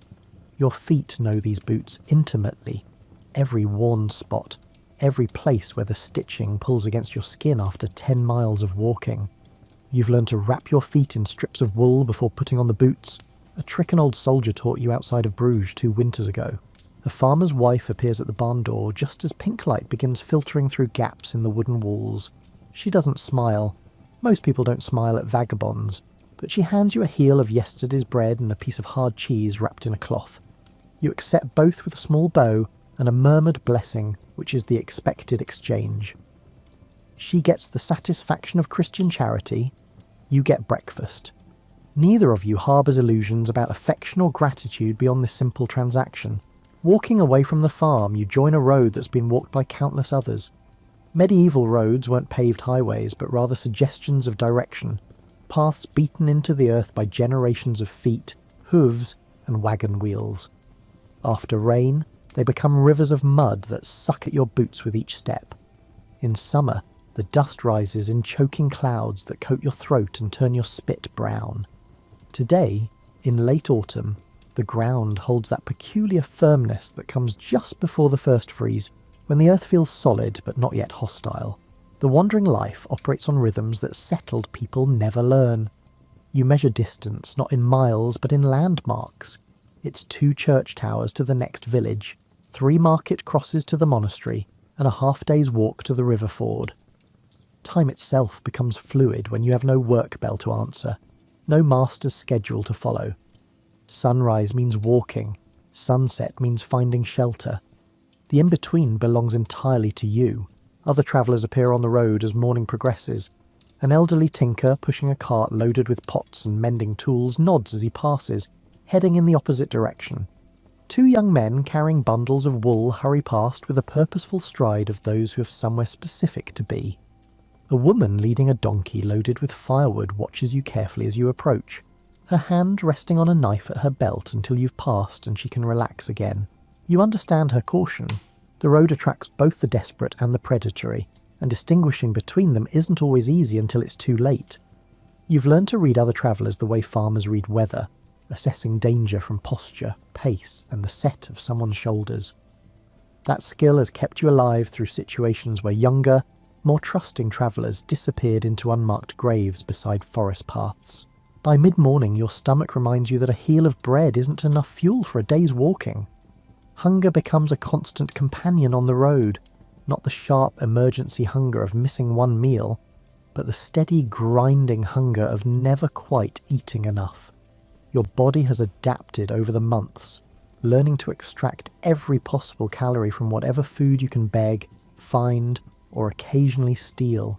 You've lost weight you couldn't afford to lose, and your face in still pond water shows hollows that weren't there when you started wandering. The landscape rolling past holds a beauty that settled people rarely notice. You've learned to appreciate the particular green of new wheat shoots, the way evening light turns ordinary fields into something that looks painted, and the architectural grace of a well-made bridge arching over a stream. These observations cost nothing and provide a kind of wealth that empty pockets can't diminish. But you also see what prosperous merchants travelling these same roads never notice. The abandoned cottage slowly collapsing back into the earth, the field lying fallow because no one survived the last fever to plant it, and the wayside shrine with offerings so old they've rotted into unrecognisable lumps. The medieval world is beautiful and brutal in equal measure, and the road shows you both faces without pretense. As afternoon shadows lengthen, your thoughts turn to the evening's pressing question. Where will you sleep? The calculation involves multiple factors. Is there a monastery ahead where the almoner might provide space in the guest house? Does the next village have a churchyard with a covered porch? Failing those options, is there a shepherd's hut, an abandoned barn, or at least a dense copse of trees that might provide some shelter from wind? This constant uncertainty about shelter is perhaps the hardest part of wandering life. Settled people take for granted the knowledge that nightfall means returning to a familiar space with walls and a roof. You've learned to be grateful for any structure that keeps off rain and cuts the wind, any pile of straw dry enough to provide insulation from frozen ground. Comfort's a memory. Survival is the daily victory. The first snow arrives on a Tuesday in late November, though you've stopped tracking days of the week with any precision. You're crossing high ground between 2 river valleys when fat white flakes begin drifting down from a sky the colour of old pewter. Within an hour, the road ahead disappears under a blanket of white that obscures familiar landmarks and makes every direction look equally unwelcoming. Snow transforms the medieval road from difficult to potentially deadly. The packed earth that provided firm walking becomes treacherous with hidden ice. The ruts and holes that you could see and avoid in clear weather become invisible traps waiting to turn an ankle or break a leg. Your boots, adequate for dry autumn travel, prove woefully insufficient against the cold seeping up from the frozen ground. You're not alone in this sudden storm. 100 yards ahead you spot another traveller moving slowly through the thickening snow. An older man whose bent posture speaks of too many years carrying too many burdens. You increase your pace to catch up because travelling together in snow is safer than travelling alone. He turns at the sound of your approach, his face showing the same calculation you're making. Is this person help or a threat? Something in your expression or bearing must satisfy him, because he nods and adjusts his pace to match yours. No names are exchanged. Wanderers often keep their names private. But you fall into step together, two figures trudging through weather that cares nothing for human struggles.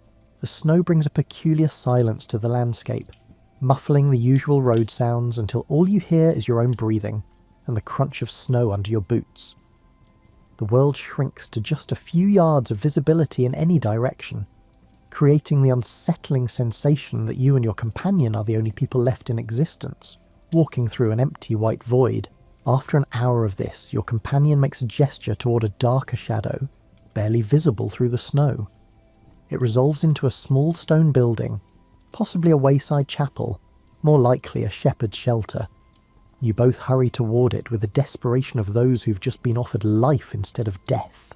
The shelter is barely 10 feet square, with stone walls, a partially collapsed roof, and no door to speak of, but it's infinitely better than the exposed road.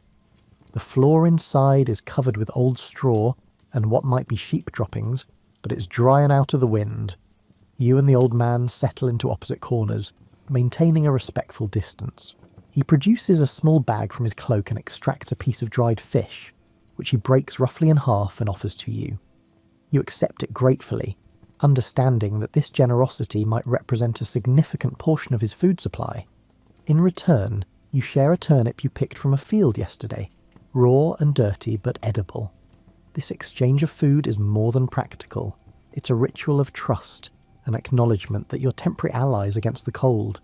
The snow continues through the afternoon and into the evening. You and your companion take turns going outside to gather armfuls of dry grass from beneath the snow, piling it in the centre of your shelter for insulation. Neither of you has the means to make fire. Flint and steel are luxuries, and dry tinder is impossible to find in these conditions, so you prepare for a long, cold night by building nests of grass and straw to sleep in. As darkness falls and the temperature drops further, you burrow into your nest of straw with your cloak wrapped tight and your arms hugged against your chest. The cold seeps through anyway, settling into your bones with an ache that no amount of repositioning can ease. You've learned that the coldest part of the night comes just before dawn, so you prepare yourself mentally for hours of shivering discomfort. This is when the wandering life reveals its harshest truth. You're utterly dependent on your own body's ability to survive. There's no fire to warm you, no extra blankets to pile on, and no hot meal to kindle internal warmth. Your survival depends on your body producing enough heat to keep your core temperature above dangerous levels, and there's nothing you can do to help that process except wait for morning. The old man in the opposite corner makes a sound, not quite a groan, more like a sigh that carries decades of similar nights. You recognise it as a sound you've made yourself, the audible acknowledgement that this is hard, that you're tired, that you're not sure you can do this again and again. But you will, because the alternative is stopping, and stopping on the road means dying on the road. Around midnight the wind picks up, whistling through gaps in the stone walls and sending small drifts of snow across the floor. You pull your cloak over your head, creating a small tent of fabric around your face, and breathe into the enclosed space to warm it slightly. This creates condensation that makes the fabric damp, but dampness is better than the cutting wind. You drift in and out of sleep, not the restful sleep of a proper bed, but the fitful half-consciousness of someone too cold to fully relax. Your dreams, when they come, are confused fragments, a fire that won't provide heat, a door that won't open, and a road that goes nowhere. You wake from these dreams to the reality that's not much different, then drift away again. Around 3 in the morning you wake to realise the wind has stopped. The sudden silence is profound and slightly eerie. You shift position in your straw nest and feel how stiff your joints have become, how your body has contracted against the cold into a tight ball of muscle and determination. The old man is awake too. You can tell from his breathing pattern. Neither of you speaks, but there's comfort in knowing you're not alone in this vigil, waiting for dawn to arrive and release you from this frozen tableau. Dawn finally comes, gradual and grey, revealing a world transformed by snow. When you emerge from the shelter, your muscles protesting every movement, the landscape looks nothing like it did yesterday. Familiar landmarks have been softened and disguised by white blankets that make everything look simultaneously beautiful and dangerous. Your companion points to a thread of smoke rising in the distance. A village or farmstead, perhaps a mile away. You both understand without discussion that this smoke represents survival, warmth, possible food, and shelter from the elements that would gladly kill you both if given the chance. The walk to the village takes twice as long as it should because the snow hides the road's contours. You break through crusts of ice into hidden puddles, stumble over buried rocks, and sink unexpectedly into drifts that reach your knees. By the time you arrive at the village edge, your boots are soaked through and your feet have gone numb, a dangerous condition that requires immediate attention. The village is just 7 or 8 buildings clustered around a small church, the kind of place that doesn't appear on any map because it barely exists in the consciousness of anyone who doesn't live there. But right now, it looks like paradise because several houses have smoke rising from their roofs, visible proof of fire and warmth. Your companion touches his forehead in farewell and heads toward one house while you approach another, understanding that 2 vagabonds together are more threatening than one alone. You knock on the door of a house that looks slightly more prosperous than its neighbours, not because you expect better treatment there, but because wealthier households are more likely to spare resources for charity. The door opens to reveal a woman in her middle years, her face showing the kind of suspicion that all sensible medieval people direct towards strangers. You don't ask to come inside, that would be presumptuous, but instead gesture to your feet and make the universal signs for cold and desperate. Your teeth chatter helpfully, adding authenticity to your petition. She considers for a long moment, then steps back and gestures toward the barn. It's not an invitation into her home.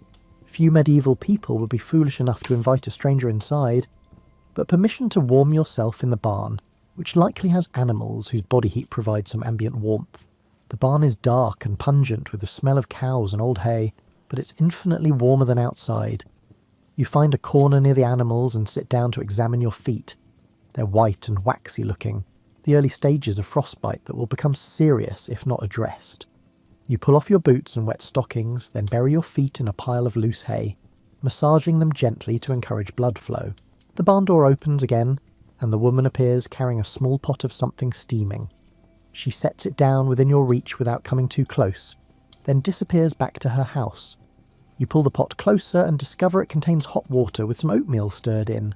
Not quite soup, not quite porridge, but hot and nourishing. You cradle the pot in both hands, letting the warmth seep into your fingers before drinking the liquid slowly, making it last as long as possible. This simple act of hospitality, providing hot food to a stranger, represents one of the surviving threads of human decency in a world that was often brutal and short on compassion. The woman who brought you this food has no reason to help you beyond her Christian duty to feed the hungry and warm the cold. She gains nothing from your survival, except the satisfaction of having done right according to her faith. As your feet slowly regain feeling, a process that involves considerable pain, you think about the crucial importance of cloaks in the wandering life.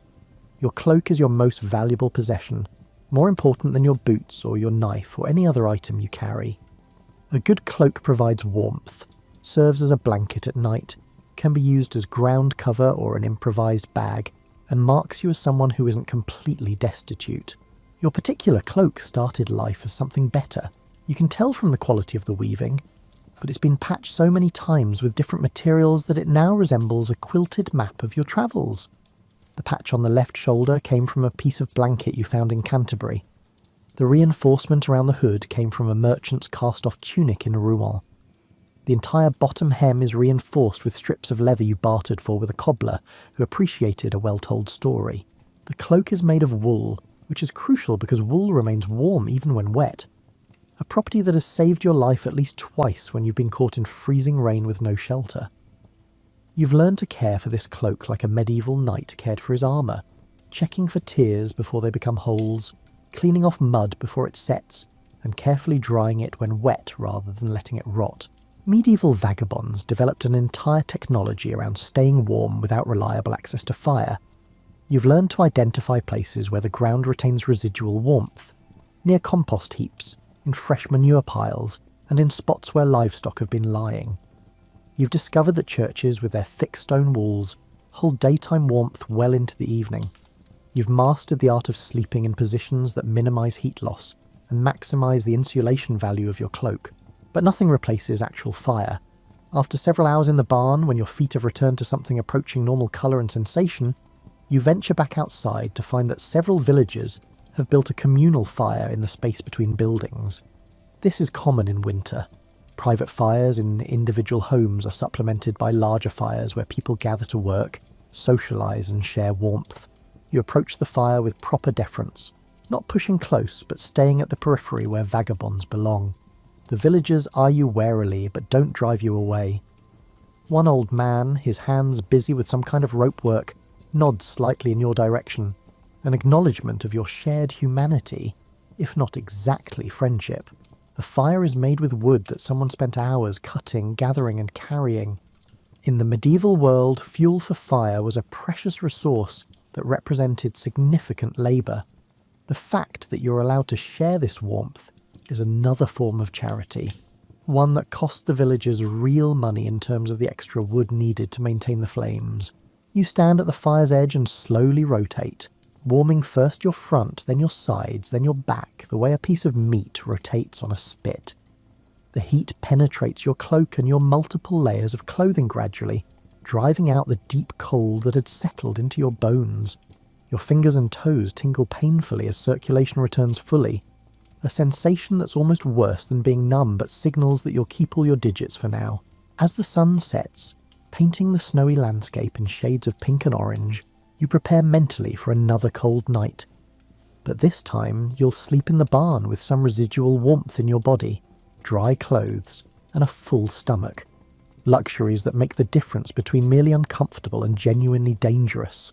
2 weeks later, the snow has melted into a landscape of mud and ice, and you're walking south toward regions where winter might be marginally less harsh. The road has been relatively empty for days, and you've fallen into the rhythm of solitary travel. Walk until tired, rest briefly, and walk again until darkness forces you to seek shelter. You come upon a monastery just as evening prayers are ending, their voices drifting across the fields in plain song that sounds like something not quite of this earth. Medieval monasteries served multiple functions in society. Religious centres certainly, but also hospitals, schools, hostels and refugees. The almoner of any monastery had a sacred duty to provide food and shelter to travellers and beggars, though the quality and quantity of such charity varied wildly depending on the monastery's wealth and the almoner's temperament. This particular monastery is neither rich nor poor, a mid-sized establishment of perhaps 20 monks who work their own fields and maintain modest buildings of local stone. You approach the gate and ring the small bell that signals someone seeking the almoner's charity. The monk who appears is younger than you expected, perhaps 30, with the kind of face that suggests he smiles easily. He looks you over with eyes that see more than your ragged appearance, that seem to calculate your story and your needs with practiced efficiency. He gestures for you to follow him to a long, low building adjacent to the monastery's main church. Inside, you find a dozen other travellers in various states of disrepair, other vagabonds, a family displaced by some unnamed disaster, and an elderly woman who might be a pilgrim or might just be homeless. The almoner provides each person with a bowl of thick pottage, a piece of bread, and a cup of weak ale. The meal is simple but generous, and the room where you eat is warmed by a fire that crackles in a central hearth. After months of uncertain food and frequent colds, this feels like extravagant luxury. You eat slowly, making each spoonful last, while around you others do the same. There's little conversation. Hunger and exhaustion leave little room for socialising, but there's a sense of shared relief, of having reached temporary safety. After the meal, the almoner shows you to a sleeping room lined with simple pallets stuffed with straw.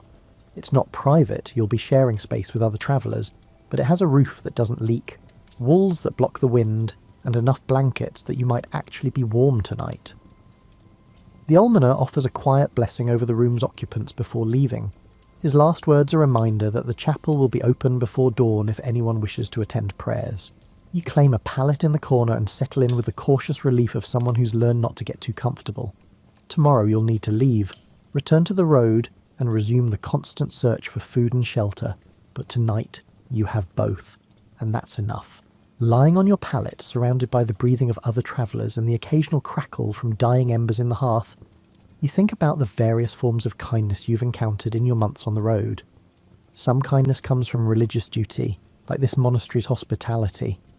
Other kindness arrives unexpectedly, like the farmer who not only let you sleep in his barn, but also invited you to help with harvest, in exchange for meals and a week of shelter. You remember the miller's wife who noticed your boots were falling apart and gave you a pair that had belonged to her deceased husband. You recall the tavern keeper who let you sleep by his fire in exchange for sweeping the floor and hauling water. You think of the old woman who shared her fire and her bread while telling you about the son she'd lost to plague, seeming to need the company more than you needed the food.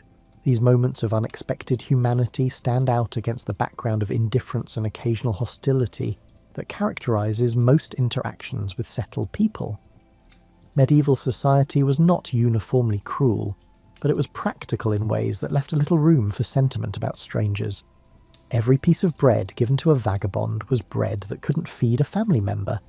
Every space offered to a traveller was space that couldn't be used for something else. Yet kindness persisted, motivated by various combinations of Christian duty, human compassion, and perhaps the superstitious belief that any stranger might be an angel in disguise. These acts of charity created a network of survival that made the wandering life possible, barely, precariously, but possible. You've also learned to offer your own forms of kindness in return. You help carry water, chop wood, mend fences, or perform whatever tasks your temporary hosts need. You tell news from the road, share information about conditions in other regions, and serve as a mobile newspaper in a world without printed media.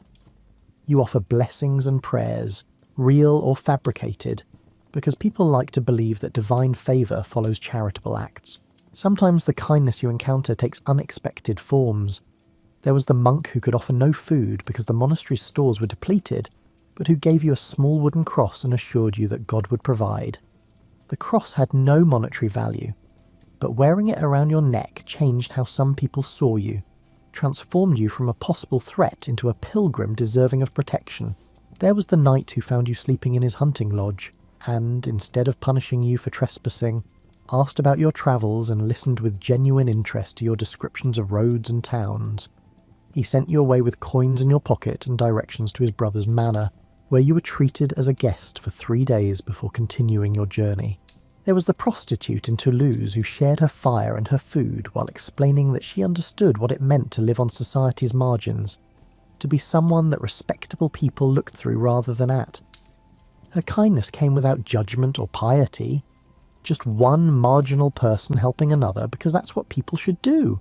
These memories are your true wealth, more valuable than money because they sustain hope. They prove that even in a world structured around hierarchy, obligation and self-interest, individuals still sometimes choose compassion over indifference, generosity over calculation, and connection over isolation. Spring arrives gradually, not as a single event, but as a series of small changes you notice while walking. The mud of early March gives way to firmer ground. The bare trees begin showing small green suggestions of buds. Birds return from wherever birds spend the winter, filling mornings with song that sounds excessive after months of silence. You've survived your first winter on the road, which means you've learned enough to survive future winters. This knowledge sits in your body as much as your mind. Your hands know how to build a shelter from branches, your feet know how to walk on ice, and your stomach knows how to function on minimal food. You're thinner, harder, and more resilient than when you started wandering. With warmer weather comes an increase in travellers on the roads. Merchants emerge to trade goods that winter had locked away. Pilgrims begin journeys to distant shrines, their walking staffs and shell badges identifying their purpose. Entertainers move between towns and fairs, carrying their trade in carts or on their backs. The road becomes almost crowded, at least compared to winter's emptiness. Among these spring travellers, you notice a group that moves with particular energy. 3 young men and a woman carrying instruments wrapped in protective cloth. They're minstrels or jongleurs, professional entertainers who make their living from music, acrobatics and storytelling. You've encountered such groups before, usually giving them wide berth because entertainers guard their territories and resent amateur competition. But this group seems less territorial than most. When you stop at a crossroads shrine for a brief rest, they're already there, sharing a meal and discussing their next destination. One of them, a young man with a face that suggests he smiles often, notices you and gestures toward their food in casual invitation. You join them cautiously, accepting a piece of cheese and some bread while they debate the merits of various routes south. Their conversation reveals that they're heading toward a series of spring fairs where lords and merchants gather to trade, socialise and watch entertainment.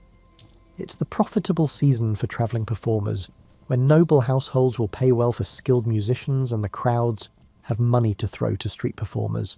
The woman in the group, she introduces herself as Agnes, asks about your travels with genuine curiosity rather than the polite indifference most people show vagabonds. You tell her about the roads you've walked, the towns you've passed through, and the conditions in various regions. She listens with the attention of someone gathering useful information, occasionally asking specific questions about particular places. In return, Agnes tells you about the performer's life, which is both similar to and different from a vagabond's existence. Like you, they're constantly moving, always uncertain about tomorrow's food and shelter. Unlike you, they have a trade that people value and skills that can be exchanged for money and hospitality. They're marginal people too. Society views travelling performers with suspicion, considering them only slightly more respectable than beggars. But their marginality includes a kind of glamour that pure vagrancy lacks. As you talk, one of the young men unwraps a small wooden flute and begins playing, apparently just for the pleasure of it. The music is simple but skillfully played, a melody that sounds like it might be a dance tune or perhaps a popular song.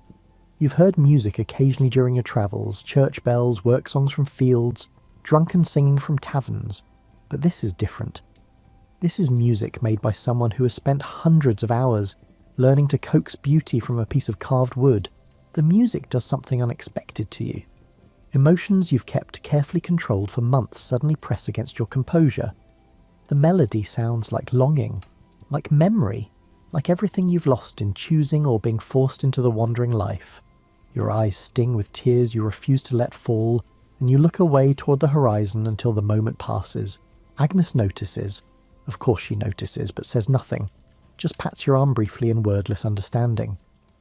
When the song ends, she begins another, this one with words, something about a knight, and a lady, and a rose garden. Her voice is clear and practiced, the voice of someone who has sung this song dozens of times in halls and marketplaces. The group invites you to travel with them for a few days, and you accept gratefully. Walking with company is both easier and more complicated than walking alone. Easier because shared labour makes some tasks simpler. More complicated because you must negotiate constantly about pace, direction, and the 100 small decisions that solitary travel allows you to make without consultation. Over the next week you learn that music and faith serve similar purposes for people on the road. Both provide structure and meaning to days that might otherwise feel purposeless. Both connect you to something larger than immediate survival. Both remind you that human existence includes beauty and transcendence, not just hunger and cold. The performers carry their faith lightly, neither particularly devout nor openly skeptical, just accepting that churches exist and prayers are sometimes useful. They stop at roadside shrines to offer brief supplications, attend Sunday Mass when it's convenient, and carry small tokens, a saint's medal, a scrap of holy text, that might provide protection, or at least comfort.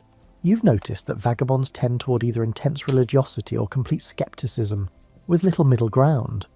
Some wanderers become convinced that their suffering is divinely ordained, a test of faith that will earn salvation. Others decide that any god who would permit such hardship is either non-existent or not worth worshipping. Your own faith has evolved during your months on the road. You still pray, but your prayers have become more practical. Requests for dry weather, safe passage, and kind strangers, rather than abstract petitions for grace or salvation. You've developed a working relationship with the divine.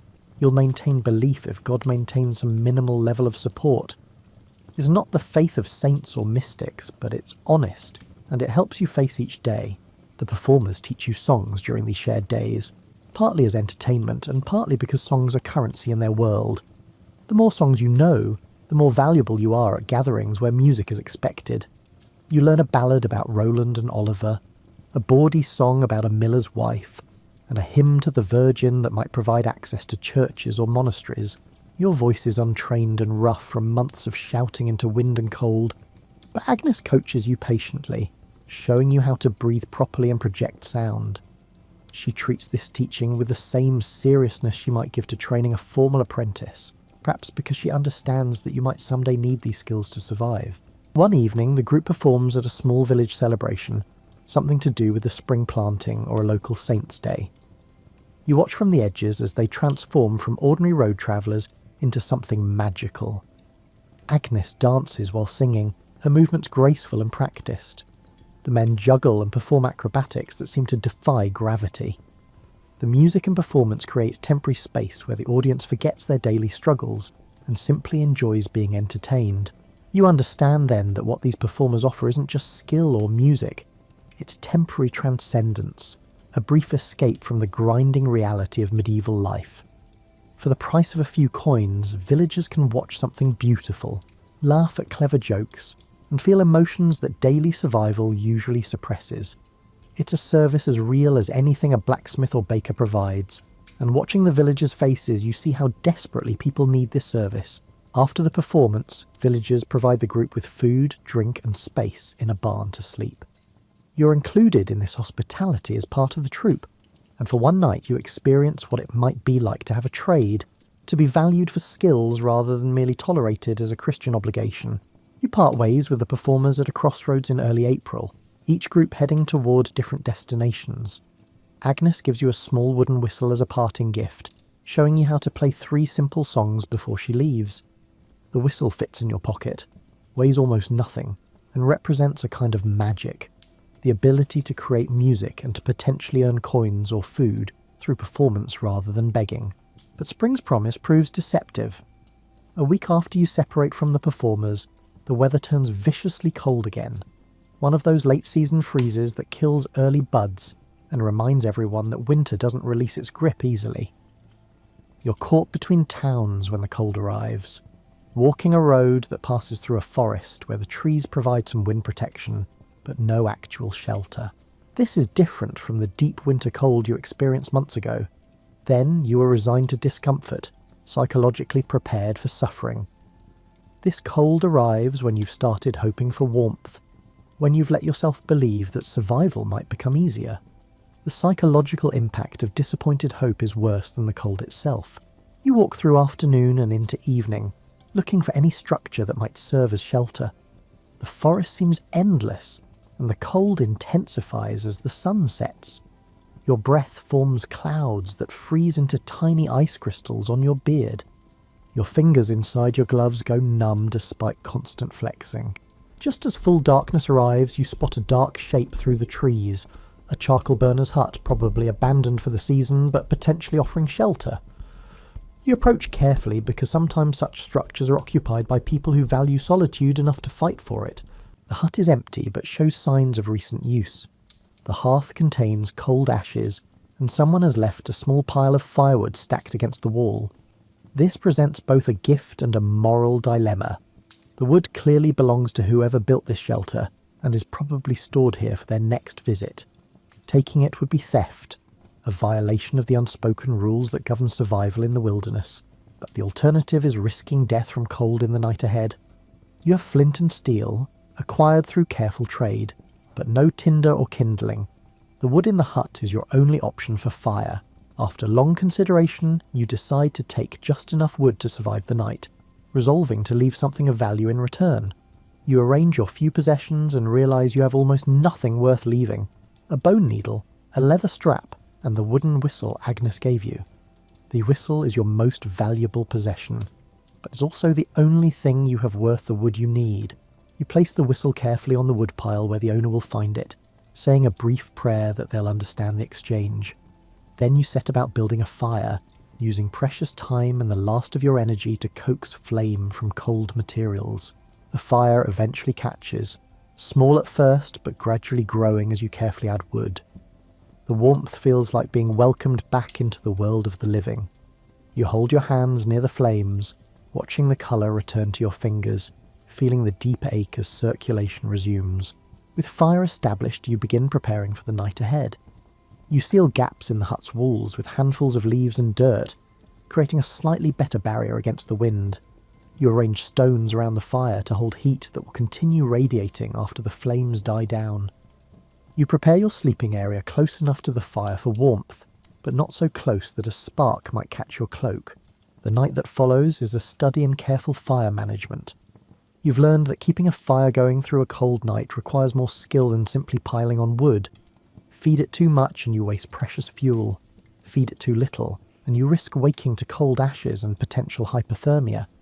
You've developed an internal clock that wakes you every few hours to check the fire and add wood as needed. Between these fire-tending intervals you sleep fitfully, your dreams filled with fragments of memory. You dream of a life before the road. Whether a real memory or a fantasy, you're no longer certain. The details have blurred over months of exposure to cold and hunger and the constant demands of survival. You dream of warmth, of abundance, of a place where tomorrow's shelter isn't a constant question. Just before dawn, you wake to find that the fire has burned down to glowing coals and the interior of the hut has grown cold again. You add the last of the wood, watching the flames rise and knowing that when this burns down, you'll need to continue walking regardless of temperature or conditions. The charcoal burner's generosity, even unintentional generosity, has bought you one night of survival, but nothing more. As grey light filters through gaps in the hut's walls, you emerge to find a landscape transformed by frost. Every surface glitters with ice crystals that catch the early light and scatter it in tiny rainbows. Trees that looked dead yesterday now seem encased in glass, each branch outlined in frozen perfection. It's breathtakingly beautiful and brutally cold in equal measure. Your breath forms clouds that hang in the still air as you stretch muscles stiffened by cold and uncomfortable sleep. You check your body for damage, testing fingers and toes for frostbite, examining hands for cracks in the skin that might become infected, and assessing your overall condition with the dispassionate attention of someone who knows their survival depends on maintaining this physical machine. Everything appears functional. You're cold, hungry and tired, but none of these conditions are life-threatening yet. You've learned to distinguish between discomfort and danger, between suffering that can be endured and damage that requires immediate attention. Before leaving the hut, you bank the coals carefully, hoping that the person who returns will find some residual warmth and understand that you respected their property as much as circumstances allowed. The missing whistle should tell them that another traveller passed through, took what they needed to survive, and left something in return. It's a small gesture toward maintaining the network of informal cooperation that makes the wandering life possible. The road that day is harder than usual. The cold has sapped your energy, and the lack of food is beginning to matter more than it has in weeks. Your stomach no longer growls. It's moved beyond hunger into a kind of empty numbness that suggests your body is consuming its own resources for fuel. You've lost more weight, and your clothes hang loose on a frame that was never particularly substantial to begin with. Around midday, you meet another traveller heading in the opposite direction, a monk travelling alone, which suggests either courage or foolishness depending on conditions and local banditry. He stops when he sees you, perhaps recognising in your appearance something that requires Christian intervention. The monk reaches into his bag and produces a small round of cheese and a piece of bread, which he offers without comment or expectation of thanks. You accept with a small bow, too weary for elaborate displays of gratitude. He makes the sign of blessing over you and continues on his way, having performed his charitable duty without fuss or ceremony. You eat half the food immediately, then carefully wrap the remainder in a piece of cloth for later. This discipline, saving food when you're desperately hungry, is one of the hardest lessons of the wandering life. The temptation to consume everything immediately is overwhelming, but experience has taught that having food tomorrow matters more than being slightly less hungry today. The road climbs into hills as afternoon progresses, and the extra effort required by the elevation makes your weakness more apparent. You find yourself stopping to rest more frequently, sitting on roadside rocks while your legs tremble from exertion that shouldn't be difficult for someone in good condition. This is when the wandering life becomes truly dangerous, when accumulated deprivation reaches the point where your body begins failing at basic tasks. You recognise the warning signs, the trembling legs, the dizziness when standing too quickly, and the way your thoughts occasionally scatter and refuse to focus. You're approaching the edge where survival stops being reasonably likely and becomes merely possible. As evening approaches, you spot a village ahead and make the calculation that every vagabond must make regularly. Will approaching this settlement result in charity or hostility? Some villages welcome travellers, seeing them as sources of news and opportunities for Christian virtue. Others view strangers as threats, potential thieves, or disease carriers who should be driven away before they cause problems. This village appears prosperous but not wealthy. The houses are maintained but modest. The church is stone but small, and the fields show signs of careful cultivation without excessive abundance. You approach slowly, making yourself as visible and unthreatening as possible, your hands empty and visible, your posture suggesting exhaustion rather than aggression. A group of men working in a field near the road look up as you pass. One of them, older, probably the village headman or someone of similar authority, walks over to intercept you. His expression isn't hostile exactly, but it's not welcoming either. It's the look of someone assessing a potential problem and deciding how to handle it. You stop and wait, understanding that running or even walking away would mark you as suspicious. The headman looks you over with experienced eyes, seeing the ragged clothes, the obvious exhaustion, and the hollow cheeks that speak of extended hunger. His calculation is visible on his face. Threat or unfortunate, obligation or discretionary charity. He asks where you're travelling from and where you're heading. You answer honestly because lies are usually detected and always make situations worse. You tell him you're heading south, looking for work or any situation that might offer more stability than the road provides. This is true enough, though you've learned that such situations rarely materialise for people in your condition. The headman nods slowly, then gestures toward the village. He doesn't offer specific hospitality, but he doesn't forbid your presence either. It's a middle ground that means you may pass through, perhaps find some charity, but don't cause problems or expect too much. You thank him and continue into the village, heading directly toward the church because that's the customary first stop for travellers seeking charity. The priest, when you find him in the small garden behind the church, is younger than you expected and has the kind of face that suggests he takes his Christian obligations seriously. He listens to your brief explanation, traveller, hungry, seeking shelter for the night, with attention that feels genuine rather than perfunctory. Then he nods and leads you to a small building adjacent to the church, clearly used for storage but with space enough for a person to sleep. The priest provides you with bread, ale, and a piece of salted fish, along with permission to sleep in the storage building. He doesn't linger to talk or preach.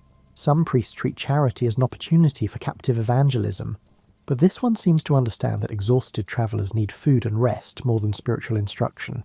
Alone in the storage building, you eat slowly, making each bite last, rehydrating your body with the ale and feeling your strength begin returning as your stomach receives actual nourishment. The fish is salty enough to hurt your dried lips, but it's protein and fat, both of which your body desperately needs. As darkness falls, you arrange your cloak on the floor and lie down, feeling safer and warmer than you have in days. The storage building smells of grain and wood, comfortable smells that speak of human activity and abundance. Through the walls, you can hear village life continuing, voices calling to each other, a dog barking, and children playing some evening game before being called to bed. You're separate from this life, observing it from outside like someone looking through a window at a scene you can't quite enter. The wandering life creates this separation. You move through communities without belonging to them, benefit from their charity without earning their investment, and exist on their margins without penetrating their centres. True spring finally arrives in late April, unmistakable and insistent. The trees explode into green almost overnight. Flowers appear in meadows and along roadsides, splashing colour across a landscape that has been brown and grey for months. The air itself changes, carrying warmth and the smell of growing things, of earth waking up after winter's dormancy. With spring comes renewed energy and possibility. The road dries out, making walking easier. Wild foods appear, early greens that can be eaten raw, mushrooms in the forest, and berries beginning to form on bushes. You're still hungry most of the time, but the edge of desperation dulls slightly as the world provides small supplements to your diet. You notice changes in your own body as the weather improves. The constant cold that seemed to have settled permanently into your bones gradually dissipates.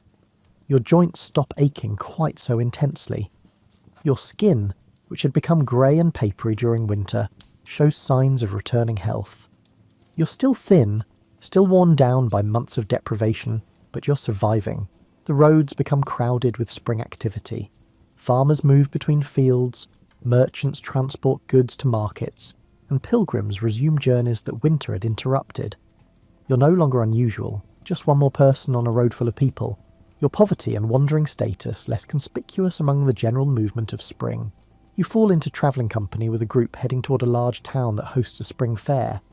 The group includes 2 merchants, their servants, and several other travellers who have attached themselves for safety in numbers.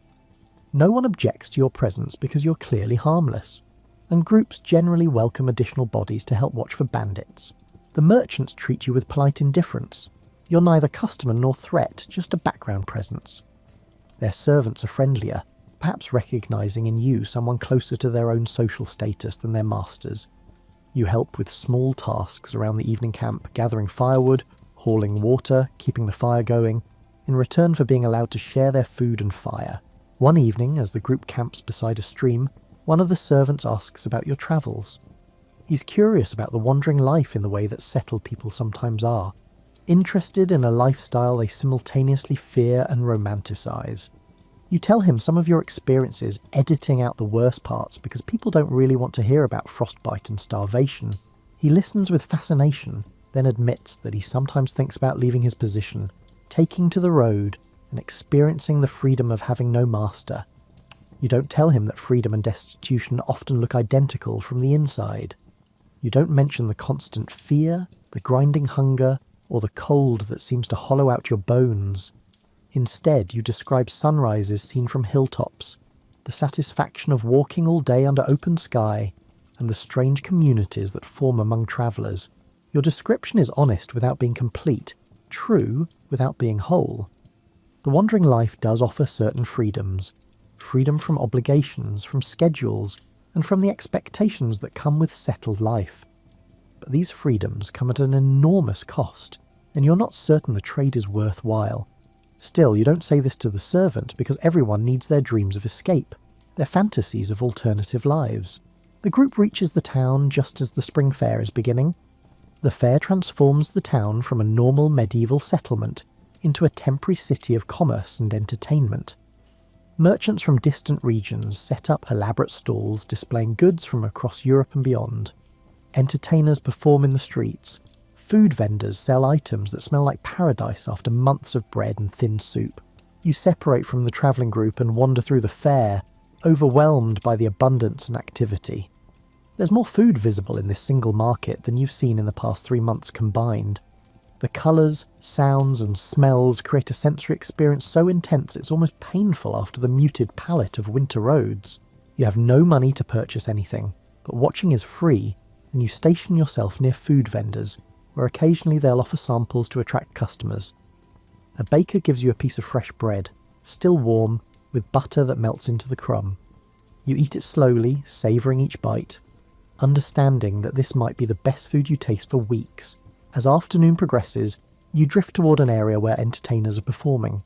You recognise some of the acts, a juggler you saw last month, a pair of acrobats who might have been in that group you travelled with briefly.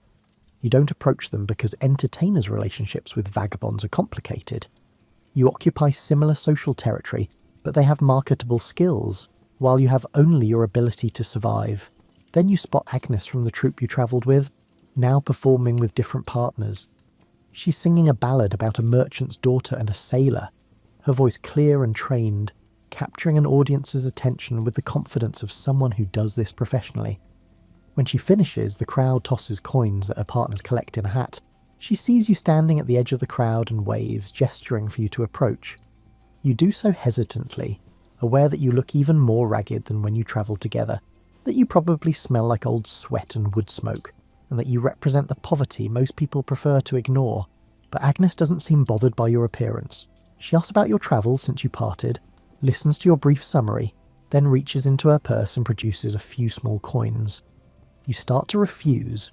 Pride is often the last thing poverty leaves intact, but she insists with a practicality that makes refusal seem churlish. She also asks about the whistle she gave you. When you explain about the charcoal burner's hut, the cold night, and the trade you made for survival, she nods with understanding rather than disappointment. She reaches into her bag and produces another whistle, this one slightly smaller but similar in construction. Agnes spends a few minutes refreshing your memory on the simple song she taught you before, then shows you a new one, a tune that's apparently popular at spring fairs. The melody is simple enough that you can approximate it after a few tries, though your playing is rough compared to her practice skill.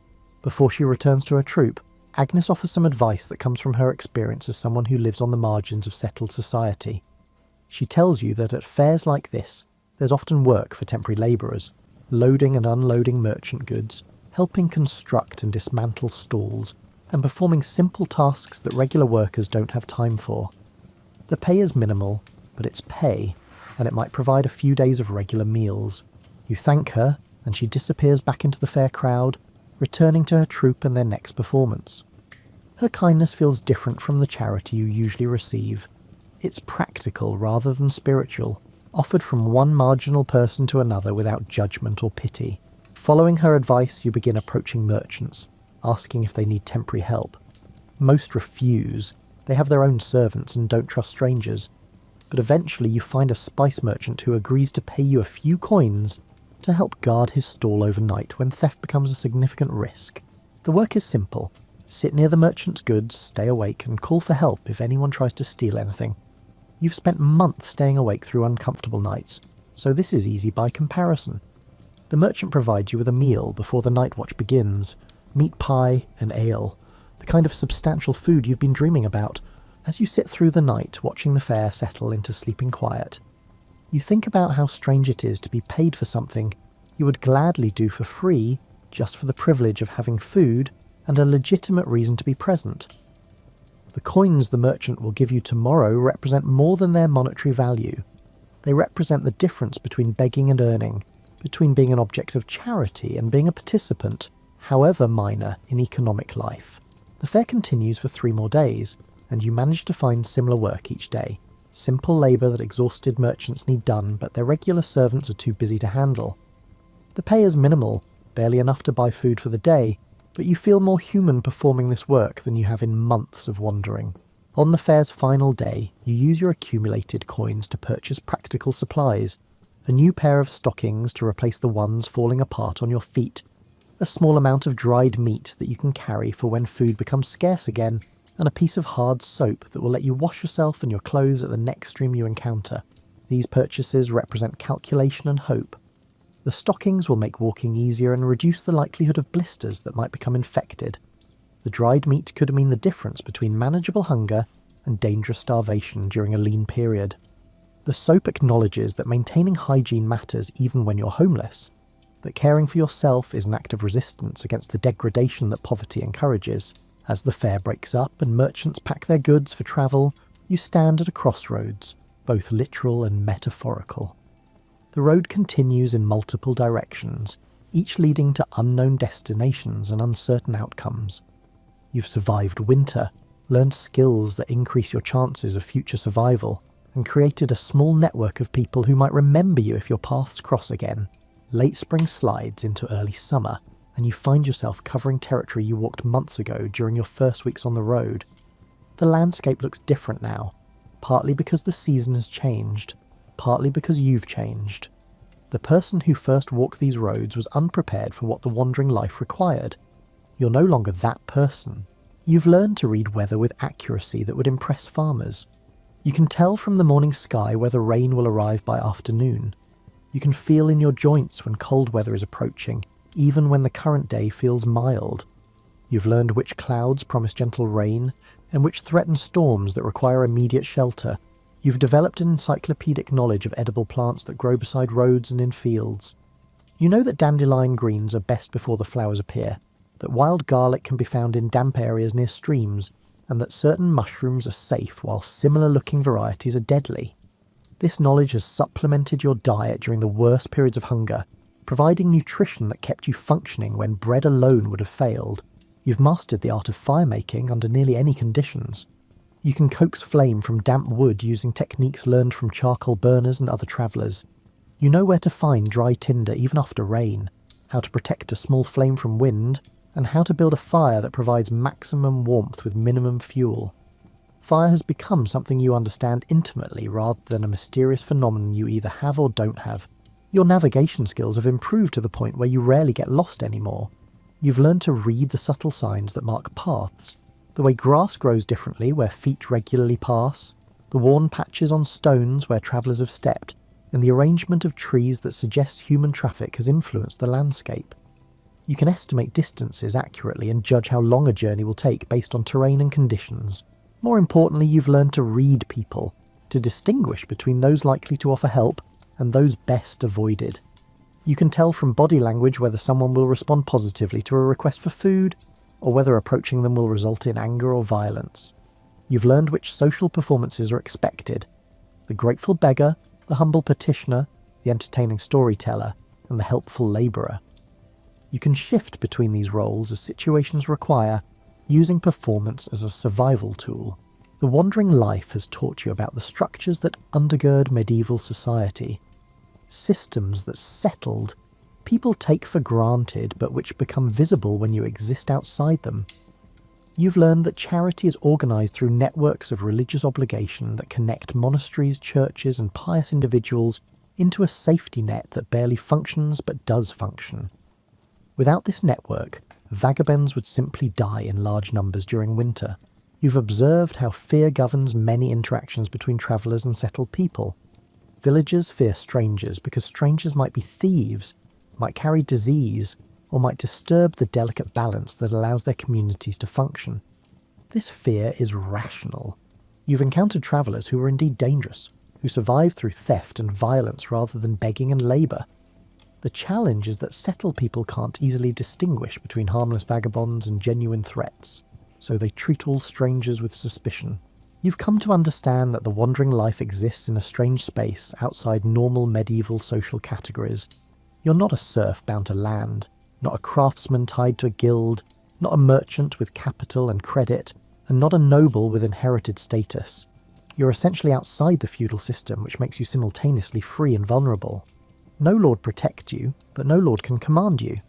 No community supports you, but no community can demand your labour. This freedom has its attractions. You wake each day with no obligations beyond survival, no master to serve, and no schedule to follow. You can walk in any direction, stop when you choose, and make decisions based entirely on your own assessment of conditions. For someone who values autonomy, this represents a kind of liberty that bound peasants never experience. But the freedom is purchased at enormous cost. You have no safety net if you become injured or sick. No community feels obligated to support you during hard times. Your survival depends entirely on your own physical capacity and mental resilience. When either of these fails, as eventually they must, you will likely die somewhere beside a road, your body disposed of by strangers who don't know your name. These thoughts occupy you as you walk through a landscape transformed by summer abundance. The fields are heavy with growing grain that will be harvested in a few months. Orchards show fruit beginning to form, promising autumn plenty. The world looks generous and fertile, nature's wealth displayed in every direction. Yet you remain hungry, unable to access this abundance because it belongs to people and institutions that don't include you. The grain in fields has owners who will prosecute theft. The fruit on trees belongs to lords and monasteries that guard their property. Even the fish in streams are claimed by someone with greater right than yours. You walk through abundance while experiencing scarcity, surrounded by food you cannot eat without stealing. This contradiction reveals something fundamental about medieval society. Poverty exists not because resources are insufficient, but because access to resources is controlled. There's enough food to feed everyone, enough shelter to house everyone, and enough clothing to keep everyone warm. But these resources are distributed through systems of ownership and obligation that exclude people like you. You've learned to navigate these systems carefully, taking small amounts that might be overlooked rather than large thefts that would provoke pursuit. You pick fruit from trees on the edges of orchards rather than the interior. You glean grain from fields after harvest, collecting what the official gleaners missed. You fish from streams using techniques that leave no evidence of your presence. This stealing without stealing represents a survival strategy developed over months of necessity. The ethical complexity of this situation occasionally troubles you. You've taken food that belonged to others, justifying the theft through your own hunger. You've slept in barns and shelters without permission, arguing that empty space costs the owner nothing. You've used resources, firewood, water, sometimes tools, that weren't yours to use. These actions violate the property rights that medieval society considers fundamental, yet refusing to take these resources would mean death, and you're not ready to accept that outcome. So you continue to exist in this ethical grey area, taking what you need while trying to minimise harm and occasionally leaving small compensations when possible.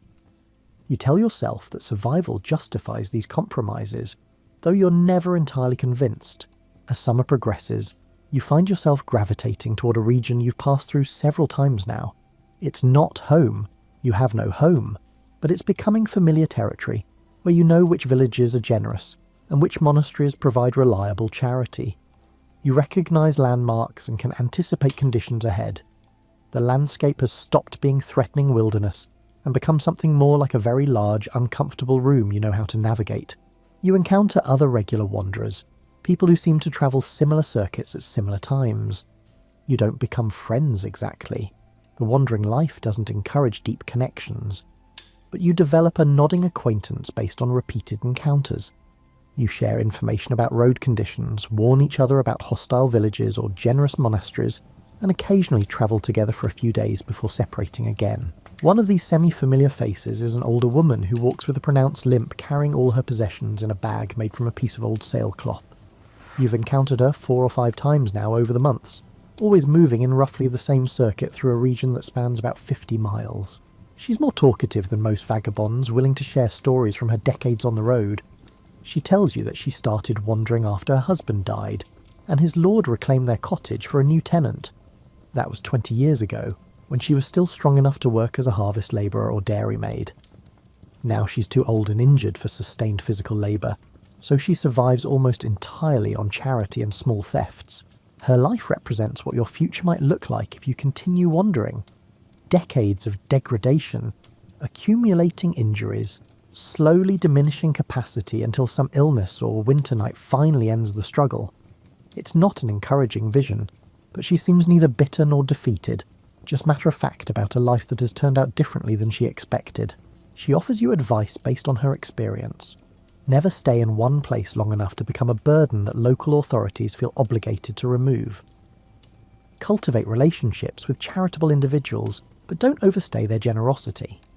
Learn multiple skills so you can offer labour in exchange for food rather than relying purely on begging. Maintain your teeth as long as possible because eating becomes difficult without them. This last piece of advice seems oddly specific until she demonstrates by pulling back her lip to show missing teeth that make eating anything except soft foods nearly impossible. She's matter-of-fact about this too, explaining that she mostly lives on bread soaked in ale now, supplemented by whatever can be mashed into edible pulp. It's another glimpse of what the wandering life does to bodies over time. You part ways at a crossroads, and you continue walking into the long summer evening, thinking about futures and choices. The wandering life was never supposed to be permanent. It was supposed to be a temporary necessity until conditions improved enough to rejoin settled society. But months have passed, and you're no closer to that rejoining than when you started. The road has become less a temporary refuge and more a trap that's difficult to escape. Late summer brings its own challenges as roads bake hard under a sun that seems relentless. The dust that rises with each step coats your throat and turns your spit into mud. Water becomes a constant concern. Streams run lower, and you must sometimes walk miles out of your way to find drinking water that hasn't been reduced to a trickle or stagnant pool. You've learned to carry water when you find it, using a leather bottle acquired through trade with a cobbler who appreciated the news you brought from distant regions. The bottle holds perhaps 2 days' worth of water if you're careful, providing a buffer against desperate searches during the hottest parts of summer. The heat affects everyone on the road. Merchants move more slowly, travellers seek shade during the afternoon hours, and even animals seem less energetic. You adjust your walking schedule to match the weather, rising before dawn to walk, during the cool morning hours, resting through the brutal afternoon heat, then walking again in the evening as temperatures moderate. This schedule means you often find yourself walking in near darkness, which creates its own risks. Night walking requires constant attention to avoid twisting an ankle or missing the road entirely. You've learned to read landscapes by starlight, to judge distances in darkness, and to distinguish between shadows that represent actual obstacles and those created by tired eyes. But night walking also has unexpected benefits. The roads are quieter, allowing you to hear approaching travellers long before you meet them.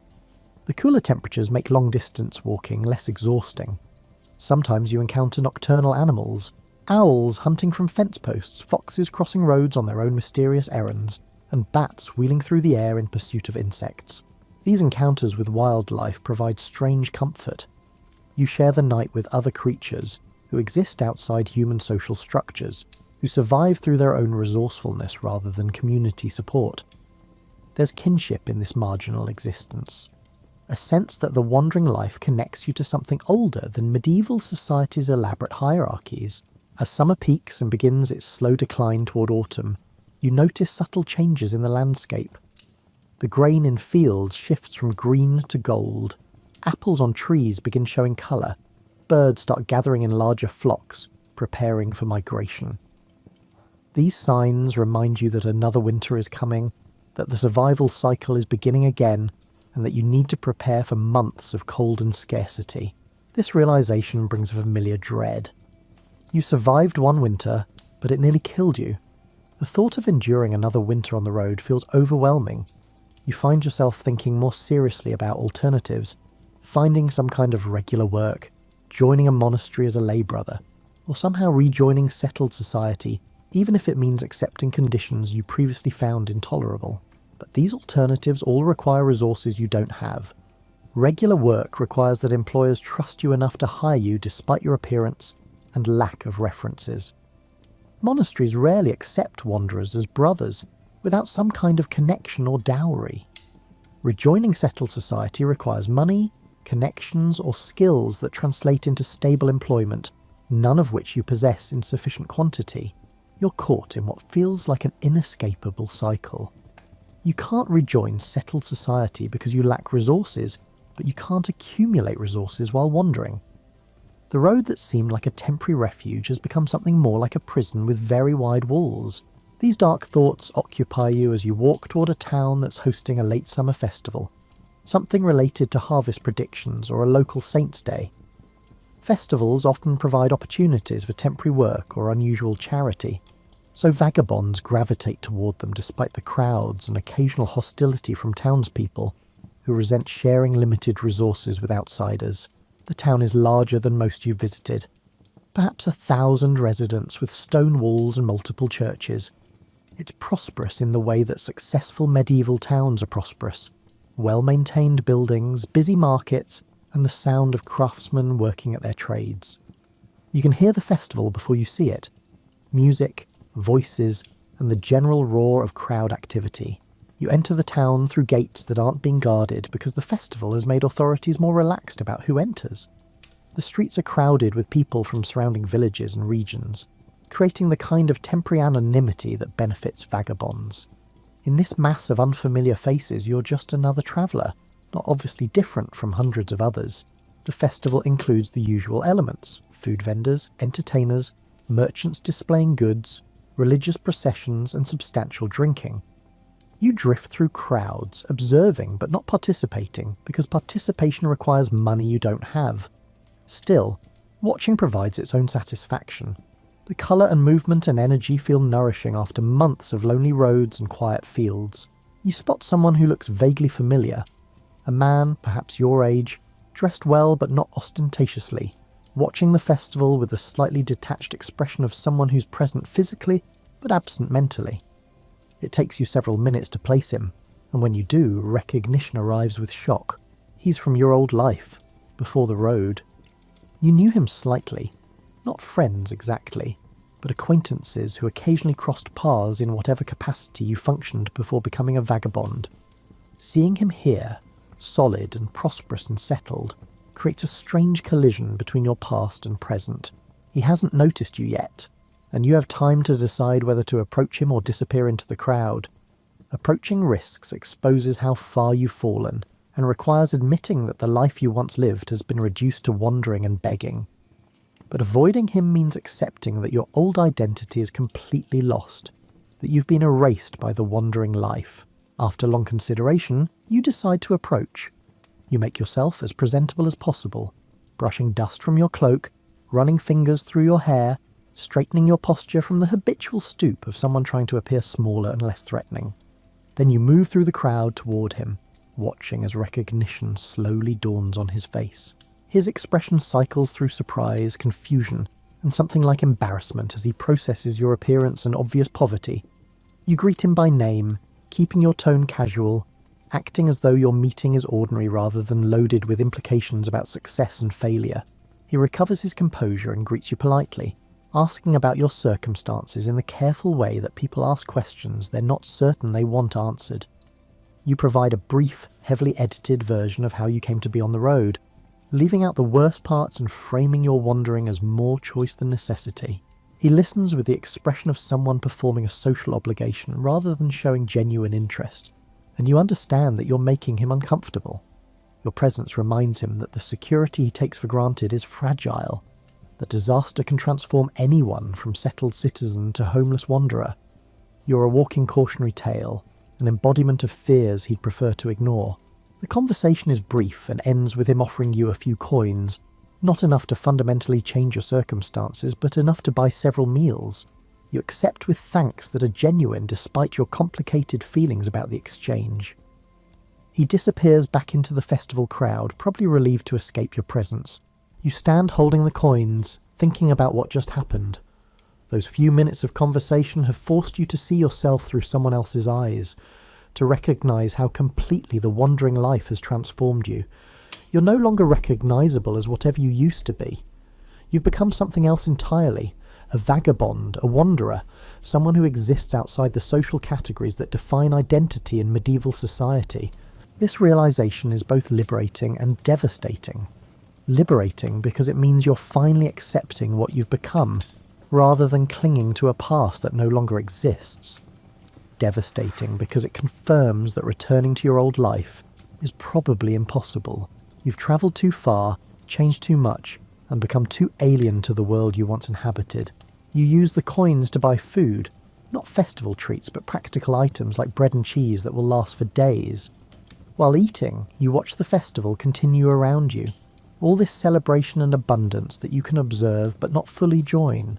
You're present but separate, included but marginal, seeing everything while belonging nowhere.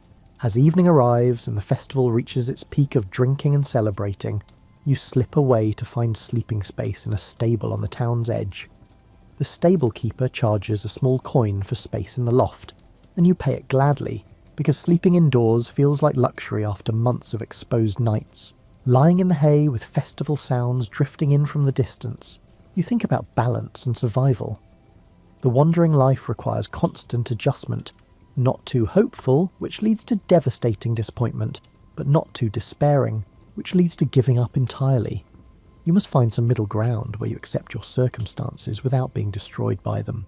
You've survived this far through a combination of skill, luck, and stubborn refusal to quit. Perhaps that's enough. Perhaps the goal isn't to escape the wandering life or to thrive within it, but simply to continue, to wake each morning, to walk each day, to find shelter each night, to string together enough small victories that they add up to something we call life.